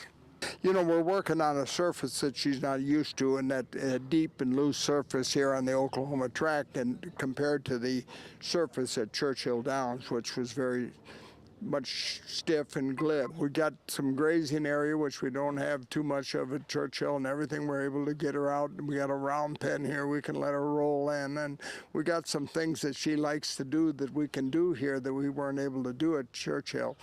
But we gave her, it was an 8-week break from her race, her previous race, to the one on the 23rd coming up. So this was a refreshing change, good weather. We got out of the heat that was in the Midwest, and everything up here is kind of falling into place. Everything does feel in place with Lucas stabled at Saratoga for the first time in 3 years. However, Secret Oath will have to tangle with this filly. Again, Nest, she beat her in the Oaks. Nest breezing here yesterday, Gary. Her final breeze before the Coaching Club American Oaks. What are you noticing from Nest? She's on the outside for Todd Pletcher. 5 furlongs at 101.44. Well, the rider has got an anchor hold on her right now, and that's a pretty good horse in front of her. It's Champion Corniche, the male, and she just faced males last time out in the Belmont Stakes, finishing second. So, boys, no problem for her. She's stalking, she's pulling the rider up here under her own power. He's not wanting her to make her move yet. She looks very sharp to me, Tom. When she was in Kentucky getting ready to run in the Oaks, her works weren't that good. She got out a lot. You can see her head tilted a little bit there, but I'm talking about really was getting out at Churchill Downs. And when she went to Belmont with those big wide turns, I was like, well, that'll help her a great deal. But now she's back to a traditional surface. I think she looks great. I think she's making the turns very, very well. And again, watch the rider's hands. They're not asking for anything of these two horses, and they are cruising right along. Breezing with Corniche, last fall's 2-year-old champion. So you saw the list of probables. Last year we had a field of 5 in the Coaching Club American Oaks. The result, one of the most exciting races of the summer, guys. When you get fillies like Secret Oath and Nest together, like small field or not, it's going to be exciting. Oh, yeah. And Butterbean, I noticed, she just won the Iowa Derby. She came back on short notice for the Iowa Derby, and she's coming back again. So I'm not saying she can beat either one of these, but the role that Kenny McPeak has been on for the last, 3 months, 2 months, especially the last 3 weeks, is amazing. The chase for a championship, Tom, the significance when you're talking about these big races at Saratoga, Coaching Club American Oaks, Alabama towards the back end of the meet. For these two fillies, whoever performs best here, towards the end of the year, you're likely 3-year-old filly champion. That's exactly right. Everybody's going to forget about the first half of the year. You've got the Kentucky Oaks winner, and you've got the Belmont winner. So, I mean, but everybody's thinking more about what's going to happen here. Excuse me, with that. Belmont second. Yeah. I know what you meant. Before they even draw the field, you guys know whose corner you'll be in? I'll be in Nest corner. I'll be in that birdcage. Look, I don't know if it's my heart speaking, but it's with Wayne Lucas and the filly. Hard to go against D. Wayne. Can't wait. Next Saturday's Grade 1 Coaching Club American Oaks. Here on Sunday, we have the upcoming quick call, and you see the updated odds. Big invasion, as expected. Now, for our viewers on Fox Sports 1, we'll be saying goodbye in a moment, but we'll be shifting over to Fox Sports 2. So you will see this quick call over at Fox Sports 2. That's at the top of the hour. JK and Andy still with us. Looking at Big Invasion, guys. Even money, 13 minutes out, looking to rack up a 5th consecutive victory. I don't take Big Invasion lightly, and there's an argument maybe 5.5 will be better than the 7 last time, but I prefer Asymmetric, who was a runoff last time, and it's unusual for I'd rather tease be on a horse that runs off, and considering I ran off in that wild pace that day, I thought he ran a respectable race first time in the country to be second to Big Invasion, and I think there's a reasonable chance he will turn the tables today, Jonathan. Yeah, look, Big Invasion is definitely the horse to beat, and no one's arguing that.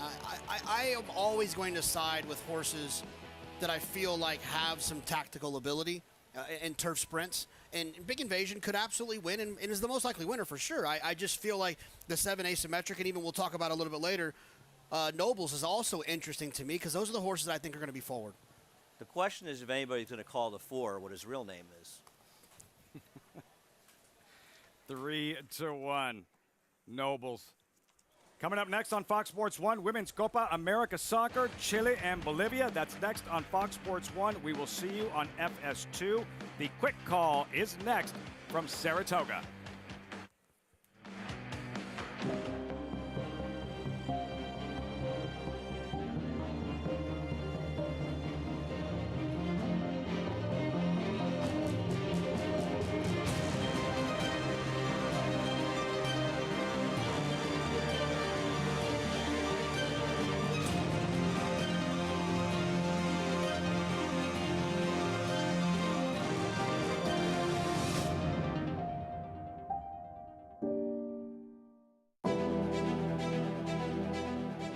You don't have to be a multi-millionaire to get into this game. You can have a few $1,000s and have fun with it. But with the bonds, you're actually going to win. I've had the opportunity to win multiple races. In fact, this year I won 2 times in one day, which is almost unheard of to be able to do. This is going to happen with them. You will get into the winner's circle in Saratoga. You will walk that horse in, and you will stand there, look at the crowd, and the bonds will take you there and get you into that winner's circle. And it won't cost you a lot of money. Every breeder hopes to leave a lasting genetic legacy. It's one of the few true paths to immortality. The importance, permanence, and legacy of Alapa is best understood by the influence of Prince Palatine. To put Prince Palatine's significance and that of the farm into a proper perspective, every stallion at Alapa traces their parentage back to Prince Palatine. Hill and Dale at Alapa, where the obscure becomes obvious. Irish Hill and Duchess View Stallions, proudly standing the ultra-fast, multiple stakes winning son of Uncle Mo, King for a Day, the only horse to defeat 2019 3-year-old champion Maximum Security. Well, King for a Day was basically a clone of Uncle Mo. I mean, good speed, the ability to carry it over distance of ground, real professional horse and a really cool horse to train. Sire maker extraordinaire Uncle Mo, represented in New York by King for a Day. Visit IHDVStallions.com to book your mare today.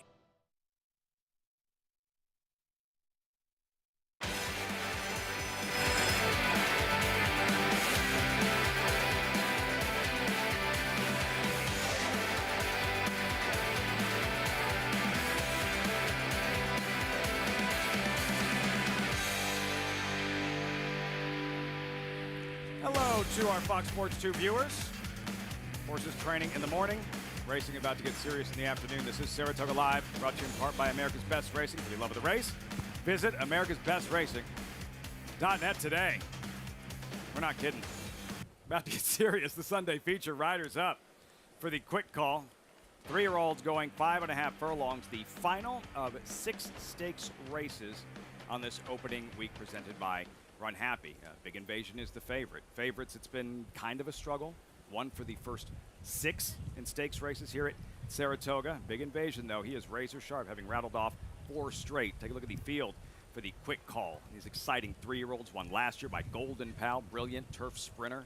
Updated odds, Big Invasion 6-5. The European Asymmetric at 2-1. Nobles is also won 4 consecutive races, 3-1. Quick call presented by Thoroughbred Retirement Foundation, Grade 3 event. We're swapping champion jockeys. Champion jockey Richie Migliori Kentucky Oaks winning trainer Tom Amos. Guys, it's always the most exciting part of the afternoon, the feature race of the day. Richie, Big Invasion. How good do you think he is? How good of a turf sprinter are we talking about? He is so good, and he's become doubly dangerous, Tom, ever since he's learned to rate. It makes him very, tactical. He can be right in behind the pace, but he's not slow. Not slow at all. See him in the post parade. Sky and Sand, lackluster effort following a solid turf debut. Surprise Boss, 15-1. 15-1, Surprise Boss. A good New York bred. Won 2 of the last 3, but stepping up here. Run Curtis Run couldn't run by Nobles last month in Kentucky. Yeah, another New York bred who adds speed to the affair, though. He's going to be up close. Nobles, nobody could run by him last month. Yeah, look, I'm just going to call him the 4-horse. How this one got by the Jockey Club, I don't know. But, look, on a streak, last 4 in a row, and a horse that's very quick. No idea what you're talking about, Tom. No idea. Not taking the bait. The European asymmetric Jamie Spencer needs to throttle and control, harness that early speed. He was a runaway train last time, did not rate at all, was shocked that he hung around to be second going 7/8 because he ran through the bridle. Big Invasion. There he is. Christophe Clement has him locked in, strictly the one to beat.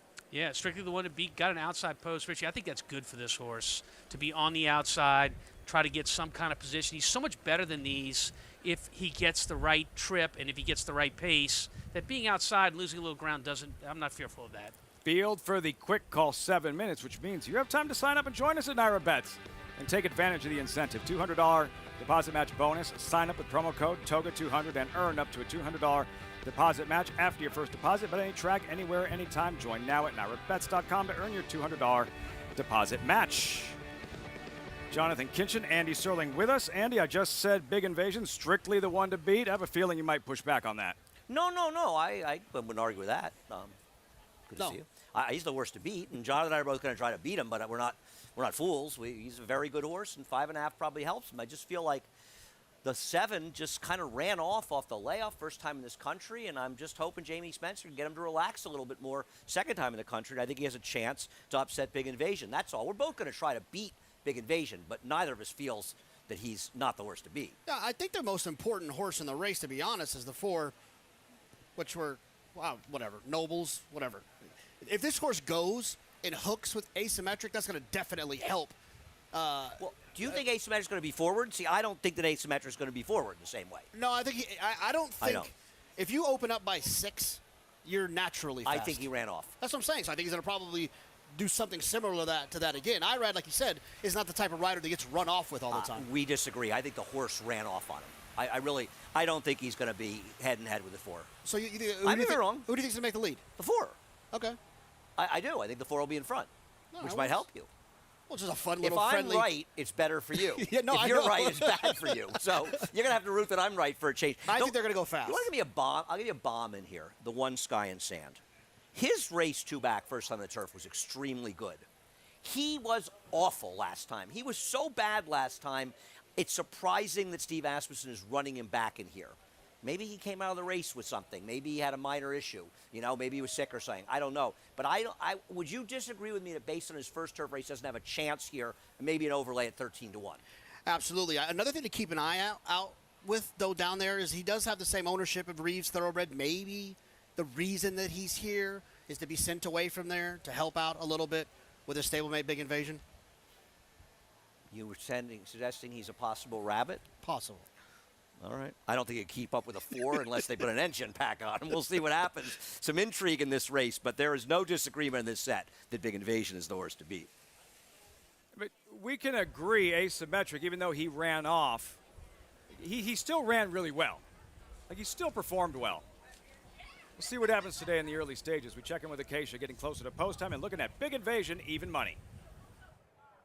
And though he and Sky and Sand do have the same ownership group, it's totally different programs that these horses are on. In fact, my husband Miguel was giving Dean Reeves a little bit of a hard time that he has another runner in this race as well. But as far as Big Invasion does go, he is a grandson of Claiborne Stallion Warfront. Those types of horses just carry their condition so well from race to race. And that's what you see with him, because he's the type of horse that really thrives off racing, off training. He's like clockwork. The more kind of exercise and activity he gets, the better he does in the way that he's Flourish. So he's been just really, really consistent and regular, which is really a dream type of horse to train because he can be very strong in the morning, and being able to have that consistent activity has really, really done him well. But the fact that he has also been able to kind of switch off and relax a little bit under Joel Rosario in his races does bode well for him too. The 7 Asymmetric, reading quotes from trainer Wesley Ward, he said he wants this horse to be ridden today like he was over in Europe. And watching his European races, I could see what Wesley meant.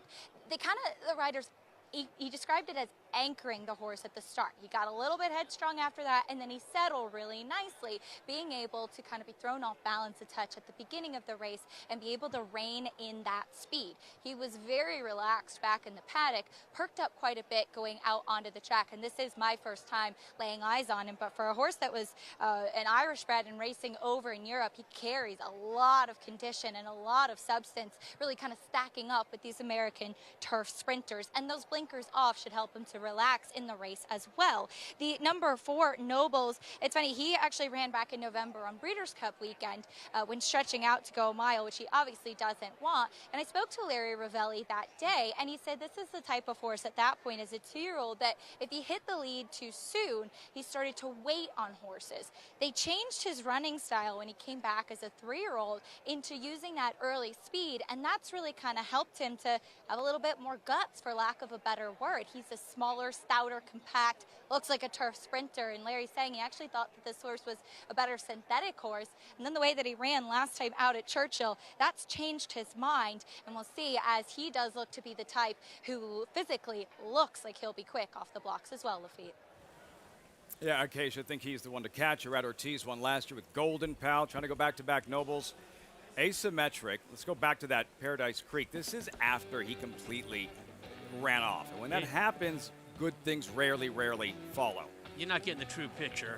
Down the backside, he literally is probably 10 in front and out of control. And here's the similarity between today's race and what happened that day. Asymmetric broke from the outside post, the 6th post position of 6 horses last time he ran. European horses are taught to relax when they get cover, when they're covered up. When you're in that outside post first time in the States, blinkers on, and you get allowed and you see daylight and nothing else, that horse is going to take off on you. So today he's only got 1 horse outside of him. That's Big Invasion. It's going to be a job to get cover for this horse again today. Don't get me wrong. They spent 2 months trying to get this horse to relax, and that's why they entered with blinkers off. But I'm just saying it's a concern. I also think the first time common thought is that a horse coming from Europe the first time, you let them break a little freer because you're expecting them actually to be a little slow the first step. I think with the blinkers and that IRAD kind of allowed him to run away from there, he just got rolling. I think Jamie Spencer with the blinkers off is going to kind of break a little quieter, a little bit more hold of him, and try to find some cover. It'll be interesting to see if it works out that way. I picked him, Tom, just because when you see a horse run off as hard as he did and not relax at all, basically run on one breath, they usually pass out at some point and get beat 10 lengths. The fact that he hung on for second impressed me. Yeah, no doubt. But it's as much a mental race for this horse as it is his physical abilities. We all know he has that. All eyes on Asymmetric right from the start with Jamie Spencer. What will he do? No bulls. Anticipated pace setter. There he is. Pedal to the metal at Red Ortiz. Again, struck with Golden Pal last year. Looking to take down back-to-back editions of this Quick Call Stakes. Big Invasion seeking a 5th consecutive victory. Leading rider Joel Rosario won the Diana yesterday, trying for a 3rd graded stakes win in the Quick Call. Here's Johnny I. And they're off. It is Surprise Boss who is going out for the early lead. Surprise Boss is in front with Run Curtis Run now moving up. And then it is Nobles who is next in 3rd, followed by Sky and Sand, the gray, in 4th. And alongside is Big Invasion next in 5th. Asymmetric is the trailer in 6th. Long shots are 1-2 here. Surprise Boss and Run Curtis Run. And they ran the opening quarter mile in 21 and 2/5 seconds as they race midway on the turn. Now moving on through is Big Invasion to grab 3rd. To his outside is Nobles next in 4th, followed by Sky and Sand and Asymmetric. The field is in the stretch. Surprise Boss, Run Curtis Run, and Big Invasion on the outside. The half, 43 and 4/5 seconds. Here comes Big Invasion now to take over the lead. It is Big Invasion in front, and his winning streak continues. He's won 5 in a row, and the final time on the board, 1 minute, 0.80 seconds. A couple of ticks off the course record. Blazing 5.5 furlongs, 5 straight consecutive victories. Big Invasion, good as advertised in the quick call. Wow.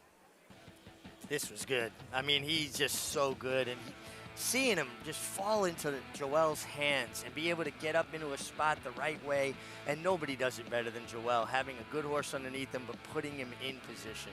Look, he was going to win no matter what, but he got the great setup. Fast up front. He got what he wanted up front, and so did the 7-horse Asymmetric, who broke, was able to relax back there, but we talked about it being as much a mental game as it is physical skills of these horses. That horse is wrong right now. Yeah, and he was back there. He was still pulling. It was funny. He was right in behind Big Invasion, but he wasn't switched off. He was working against Ryder, and then he didn't finish. Big Invasion, though, I mean, all racing, and right now Joel's in his zone. But turf sprints, I don't think I've ever seen a rider better riding turf sprints than Joel Rosario. Just a 3-year-old. He's got a lot of racing ahead of him.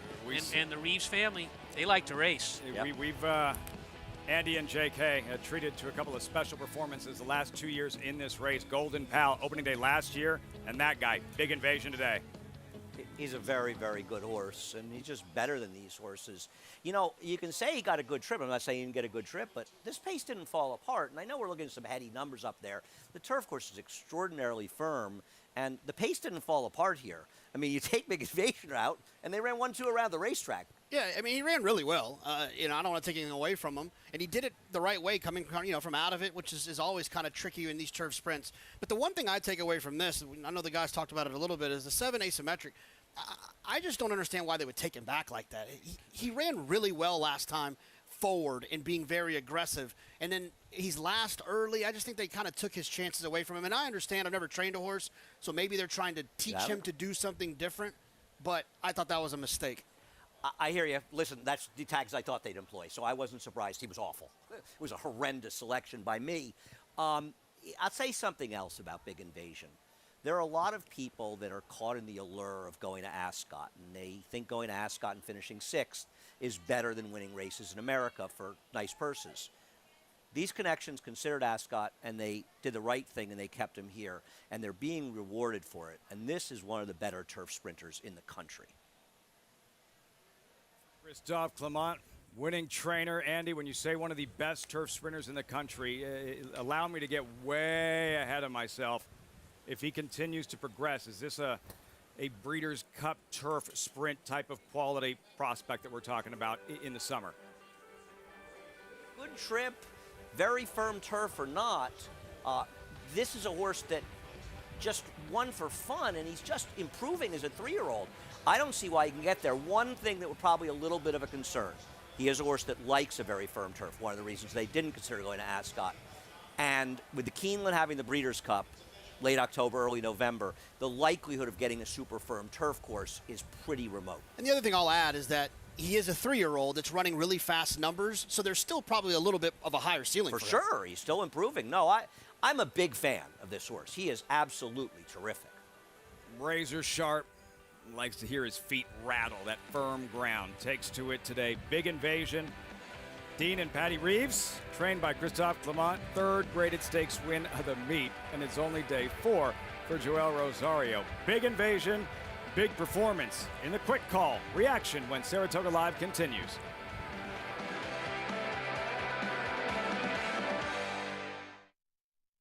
DeMarchelier offers breeders a rare opportunity as the only son of Dubois standing in Kentucky. Dubois, one of the world's most celebrated stallions, is now a sire of sires. His top sons at stud are making a name for themselves across the globe. With a picture-perfect pedigree, this son of Dubois brings one of the world's most potent bloodlines to America. DeMarchelier, standing at Claiborne Farm. Monmouth Park's 50-cent Win Early Pick 5 is one of the country's earliest Pick 5s, making it the perfect way to get your wagering day started.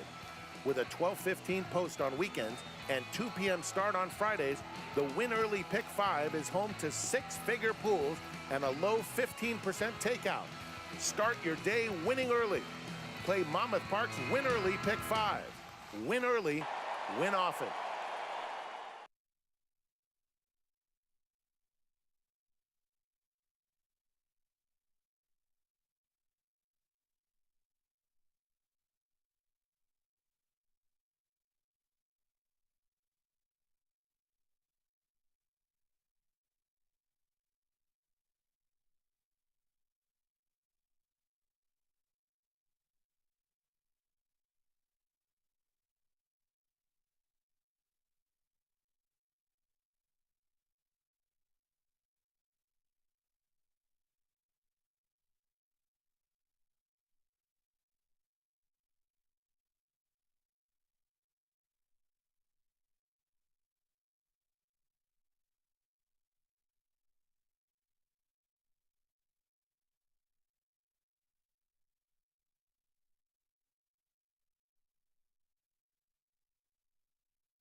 Winner's Circle lead-in brought to you by Fasig-Tipton. A Saratoga sale. Where will you be? That's where they all wanted to be. The Winner's Circle. After the quick call. Big invasion for the exact same team that took down the Grade 3 Forbidden Apple on Friday. City Man. Reeves, Clement, Rosario at it again. Patty Reeves with Acacia in the Winner's Circle.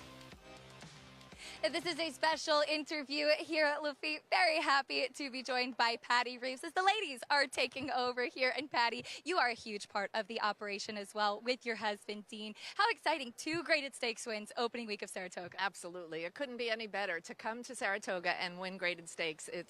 There's nothing like it at all. We just love it. You have been in the game for not too long compared to some people over the last 10 years or so, and it's a tough game too, but these successes, what does it mean in seeing your horses flourish like Big Invasion is? Absolutely. I mean, Dean, my husband, has done such a great job improving our stable, picking out the horses, working with the trainers, and we just couldn't be any happier. This is such a great developing 3-year-old, and we're really excited to see what's ahead for him. Tell me a little bit about Big Invasion. Now 5 in a row, a really fast race today. What were your thoughts?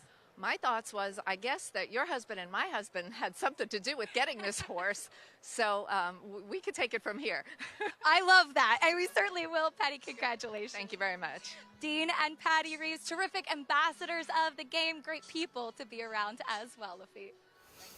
Acacia's husband, Miguel Clement, Christophe's son, who's been up here for a long time getting ready for this meet, overseeing the Saratoga string. A lot of credit. He's really done a great job with the horses that he has up here in Saratoga, and he grew up in the game, and he had a good teacher in his father. He had a great teacher, and he's pretty good himself, on top of which they had a great meet last year, and they are starting off again in the same fashion up here at Saratoga. Second in the standings, only behind Chad Brown, who had a historic meet, along with City Man, Big Invasion. Like Dairy Nane ran very well in a stakes race as well.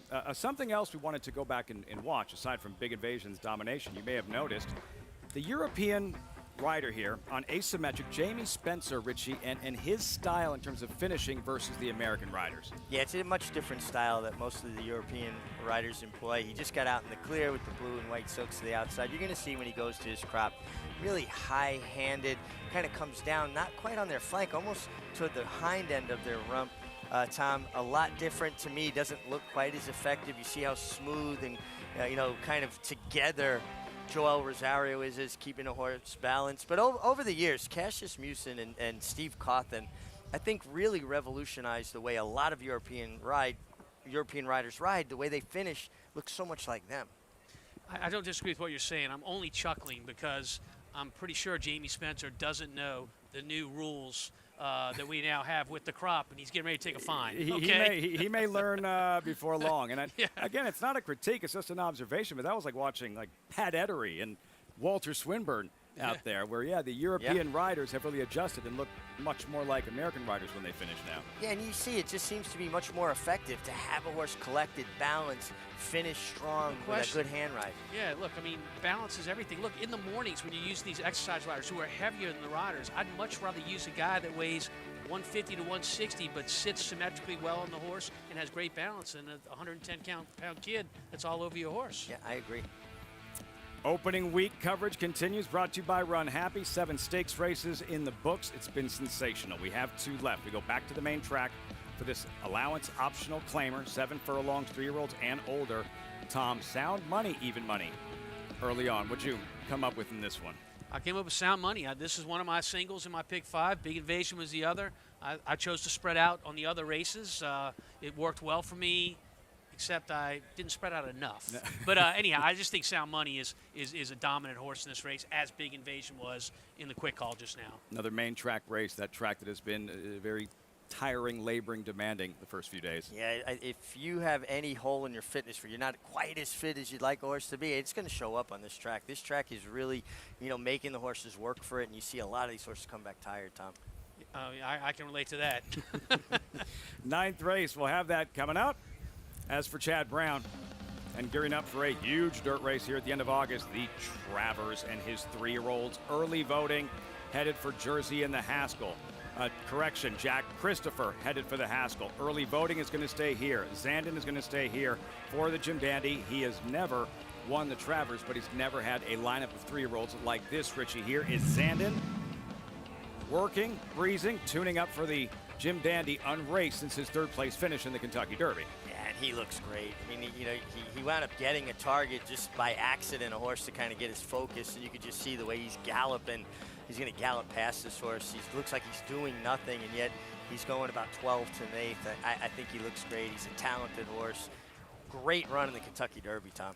Great run in the Kentucky Derby, and quiet hands on that horse and just, gobbling up ground all the way down the lane. I mean, you hear it way too frequently, just what I wanted, but I'm watching it work like that, and that would be just what I wanted. This time it was actually true. Zandon, yeah, right. Next stop, Jim Dandy. Early voting, next stop, Jim Dandy. Working. This was the Preakness, and a huge performance. And for Chad Brown, he's now done it twice. He has a horse that qualifies for the Kentucky Derby, pumps the brakes, patient approach, skips the Derby, comes back and wins the Preakness. Cloud computing 4 years ago, and with early voting. If you wanted to make Chad Brown's middle name Patience, I'd be just fine with that. Because being a good horseman is more than just getting the great athletes. It's about knowing when they're right to run and taking the time with them when you need it. Chad Brown is the best at doing that. And he's fortunate. He's got good owners like Seth Klarman, Peter Brandt, people of this ilk that allow him to do his job. And he can be patient. He doesn't have the pressure of them saying, no, I want to do this, we want to go there. And that just, as you know, as a conditioner, a trainer, makes your job a lot easier, doesn't it? Well, look, if your owners are confident in you, and Chad's owners are certainly confident in him, it does. It makes your job a lot easier. Jose Ortiz, first Preakness win, early voting, bound for the Jim Dandy. We can't wait. We'll have it for you on Fox. And Jack Christopher, one of the most electrifying thoroughbreds in training. This was the Woody Stevenson, a sprint. Jack Christopher off the layoff, absolutely. This is after the Derby race at Churchill, the Pat Day Mile. Jack Christopher putting on a clinic. Tom, the thing that impressed me about him, going fast comes easy to this guy, and he's doing it easy. Then when he's asked, he finds another gear. And that's a potent combination to be that quick, but then to find more. We got downtown, we got the muscle car show, the Corvette muscle car show. They left Jack Christopher at the barn. They should have brought him right down there. He'd fit right in with those cars. How far what distance do you think would be his, in the end, what distance do you think would be Jack Christopher's best? That's a really good question and a tough question. I think he'll get the 1 1/8, no problem with the Haskell. I'm not convinced the 1 1/4 is everything he wants, but he's a horse that waits on his rider's cues, and that makes him more dangerous, that he potentially can get more ground. I agree 100% with that. I think the 1 1/8 is not something I would shy away from, especially on that track. Andy and JK for Chad Brown, who's won the 4 training titles here at Saratoga yesterday, a 7th. Diana, the Travers has alluded in. This is the best crop of 3-year-olds he has brought here for the summer. Who do you guys think is best? Well, the question isn't necessarily who's best suited to a race like the Travers, 1.25 mile horses. We'll find out. Jack Christopher is obviously a very, very brilliant talent.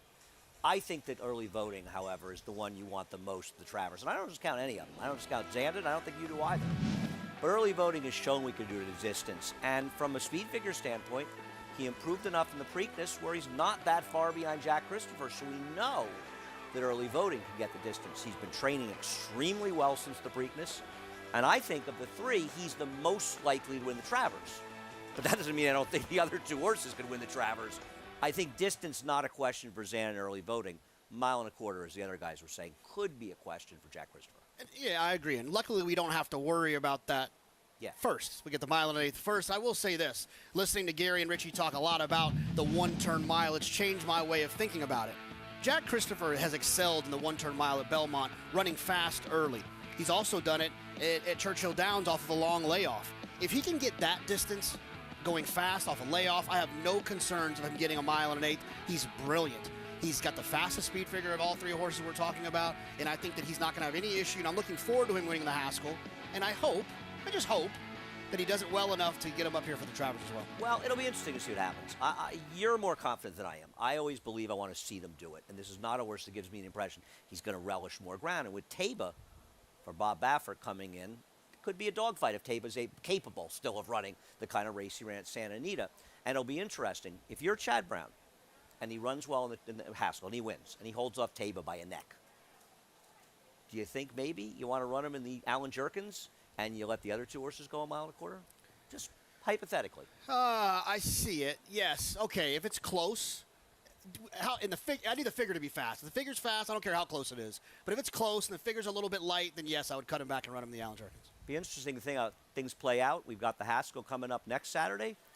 We've got the Jim Dandy coming up the following weekend. That's going to be a very big one and a big show here as well. Looking forward to all of those races, Lafitte. And it's going to be a great summer here in Saratoga. And one of the parts of it is all of the 3-year-olds, whether it's the fillies or the colts. You took my follow-up. I was going to ask you, what's wrong with Jack Christopher and the Allen Jerkins and that powerful 1-2 combination, early voting, and Zandon in the Travers. We'll see how it all shakes out as those prep races continue towards the Travers Stakes. And yeah, I mean, he's going to have that option moving forward, which is, look, these are good, this conversation we're having, these are good problems to have, Richie. Well, I mean, to have 3 horses that are that talented, 3-year-olds in the same division, and it's good that he separated early voting and Jack Christopher because they have similar running styles. They're horses that are involved early, they're close, where Zandon complements early voting going to the Jim Dandy because he's a truer closer. I'm just trying to fantasize about that in my head, having that kind of stock in the barn right now. It's a credit to what he does as a trainer. I mean, he's done a great job, and so, with success come good horses. He deserves it. 7th Diana win yesterday. Will he capture that first elusive run-happy Travers this summer? We'll find out. Plenty of time between now and then. That's the beauty of Saratoga. After today, we still have 7 weeks left. Horses in the paddock for the 9th. Sound money, Acacia. Odds on 4 to 5. What are you seeing in the paddock? It's a short price for him, but I do think that this is a good spot for him as well. Had to chase Jackie's Warrior last time out, and in that race, and he ran a valiant effort, but you just kind of felt bad for Sound Money because Jackie's Warrior was just doing it so easily on the front end and pulling away from that field, but Sound Money really kept on after him. One of my concerns in that True North was that with the Connections taking the blinkers off when cutting back to a sprint, he just seemed a little bit distracted. As you can kind of see now, they're trying to saddle him on the walk because he is a little bit of a trickier type of horse. And he's a horse that seems to do better with some open space and to keep moving, as well as they are taking the tack off. Looks like they're going to regroup in here, but I'll keep my eyes on Sound Money because he is a horse who, once again, can be a little bit tough prior to his races. He's really sharp. He really looks around at a lot. And I think with those blinkers coming off, he got just a little bit more distracted, I would imagine, with those blinkers on, was to keep him focused as they're bringing the pony over to saddle with him. And oftentimes that really acts as a security blanket to help them kind of say, okay, everything's okay. This horse is being calm. I don't need to be nervous. So they'll saddle him outside the stall down the end with the pony alongside. Keep my eyes on him and report back onto how he's doing. But next to him, the 5, Fortin Hill, goes out for Belmont. Another one who's pretty sharp pre-race. In fact, he's actually sharper today than I've seen him in the past, which I like. I remember he came off of that big layoff back in March. I spoke to him after that spoke to Belmont after the Gulfstream race, and he said just really thought that he wanted an extra furlong. The 7 furlongs is really the distance that he prefers, and he looks it. He's strong once again. He's an athletic type of build. There's length to his frame. He's dappled out from head to toe.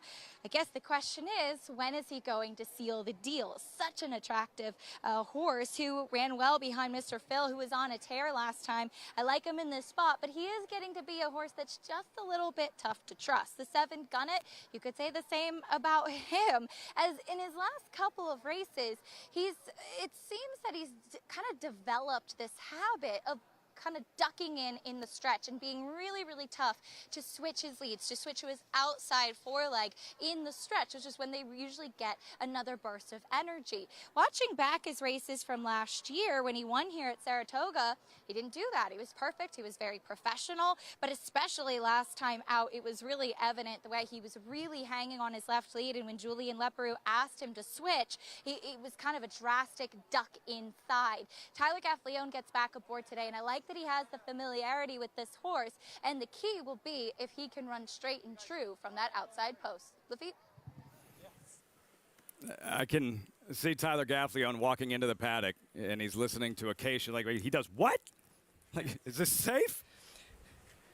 Not the best of habits. Gunnet, 5-1 pictured there. We check in with Andy and JK. How'd you guys see this one unfolding? Well, I honestly thought that Gunnet would be 20-1 in this race. I have no idea why anybody would bet him in here. The 4 Sound Money is the worst to beat. There's just no two ways about it. He's been kept in good company. He's consistent. He has speed to put himself in the race. I'm not against him. I thought he fought his little heart out against Jackie's Warrior last time. Yeah, no, look, Sound Money has been facing better, and he did it the right way. He lost a lot of ground in this race. Wide geometry comes into play in horse racing from time to time.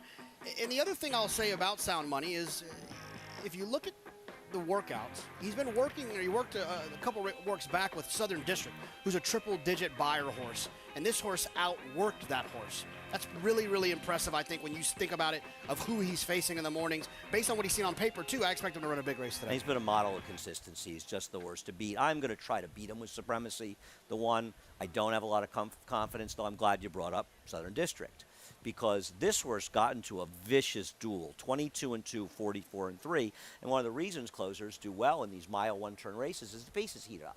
And you can see it there with that fast second quarter. The horse he dueled with was 5-1, and he was eased. And he's coming off 2 90-plus buyer performances. That's how strong the pace was. This was the biggest race he's ever run, not even close. The problem is he's kind of a one-number horse, but at least he's a price, Jonathan. Yeah, no, I like him from the inside, and I don't need to tell anyone who's been paying attention this week that Brad Cox can win some races up here. If he was drawn outside of Sound Money, I would give him a little bit of a better look, but Sound Money should be able to keep his eyes on him at all times, and I just think Sound Money's going to be tough in here. Do you ever have like nightmares on the rail? Do you ever like wake up in a cold sweat that you bet a horse and he drew the rail and got into trouble? You just hate the rail. I will use it. I just can't. I'll play horses from the rail, but it's hard for me to love them from the rail when there's other horses that I think are competitive outside of them. Nighttime, I think, is an interesting horse in here. And the idea that he's twice the price of Gunnet. Gunnet can't win this race. He can't win races against easier horses. I'll get him the winner's circle. But nighttime's, I mean, I think I beat a nose, a Zop by Aloha West here last year. And he ran well enough 2 back to be a player here. He was awful last time. Do you think he has a chance to bounce back at a price? Yeah, I do. I thought he ran well enough at Churchill Downs. It was an off-the-turf race, so I don't try to get too carried away with those because typically they're facing horses that they're outmatched, that they've outmatched. But he makes sense in here at 9-1. I think he's an underneath type. I'm not going to leave the set if he wins. I just don't think he's a likely winner of the race. But from a value standpoint, would you say, especially against a horse like the 7, at twice the price, he's good value? Absolutely. Gunnet has a bad habit of not changing leads, and And against these horses, when he's probably not as good as them, he's going to need all the energy he can find. Yeah, no, I don't see it happening. I suppose anything's possible. But I think one thing we firmly agree with Lafitte is that the 4 Sound Money's the horse to beat. And being wagered accordingly, 4 to 5 Sound Money, gentlemen. Race against Jackie's Warrior, Sound Money is trying to win. So Jackie's Warrior makes the lead easy. Sound Money in second has got to try to put himself in position to get to that horse. He's chasing. That wears a horse out. He's still 7 lengths in front of the third-place horse at the end. Yeah. Not a fun position to be in, chasing, specifically with a Jackie's Warrior. 7 combined wins yesterday, Ortiz Brown. Post-parade, the speedy supremacy. We learned that the rail gives Andy nightmares. No, it gives me nightmares. I don't worry about the rail. He's not a speed horse in this particular situation. He runs his last race. I think he's going to win, and I'll take the 6-1 to think that could happen here. Nighttime, Joel Rosario seeking a third on the afternoon. This feels like a very useful horse underneath. He got a big figure, 2 back. It was an off-the-turf race, but the speed figure was still fast. Kendrick Carmouche, 11-time winner, American Power, straight to the favorite, Sound Money, 4 to 5. This feels like the most likely winner of the race, the horse that I've singled and Tom has as well. Heard Acacia describe Fortin Hill and how tricky he can be. He's run some good races recently. He's part of a revolving door of trainers for this operation, but he's run well in his recent starts. But I actually think this is a tougher spot than he's been in recently. 3-2 zones and Dylan Davis at 11 to 1. Yeah, you ran well 2 back. I just think he might want a little bit shorter and maybe a little bit easier. Gun it. Let's hope he minds his manners out there today. He's 3 for 25 from a barn that wins.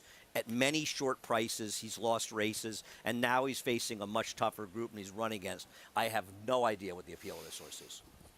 Andy with serious reservations about Gun It. Wagering public, no concerns about the favorite. 4-2-5 Sound Money, the 9th on this gorgeous Sunday, winding down opening weekend of the 154th season of racing at Saratoga. We'll be right back.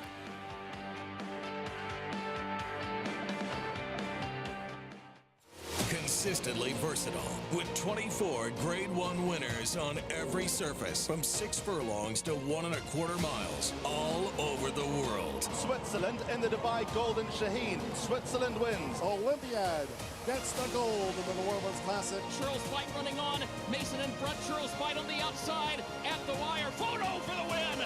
All purpose, all places, all power. Speightstown. Now more than ever, it's time to get with the program because New York Breds start with an advantage. New York Breds run for a serious green at Belmont and Saratoga. New York Bred maidens run for up to $75,000 and allowance horses for up to $85,000. And serious New York Bred owners can collect awards of up to $20,000 per horse per race in open company. So get back with the program. Seriously.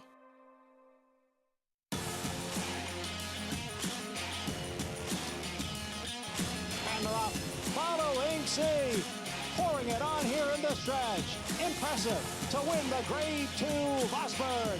Following C, Smile Happy has kicked it into high gear, and Smile Happy with a powerful performance wins by 2.5. Eclipse champion Run Happy, standing at Claiborne Farm. Racetrack Television Network brings you every race, from every track, on every screen, every day.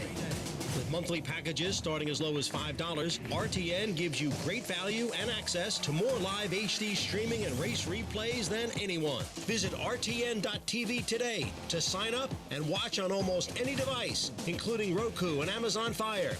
RTN has packages that start at $5 per month.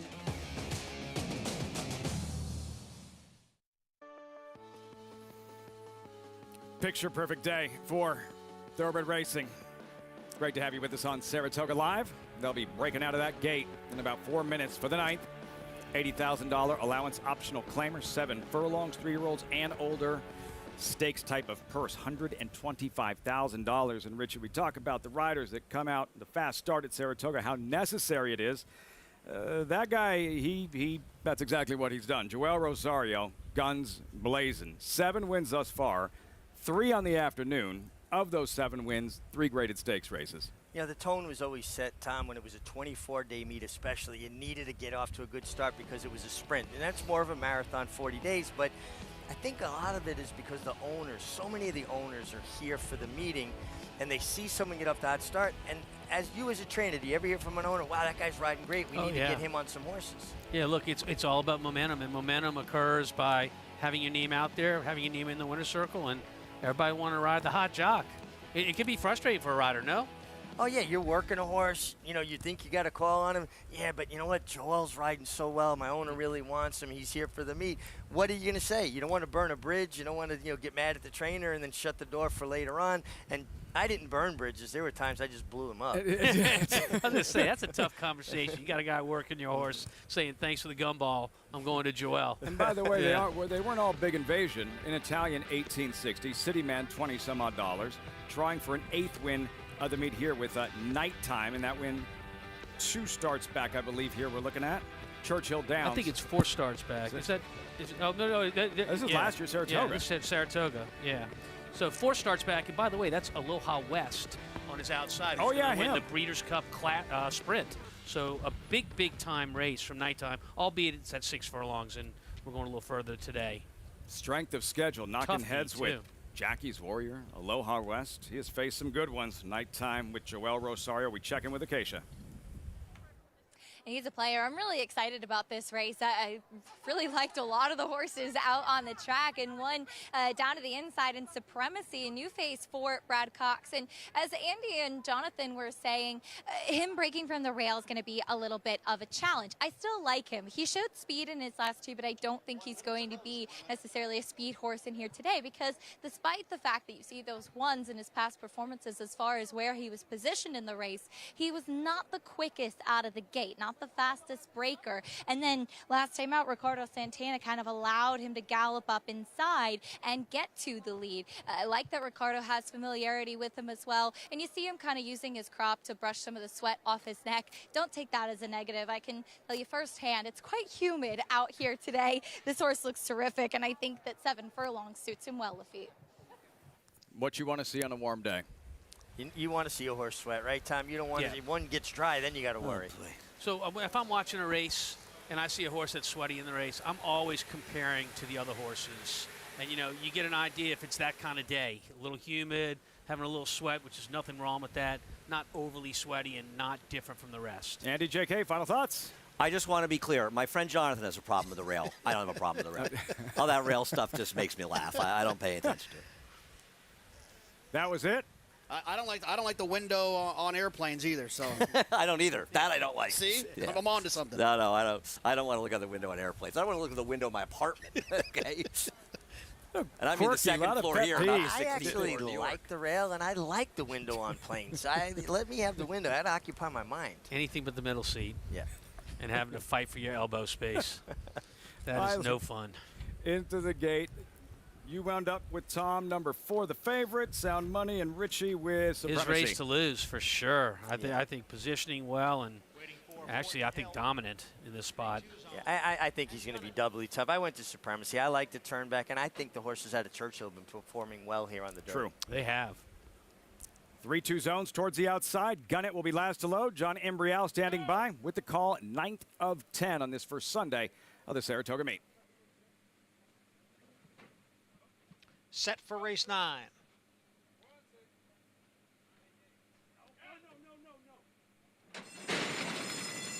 And they're off. Gunnett from the outside is going for the lead as Fortin Hill now moves up, and American Power is there. And down on the inside, it is Nighttime. Nighttime to the front. American Power and Fortin Hill right together. Gunnett on the extreme outside is now back running in 4th, with Sound Money, the favorite, settling in 5th. To his outside is 3-2 zone. Supremacy trails the field in 7th. It is Nighttime, who ran the opening quarter in 22-4 and is the leader here by a half length as Gunnett ranges up now on the outside. Nighttime and Gunnett are on even terms, going around the far turn. Gunnett on the outside, Nighttime on the inside, and Sound Money is now a closer third. On the outside is 3-2 Zone, who has moved up. American Power dropping back, then Fortin Hill and Supremacy. Up front, Gunnett looking for a way through is Sound Money. Nighttime is down towards the rail, and then it is 3-2 Zone. The field is in the stretch and approaching the 8th pole. Sound Money finds a seam to come on through and has now taken the lead. Gun It, and on the outside, 3-2 Zone. They're coming for the finish. Here is 3-2 Zone now taking over in deep stretch, and 3-2 Zone pulls off the upset. Sound Money, the favorite, was second. Gun It finished third. That one has to feel good. Dylan Davis coming off that monster meet at Belmont Park. Some frustrating near misses in the first few days here at Saratoga. First win of the meet, 3-2 Zone at 11-1 in the ninth, 6-4, 7-5. Watch the clever move when we watch the top of the stretch that Dylan Davis pulls on the big favorite Sound Money. He's all the way outside, and Sound Money wants to go between horse on the outside. He's going to move over right here. He's going to make Sound Money alter his course to the inside. That won him the race right there. And that's race riding. It's subtle. It's not running into him. It's closing the door, making him alter course to the inside. The definition of jockey, look it up in Webster's, to maneuver or manipulate by adroit or devious means. That was adroit. The definition of it, indeed.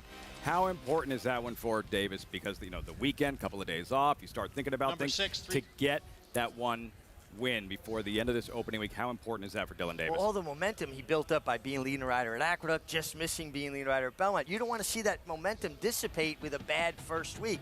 Get that first win out of the way, get that weight off your back and go on. And to contribute so much to the win, as you pointed out, Tom, means even more. Yeah, and I add one more thing to this race. I thought that they'd go quicker than this early, which would spread the field out more, which would make the job that Ortiz has to do on Sound Money from off the pace easy to maneuver. They were tight down the backside. They weren't going that fast. It made his job difficult to have to maneuver between horses. Odds-on favorite defeated. Andy J.K., Sound Money, too much 3-2 Zone on this afternoon. You know, I'm going to slightly disagree. I think it was a terrific ride by Dylan, but I just think the best horse won this race. I don't think Sound Money had any excuse whatsoever in here. And 3-2 Zone had run huge 2 back. He did not run well in defeat last time, but I think he ran back to his race 2 back, Jonathan. You know, I do think that if Sound Money would have had an opportunity to kind of get out in the clear at the top of the stretch and have a full run, but then having to maneuver and then being stuck down inside, some horses, and I'm not saying him, but some horses prefer to kind of pass on the outside. It's a lot. Of course. It's how they train in the morning more often than not. And so I think it probably had something to do with it. That's fair, but when you're 4-5, you shouldn't need everything to go your own way. And so I'm not going to, I don't disagree with what you're saying in a general sense, but I think when you're 4-5, you're supposed to win. And I just think 3-2 Zone ran extremely well. Nice for Dylan to get the win. I also want to say that it's been an incredible weekend here. And we passed $100 million in handle for the weekend after the last race. And big thanks to the fans and the people that bet their money, that keep this game going. To do $100 million on opening weekend at Saratoga is just phenomenal. And it speaks so well of the great fans that we have. Astronomical figures opening week. Big performance, 3-2 Zone. Ray Handel has him going real well. Next shy of being undefeated since joining his stable, having won 2 of his last 3. 3-2 Zone, first win of the meet, Dylan Davis. Reaction when we come back.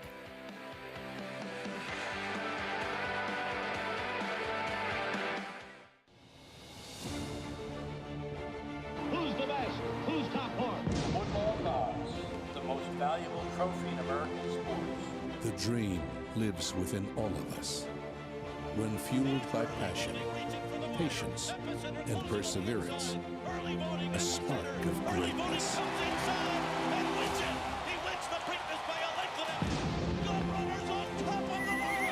Come, dream with us at Three Chimneys. Who you betting on?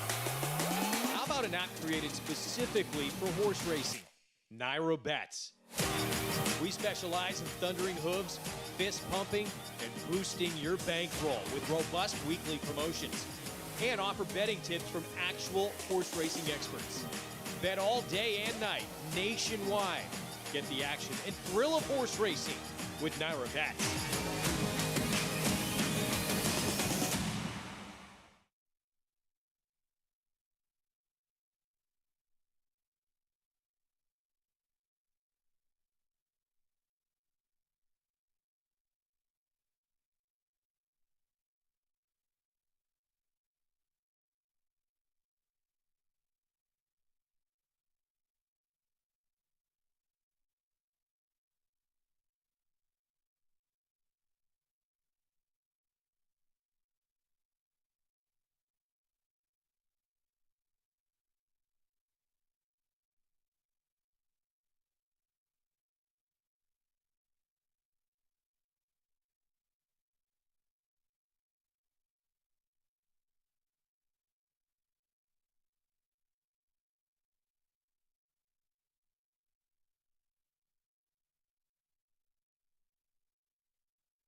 We're back on Saratoga Live, brought to you as always by Naira Bets. You can bet any track, anywhere, anytime. Competitive 9th race won by 3-2 zone. Dylan Davis, the winning pilot, joining me here. And Dylan, in the first week, you got the win of the meet out of the way. You can breathe now.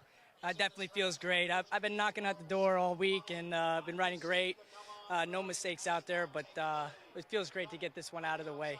And you've come off such a strong Belmont showing. I mean, what a huge effort, and I know a lot of people have been rooting for you throughout the meet too. How is it keeping that momentum coming up here to Saratoga? Just continuing to ride great and have my business here and just keep it moving forward. You know, have positive energy and again, just riding smart and strong. And I know the guys behind me, they'll have the horses ready, so it's nice. And tell me about this horse, 3-2 zone. For such a big horse, he's remarkably light on his feet, the way that he moves. Well, yeah, I needed like a step stool or something to get up on him because I can't even reach his withers. But given his size, he moves great. He's got a nice stride on him, moves very nicely. Ray did a great job. He's taking care of him well, and thanks to the owners for letting me ride him and continue to ride him. But today he broke sharp, and I knew there was a good amount of speed, but he was in a good tracking spot. He actually took me into the turn, and I knew I had some horse to work with, and just really managing him there. He's really tough to switch to his right lead down the stretch, so I didn't want to get into him too hard early. I wanted to make sure he switched it. Once he switched over, I was able to get into him. And actually, I stayed on the right hand a couple times. I had a little more left to save if there was a challenger late, so he ran great through the wire. You didn't even need it there. Big effort, and congratulations on getting that win. Thanks, Keisha. Right. Dylan Davis, and I'm sure ready for many more throughout this meet, Lafitte. Get that momentum going with the first one. Kind of hear that relief in his voice. Very confident, as he should be, as well as he is riding. And 3-2 zone, this wasn't about Sound Money not showing up, the 4-5 favorite, and not firing. This was about 3-2 zone stepping up and performing at a high level. Yeah, his last couple races have been good. This might have been his best yet. Sound Money ran. Yeah, he did have his chance. Maybe it would have been easier for him if he didn't get stymied a little bit by that race ride and move at the top of the stretch. And you know what? We should give Gunnan a little credit. He's had 3 runs in Saratoga now, and they've all been good. Yeah, no, for our favorite, I mean, you're 4-5 for a reason. That means you're much better than the field. So whether he came with 90% or 100% of his best, which the other set was talking about, the bottom line is he didn't get it done. You know, and the other horse had to do something better than what he's done to beat him. And I disagree with Andy. I think that if there wasn't a shifting that happened at the head of the lane, look, you lose momentum when you shift with your horse from one lane to another. You had to get started again. I think it would have been much closer. Is that a mistake sometimes, Mig, when we watch the races and simply assume that when there's a bump, or even if it's not that significant, that, you know, it wasn't that bad? How hard is it to gauge how much that sort of thing can actually really impact a horse in terms of their performance towards the end of the race? Well, it affects every horse differently. You know, some horses will react to it and get mad and almost become more aggressive, and some will kind of, you know, fold their suit a little bit and not shy away from a fight. So it's a very individualistic thing. Here on this edition of Crossfire, Andy Serling standing by with a rebuttal. Well, no, I just don't think Tom really seemed to understand what I said. I didn't say that you can't make an argument that Sound Money might have run the best race. My point is that he was a 4-5 shot. And if you're betting 4-5 shots and you think you need a perfect trip to win, then you're going to lose a lot of money in racing. And the reality is that Sound Money at 4-5, the winner at 11-1, Sound Money is supposed to be able to overcome a modicum of trouble. And I'm going to say that the right horse won this race, and that Sound Money at 4-5 was a bad bet. And I thought he was a horse to beat by a lot. I just think the winner ran very well. I didn't have anything. I just wanted to say hi to you guys again. Hi, JK. Andy, you follow track trends very closely. Based on the first week and looking ahead to week 2, is there anything specifically you'll be looking for that handicappers should note getting ready for week 2 of the Saratoga meet? No, you know, I do the track trends for the program. You can find it on the website for all the tracks here. And, I mean, former horses usually pretty well in the dirt. It's something we just believe in as a general principle. But I don't think there's been any kind of bias in that. It's interesting that in the inner turf races, closers have done very well. It may just be more of a dynamic situation and the right horses being closers. But it is one trend I've noticed. I don't know that it's any kind of bias, though. Yeah, I think the turf course has been a little bit firm. We'll see. We're supposed to get some rain tomorrow. We'll see if that can kind of help a little bit. But I would keep an eye on that because I think it's always been something up here is horses that run well on not firm going and horses that need it firm. It's something to pay attention to. Oh, sure. You always want to look at condition, especially with turf courses. But sometimes you think when the turfs get very firm, you think it really helps speed horses. That has clearly not been the case. 1 week down, 7 left. And one race today, the 10th race coming up here at Saratoga. And the Pick 5 follow along, yes, 1.2 million. Andy touched on the figures the first few days. The wagering, the handle here at Saratoga has been incredible. 3-2 zone, shaking things up, $25. $25. Indeed. Haven't you guys felt it, though? The town, the atmosphere coming to the races, that the fans are just so fully engaged again. And it's crowded. I don't mean it's crowded uncomfortable. It's crowded fun. Yeah. When you come to the track, it seems like the crowds are the biggest I've seen since coming up here. They seem really big. And look, the town's always engaged. The problem is I can't tell you what happens after 8:30. Yeah, so, but I'm sure a lot goes on. I got Paul LeDuc on speed dial. I'll give him a holler. If you could tell us, maybe that would have been one of the week 1 highlights here at Saratoga. It is the 154th meet. We always look forward to it. We know it's going to start with the Schuylerville with 2-year-old fillies. Again, 1 week down, 7 left as we take a look back at some of the memorable performances, the highlights, week 1 here at Saratoga.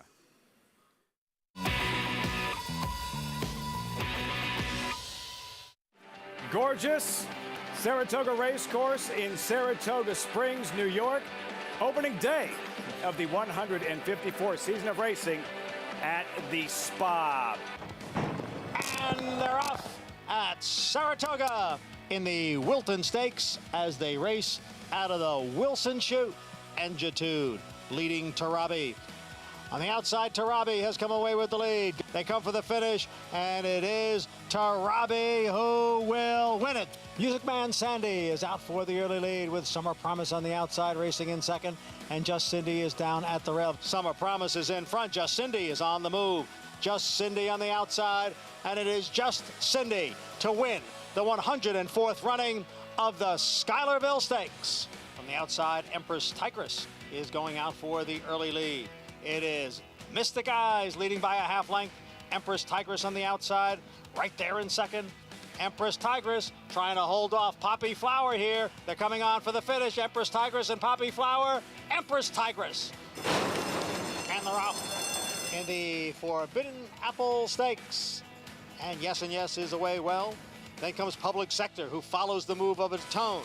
And also gaining is City Man. Putting in a late run here is City Man. It is the New York bred City Man who spurts clear at the end. It is In Italian who will go out for the early lead. In Italian shows the way as the field goes up the backstretch. In Italian is the leader.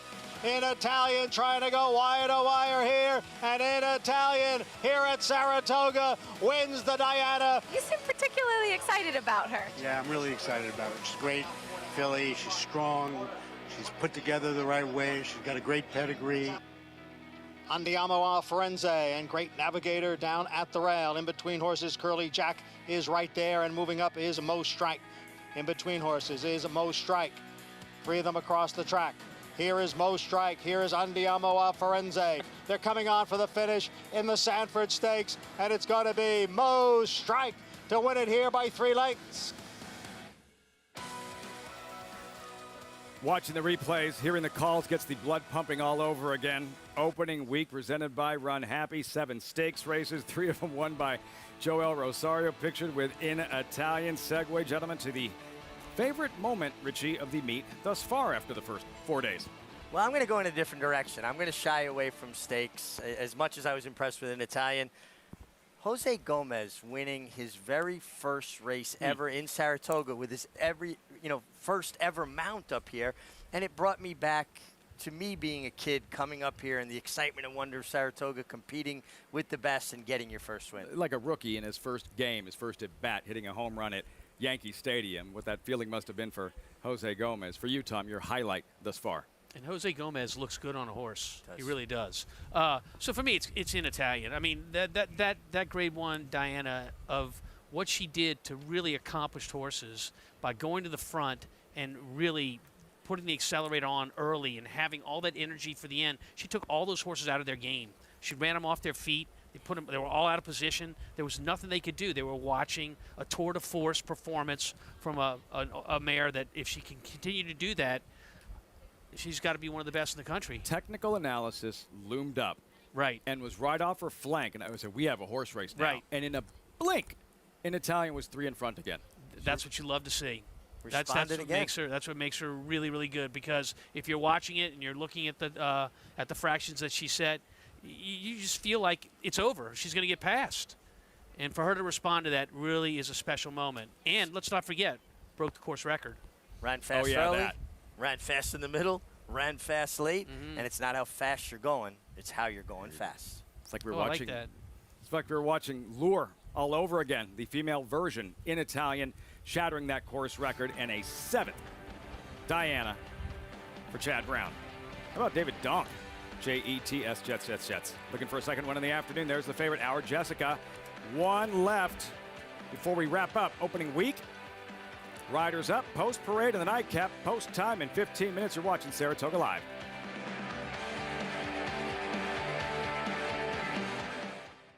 Every breeder hopes to leave a lasting genetic legacy. It's one of the few true paths to immortality. The importance, permanence, and legacy of Alapa is best understood by the influence of Prince Palatine. To put Prince Palatine's significance and that of the farm into a proper perspective, every stallion at Alapa traces their parentage back to Prince Palatine. Hill and Dale at Alapa, where the obscure becomes obvious.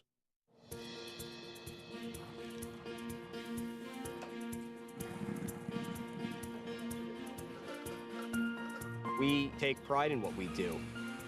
For me, it's more of a passion than actual work. I'm an assistant trainer. Carpenter.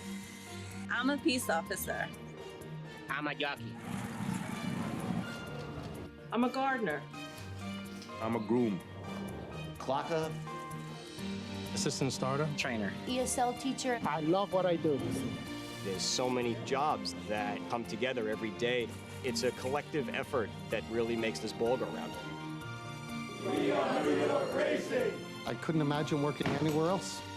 For me, riding horses in the morning is the best thing I can do.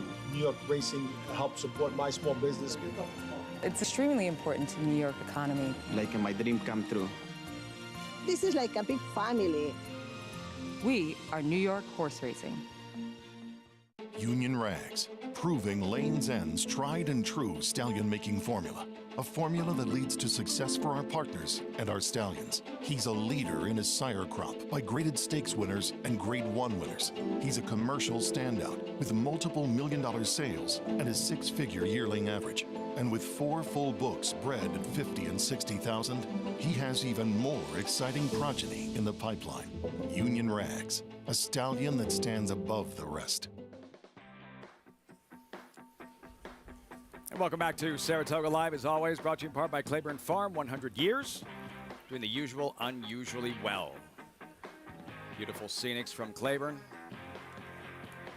Here at Saratoga, live looking at gorgeous paddock, where you have Skyward Princess, opened up at 3-1, now 5-1 for this New York bred $40,000 maiden claimer. Acacia standing by with this paddock report. Yeah, so while number 5, Our Jessica, is the favorite, Skyward Princess, your thoughts on her chances to graduate in a 3rd career start?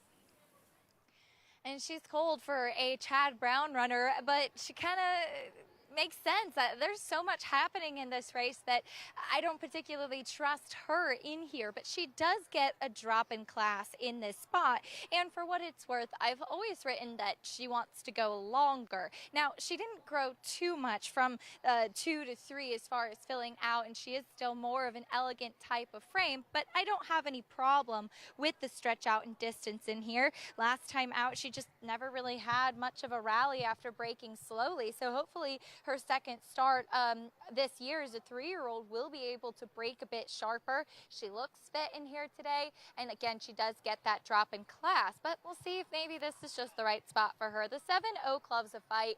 My complaint with her consistently is that she just doesn't carry a lot of muscle mass or condition, that she just looks a little bit too light, doesn't have enough power behind. She does look a little bit better in here today, and she does get the blinkers off, and I've noticed in her last few races that she gets pretty headstrong. She starts to really kind of pull against her rider, push against the bit, and hopefully those blinkers, much like the conversation we had earlier with asymmetric, the blinkers coming off today will hopefully allow her to settle. And again, it does look like she's built up a little bit more strength behind the saddle. The 12 Tapple Cider comes off the layoff, and that's something that she'll need to do. She's fit off the bench and that she's not carrying any excess condition. I would just like to see her build up those hindquarters a little bit more. Once again, so important for horses to have a strong engine to be able to push off. It's easier for them to push off on the turf versus on the dirt. So ones that tend to be a little lighter across their flank have a tougher time. It seems like she's having a tough time with the flies here in the paddock. She was very energetic, really tough as a 3-year-old. Still sharp in here, but definitely has matured. As we head over to Andy and Jonathan, guys, did you have as tough a time with this race as I did? Yeah, this is a basically impossible race to handicap because there's really very little form to go on. And while our Jessica could certainly win this race, there's just so many, it's hard to take at a short price. You're more interested in Tapple Cider than I am, but I wouldn't knock any pick in this race. Yeah, when it comes to these races that we often see to end the cards at NYRA, I'm always looking for horses that are dropping from maiden special weight into maiden claim. I give them a little bit of an extra shot. Yeah, in New York Breds, I find it matters less, but I understand it. My one concern with Tapple Cider, who can win, is the one good effort 2 back before the layoff was aided by a quick pace. I'm interested in the 2 for Tom Morley. That's a superstar. A trainer switch to Tom. I know this horse's initial turf race at Laurel going long was actually pretty good. Now, she did not run well last time, no doubt about it. They were better horses. But I thought if she could get closer to that first effort in the turf, she had a shot at a price. Yeah, she falls into that category that I just talked about. I do like to give them a little bit of an extra look. Even if on paper they look a little bit light, whether from a speed figure standpoint or from a wins or how they're finishing their races, when they get down here with their friends, it can make a little bit of a difference. So I wouldn't talk you off of that one. Yeah, I mean, I'm not going to be surprised. I don't think you will be either if our Jessica's favoring the pick 5s. And good luck if you're alive in pick 5. And John and I were a little surprised at first to see every horse covered in the pick 6 as well. Over $200,000 to some of them. Big pool. Skyward Princess. She feels like kind of the cop-out pick because it's Chad Brown.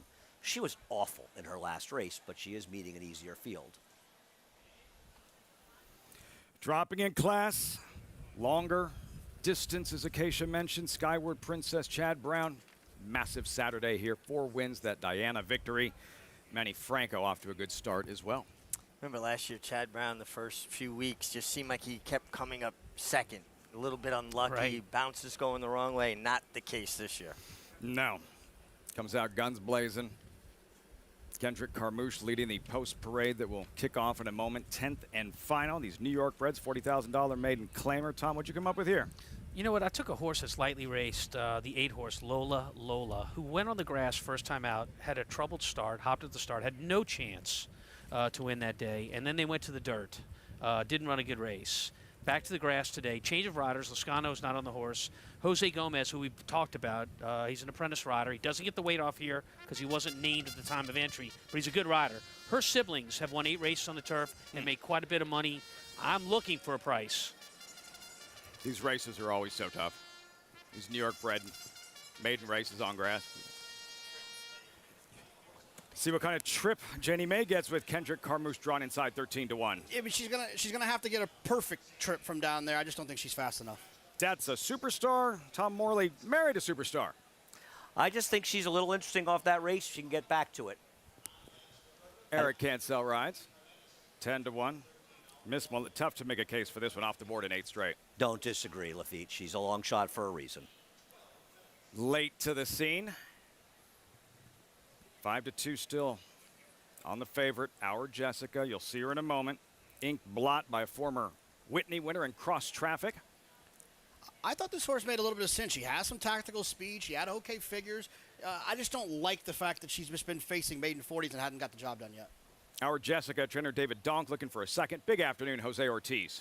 Yeah, she's a very logical horse here for Dave Donk, who's continuing up in Saratoga to have a tremendous, tremendous year. Oak loves a fight, as Acacia mentioned. Watch her early. She pulls. Yeah, I didn't like her. She had fake trouble last time, has had her chances, but like I said, I ain't discounting anybody in here. Lola, Tom said not to sleep on. Dance for Bourbon. They're moving quickly, Louis Cardenas. Yeah, she did very little running in her 1 turf race. Skyward Princess 5-1. It seems a little silly saying this horse is cold on the board and in Italian just won yesterday for Chad Brown, but I just don't think she's good enough for these. Fresh face, Mucho Mamma Mia, first-time starter, Mucho Macho Man. No real turf pedigree to speak of. And Tapler Cider, Dylan Davis looking to go back-to-back. You know, she always takes money, and she's had some okay races, and she's dropping in here for maiden 40. All go all in, draws in. We saw that last night in the nightcap. If you've gone all in on this horse, you're broke. 30 to 1. Have you guys ever covered a post parade with like 12 horses that takes 37 seconds? That was a very fast post parade. I think it could have been a lot better if it was just me and Jonathan and not you, Lafitte. Oh, but feel free. It still wasn't bad. Feel free. Did okay. Something tells me the race is going to be a little bit slower. Yeah. This is New York Bred's $40,000 maiden claimer. Tom Amis Fan Club. If you say so. I'm not touching that either. The comments I'm talking about. He's digging. Have a fan club. Digging. Whoever they are. 2-1 favorite, our Jessica here. Now it's time for some education, guys. Learning the lingo. You'll just, Tom, this is the claiming race. Education in this race. What was that? Crickets. Well, here we go. Is somebody supposed to read this, or are we supposed to count everybody at home to read this? A lot of new viewers that are going to watch when racing's on a big stage or in a big meet like Saratoga, and it's a simple explanation of what a claiming race is. All horses for sale.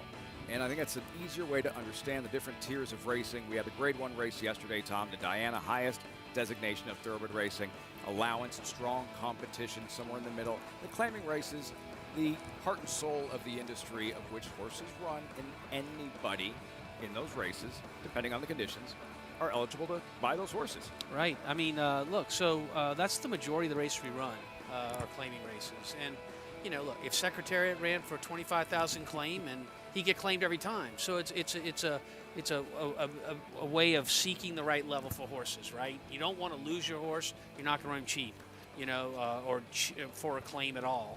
But it's you got to put the money up about 15 minutes before the race runs, and oftentimes, particularly in 2022, there's more than one person that wants that same horse. So basically, they do a little sophisticated way of kind of drawing straws to see who gets the horse, and they call it a shake. And so anything that happens at Saratoga with a horse that looks logical in a race, you can believe there's going to be a shake because everybody's looking for horses. Purses are great. You claim a horse, you can run it back, and you can make your money back almost immediately. Definitely horse hungry up here. It's a way of keeping a level playing field. It is. Just like Tom said, if I've got a horse that's worth $100,000, I run him for $25,000. Yeah, I'm probably going to win the purse, but that horse is going to have dinner in somebody else's barn that night. So it's a way of horsemen of policing each other, if you will. Yeah. Derby winner was claimed this year. Yeah. The previous race. How about that? First time in history. 30,000, 80-1 Derby winner. $40,000 maiden claimers here. Acacia, final thoughts with 2 minutes to go. And I was talking to some members of the racing office yesterday, and they said they've had so many claims put in on the claiming races throughout this week at Saratoga that they've reverted to using kind of a bingo wheel, and that they put all the names in there, spin it around, and see who gets lucky with being able to get the claim. I imagine there'll be quite a few slips potentially dropped on your favorite for Dave Donk and our Jessica, who did run for this level last time out, finishing second. She was second best in that race, but I thought that it was a big step forward for her. She's a horse that's got a lot of size to her. Going the mile and a 16th shouldn't be any problem. She was pretty sharp out there, and Jose Ortiz and Dave Donk will look to team up for another win together. Don't have any problem in this race, and sometimes with races like these, Lafitte, you start to wonder, is it maybe just a little too easy? Does this one just make a little bit too much sense? Not much makes sense in this one. As you saw, our handicappers all in agreement there, all going in 5 separate directions as you look at the favorite. 2-1 now. Our Jessica. Andy J.K. there with us? I'm skeptical that horses are getting claimed in this race. Jonathan agrees with Acacia. I don't know about this one. She didn't claim last time. I'm not sure why they claimed her. You want to claim somebody out of this race? No, but I think that they didn't claim her last time because she hadn't done a ton of running maiden special weight. But then, you know, she proved herself to be useful last time, maiden 40. look, up here, like they've said, it gets a little wild. I wouldn't be shocked, but I also wouldn't. I wouldn't be shocked. Yeah. But I don't. I'll put it this way. Here's an over/under for you. 1.5 claims. Where do you go? Who am I claiming in here? I'm saying 1.5 claims in this total. race. Yeah. Over. Horses claim. You'll take over. Yeah, I think over. Can we? Okay, Tom. Don't you? I think Tom owes me something. He's probably broke. I don't want to take any more of his money. Well, not if Lola runs well. I tell you but what, go Tom. ahead. We might have to have dinner together one time. You know. Andy, I knew where you were having dinner last night, and I thought about walking down there for a second and saying hi because I don't live far from there. But where was I changed having my dinner mind. last night? You told me you're always at Hamlet and Ghost. No, I was at 15 Church last night. Oh, Tom, do you get anything right? I mean, this is like kind of embarrassing. He had for a you, good right? opening day, so he upgraded. It took about half the show to get on track today. But anyhow, upgraded. There's no upgrade from Hamlet and Ghost. I'm just going to tell you. Let me just be clear. There is no upgrade from Hamlet and Ghost. The guy next to you might have something to say about that. The 5 and 10 are out. Hamlet and Ghost. The 5 and 10 are in the claim box, in my opinion. So I take over there. I think the 10's gone as well. People can't resist taking a Chad Brown horse on the drop. I have a question for Andy and Jonathan. Do you guys see trends with trainers that they go to certain riders when they really like horses? Like Dave Donk, to me, when he likes horses, he goes to either Irad Ortiz, Jose Ortiz, or Johnny Velasquez. Well, I've noticed that about Irad and Jose with Dave Donk for sure. He has a big history with Johnny Velasquez. I'm sure. Listen, he's going to try to get the best jockeys he can. The Ortiz brothers are the best jockeys, some of the best jockeys here. I don't pay attention to it, Richie. That doesn't make me right. Some people think it's very important. I don't. And one of the reasons I don't worry about it that much, honestly, these guys are all so good around here that I don't really concern myself. But, maybe you're right. There are some guys that are more the go-to riders for when guys are live. You can go 10, 12 deep and find a guy that'd be leading rider at just about any other That's no circuit exaggeration. in the country. I mean, you know the names that are at the top, but the names that are underneath, they could go anywhere else in the country where I race, and they'd be the leading rider there. This is a really good colony. There's very few riders left that'll ride for Tom Amos because he's nastier to riders than I am. I'm a much more, 2022, I'm a much more gentler and kinder Tom Amos. You're so full of it. I think that it's possible that if we did a survey of the jockeys who they hate more, I think it's possible that Amos might actually win that one. No, Andy, Tom is a much more quiet, gentle soul. I rode a horse for him the last year I rode up here. Uh-oh. Terrible in the hopeful, and he's forgiven me, and we're here, and it's all kumbaya. It took till today. I wouldn't work with him until today. Are there any top Tom riders please. currently not riding for you, Tom, that don't want to ride for you anymore? What was the question? Are there any riders, maybe out-of-town guys, that don't want to ride for you anymore? I refuse to answer that question. Under the grounds that may incriminate you? I'm going to pretend I'm in front of Congress right now and read my amendment rights. Thank you. Let me tell you something. Any rider, especially out of town, that doesn't want to ride for Tom Amos is out of their mind. We have mercifully reached post time for this 10th and final at Saratoga. Filing into the gate. Anything we're looking for early in terms of speed, pace? As soon as those gates open, who's going to be in front? I would like to see Inkblot forward. I think that could be the key to success for Inkblot. I like Tom's selection. I think it's creative. Lola didn't run badly first time on the turf after hopping at the break. And Tom, 8 away from 4,000. That's a huge milestone. Well, you know what? It's coming slowly. But when I get my 4,000th win, we'll all celebrate. It's a Hopefully big that'll number. happen up here. It's a big, big number. Not a lot of 8 pace in this shy. race, you guys. So I think this is going to be a tough race to close into. One final time on opening week. John Ambriel with the call. 10th and final from the Spa. There in the gate.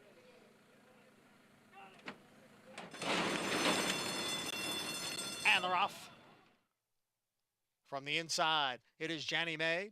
And now moving up is Lola. Lola, Janny May, they're right together. Inkblot is next in third. Our Jessica runs in fourth. That's a superstar down on the inside in fifth. Dance for Bourbon is alongside and in sixth. As they go into the clubhouse turn, it's Janny May, Lola, they're 1-2. Inkblot running in third. Our Jessica next in fourth. That's a superstar in fifth. Miss Malala is next in sixth. Then Dance for Bourbon running in seven. Oak Loves a Fight is next in eighth. Followed by Skywood Princess in ninth.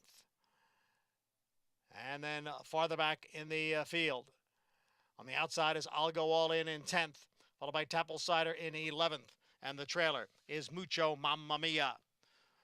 As the field races up the backstretch, it is Jenny May, who ran the half in 48-2 and leads here by 2. Lola running in second. Inkblot on the inside of Our Jessica. Their heads apart, third and fourth. They're heading for the far turn now. And now Jenny May kicks clear here by 3.5 lengths. Our Jessica now makes a move on the outside into second, and that's a superstar. Follows that move in third. Inkblot is down on the inside in fourth. Then comes Lola. Far outside is Oak Loves a Fight. Here is Our Jessica now to take over the lead. It's Our Jessica in front. Jenny May back running in second. And on the outside it is a Lola. It is Our Jessica. And this is going to cap a 4-win Sunday for jockey Jose Ortiz. Our Jessica, much the best here. Oak Loves a Fight completes the exacta. 10 races at Saratoga. Jose Ortiz, Joel Rosario wins 7 of them. Big afternoon here. 4th on the afternoon, Our Jessica delivers as the favorite. 2-1 at post time. Horse owned by Sue and Gary Lundy. Gary Lundy, brother to the late conditioner Richard Lundy. Their Cedar Ridge Farm, beautiful place up near Pine Plains. This is a homebred with Sequel, New York, and very logical. And this is kind of what I was alluding to. Every time Dave likes one, he looks for Jose or Irad Ortiz first, and Johnny Velasquez was in that mix. Well, I am looking hard at who was on the rail with the white blinkers that was got the shut 12. off. It was a 12 horse. Saratoga. Yeah, I mean, he wasn't going to win, but he didn't have a great trip, and he could have maybe been second. That's a horse to remember for next time. 5-7-1-2, guys, a competitive race on paper. Not so close in the end. All about Our Jessica. No, she was the favorite, and she galloped in here. Nice, great day for Jose, great day for David Donk, and just much the best in here. Your horse a little unlucky, Jonathan, the 12. And my horse, Eric Hansel, gave my horse an absolutely perfect ride. That's a superstar. She just wasn't a superstar. And to Tom's... Oh, no claims. No claims. Big shock. Wow. Guys, and Tom, to Tom's that's a dinner. Point, to Tom's point Jonathan's about the broke. 12. I can't make him pay. If the 12 runs for a tag again based on that trip, they will claim him. We can bet on that, too. You can do double or nothing. Okay. For whatever we did bet on. I like it. JK's done betting with Tom, period. We established that yesterday, correct? Yeah, that's right. The 12 horse would have been second, Tom, if she didn't encounter that I think traffic you're right. trouble. That's what I see. Andy, I'm going to take you for a Happy Meal. You need a Happy Meal. Happy Meals all around. Jose Ortiz, 4 wins in the afternoon. David Donk, the stable going so well. 2 wins on this Sunday at Saratoga. We will wrap it all up when we come back. 5-7-1-2, and of those 2, how good was Clairiere in the Ogden Phipps? Brilliant performance at Grade 1 victory. Get a chance to see more stars of the sport moving forward. And the Shoe V, older mares here at the Spa, the rematch.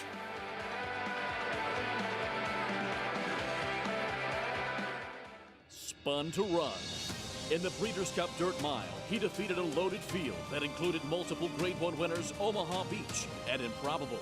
His brilliant speed figures were among the fastest of any 3-year-old at a mile or more. And he hails from the legendary Danzig sire line. Multiple graded stakes winner, millionaire, Breeders' Cup champion, Spun to Run, standing at Gainesway. For over a century, success starts at Saratoga. As America's #1 ranked yearling sale by percentage of Grade 1 and graded stakes winners, Saratoga is the can't-miss event of the summer. One catalog of selected yearlings offered over 2 electrifying evenings. Recent Grade 1 winners include the brilliant Flightline, Bleecker Street, Maracuja, and Queen Goddess, plus new Hall of Fame inductee Tepin. The Fasig-Tipton Saratoga sale, August 8th and 9th in Saratoga Springs, New York. Where will you be?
Winding things down on Saratoga Live. Welcome back, everyone. As always, coverage brought to you in part by America's Best Racing. For the love of the race, visit americasbestracing.net today. Congress Park. Jose Ortiz, he has owned that winner's circle today, aside from the 3-1 by Rosario. 4 for Jose Ortiz. Strong beginning of the meet for him, and confidence breeds confidence, and that also leads to success. She made it look easy, Tom. Top of the stretch. She gave her cue. She responds and runs away and hides. Watch that horse on the rail in the white blinkers that's behind that first wave. A horse going to slip through on the rail here and really starting to get the momentum going, only to get stopped right about here and having to wait. But no doubt who the best horse was in this race. Number 12 was that horse. I'm going to remember that horse. It was Tapple Cider. That was the Saratoga. It looked like Dylan wanted to go around the horse on the lead, but if he'd come out any further, he was going to put the 4-horse Inkbot in a real tough spot, and then he said, well, I've got to be more responsible, and then he checked. That pick 6 up over 19,000. Tough day. It was tricky this afternoon. It was tricky. The pick 5. We had a couple of upsets along the way. There it is, over 4,300. Lady Thornhill, loaded, rounding the far turn. Finally went out into the clear and accelerated in the stretch. And 3-2 zone, 25-20. That shook things up, defeating the 4-5 favorite in that one. Dave Donk with 2 winners today. Lady Thornhill, both with Jose Ortiz aboard. How about that? I didn't even think about that. Well done, crewman. But he loves the Saratoga Showdown, 387.95. Crewman, congrats. Sunday's Saratoga Showdown winner. Week number 2. Guys, we have one grade 1 in the books, 16 more, the remainder of the meet. The Diana yesterday, Coaching Club American Oaks next Saturday, also for older mares. They're going to have a rematch of some serious fillies in Clairiere, Malathot. Some of the highlights next week. Rick Violet on Thursday, Lake George on the grass. Friday, Coaching Club American Oaks, the Caress, and Sunday's Grade 2 Shoe V. But getting back to that rematch, Clairiere, Malathot, who threw it down in the Ogden Phipps on the undercard of the Belmont Stakes. Tom can't wait to see this rematch. Well, they threw it down in front of these 2 horses, and they came as a team from off the pace, Richie, and it really, you weren't sure who was going to get the better of who here. They both fought really hard. No one deserved to lose in this race. Clairiere is going to get the nod. Yeah, just outgamed her at the last part of it. Search results ran giant. What an effort. Did. Yeah, being part of that hot pace and hung around. But these 2, not a lot separates them. I give Malathot out of those 2 a little bit of the nod going 2 turns. Clairiere, beautifully, impeccably bred. Showing that killer instinct, that class in the stretch to deny a champion on a grade 1 stage. Absolutely, and got the right kind of setup. I just think with her stride, the way she builds into it, Tom, and I'm curious to get your thoughts. 1 turn, I think, suits her a little bit better. Not that she's not capable of it. And she's done that plenty and been very, very successful at it. So a lot of people will maybe not recognize that as a 1-turn race. And so 2 turns, and you can have your opinion on this, but when you take a horse with speed and you go a 1-turn mile versus a 2-turn mile, the difference is you don't go as fast on the turns as you do on the straightaways. Right. Horses don't, people don't. And so if you take a horse that wants to sprint and he's only got to slow down once in a 1-turn mile, that makes a big difference than a horse that's got to slow down twice going a 2-turn mile. So you wonder, why can a horse get a mile going 1 turn versus 2? That's a big part of it. Malathot, Richie, in highs and lows last summer, defeated by Maracuja as a heavy favorite in the Coaching Club American Oaks. The win in the Alabama and a springboard to what wound up being a 3-year-old filly championship. Yeah, she rebounded and shook off that loss in the Coaching Club. I think Johnny Velasquez would have liked to have the Coaching Club back because he put her on the lead, and she maybe doesn't want to quite run that way. I couldn't agree more. I think that's exactly right. We've been discussing highlights opening week. I think just the biggest highlight is just being back here to begin with, and the excitement of everything that Saratoga offers. It's everybody's happy place. It's my happy place. I love coming up here. The Paupers and the Kings all come together in this grandstand, and I love talking to people. Greatest fans. Greatest fans. The energy, the excitement. Great stuff all afternoon, gentlemen. We'll do it again next week. He's Tom Amos, Richie Migliore. I'm Lafitte Pinkai. Terrific Sunday of thoroughbred racing. The fans that were lined up down Union Avenue, that mad dash for the prime real estate. First come, first serve, and then a up close and personal seat to see the superstars of our sport. Big invasion, another big win, 5 straight victories, taking down today's featured quick call. Have a great night, everyone. We'll see you next week for week 2 from Saratoga.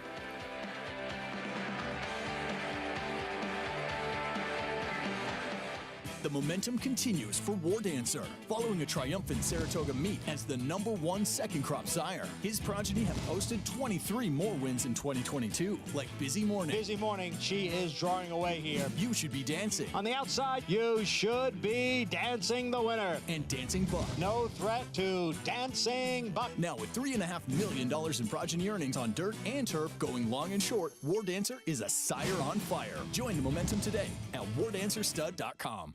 The Thoroughbred Owner Conference is back in person for the first time in 3 years and is being held in the new 1863 Club at Saratoga Racecourse, July 25th and 26th. Attendees enjoy 9 ownership topics with an impressive list of speakers, along with social events to meet other owners and network, an opening reception at the National Museum of Racing and Hall of Fame, a conference dinner, and an afternoon of racing at Saratoga. It's the 2022 Thoroughbred Owner Conference, July 25th and 26th. See you in Saratoga.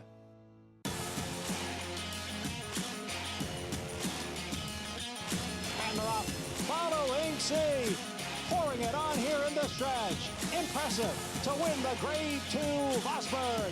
Following C.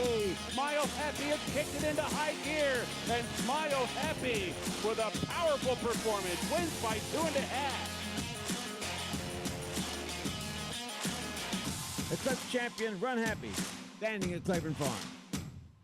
Racetrack Television Network brings you every race, from every track, on every screen, every day.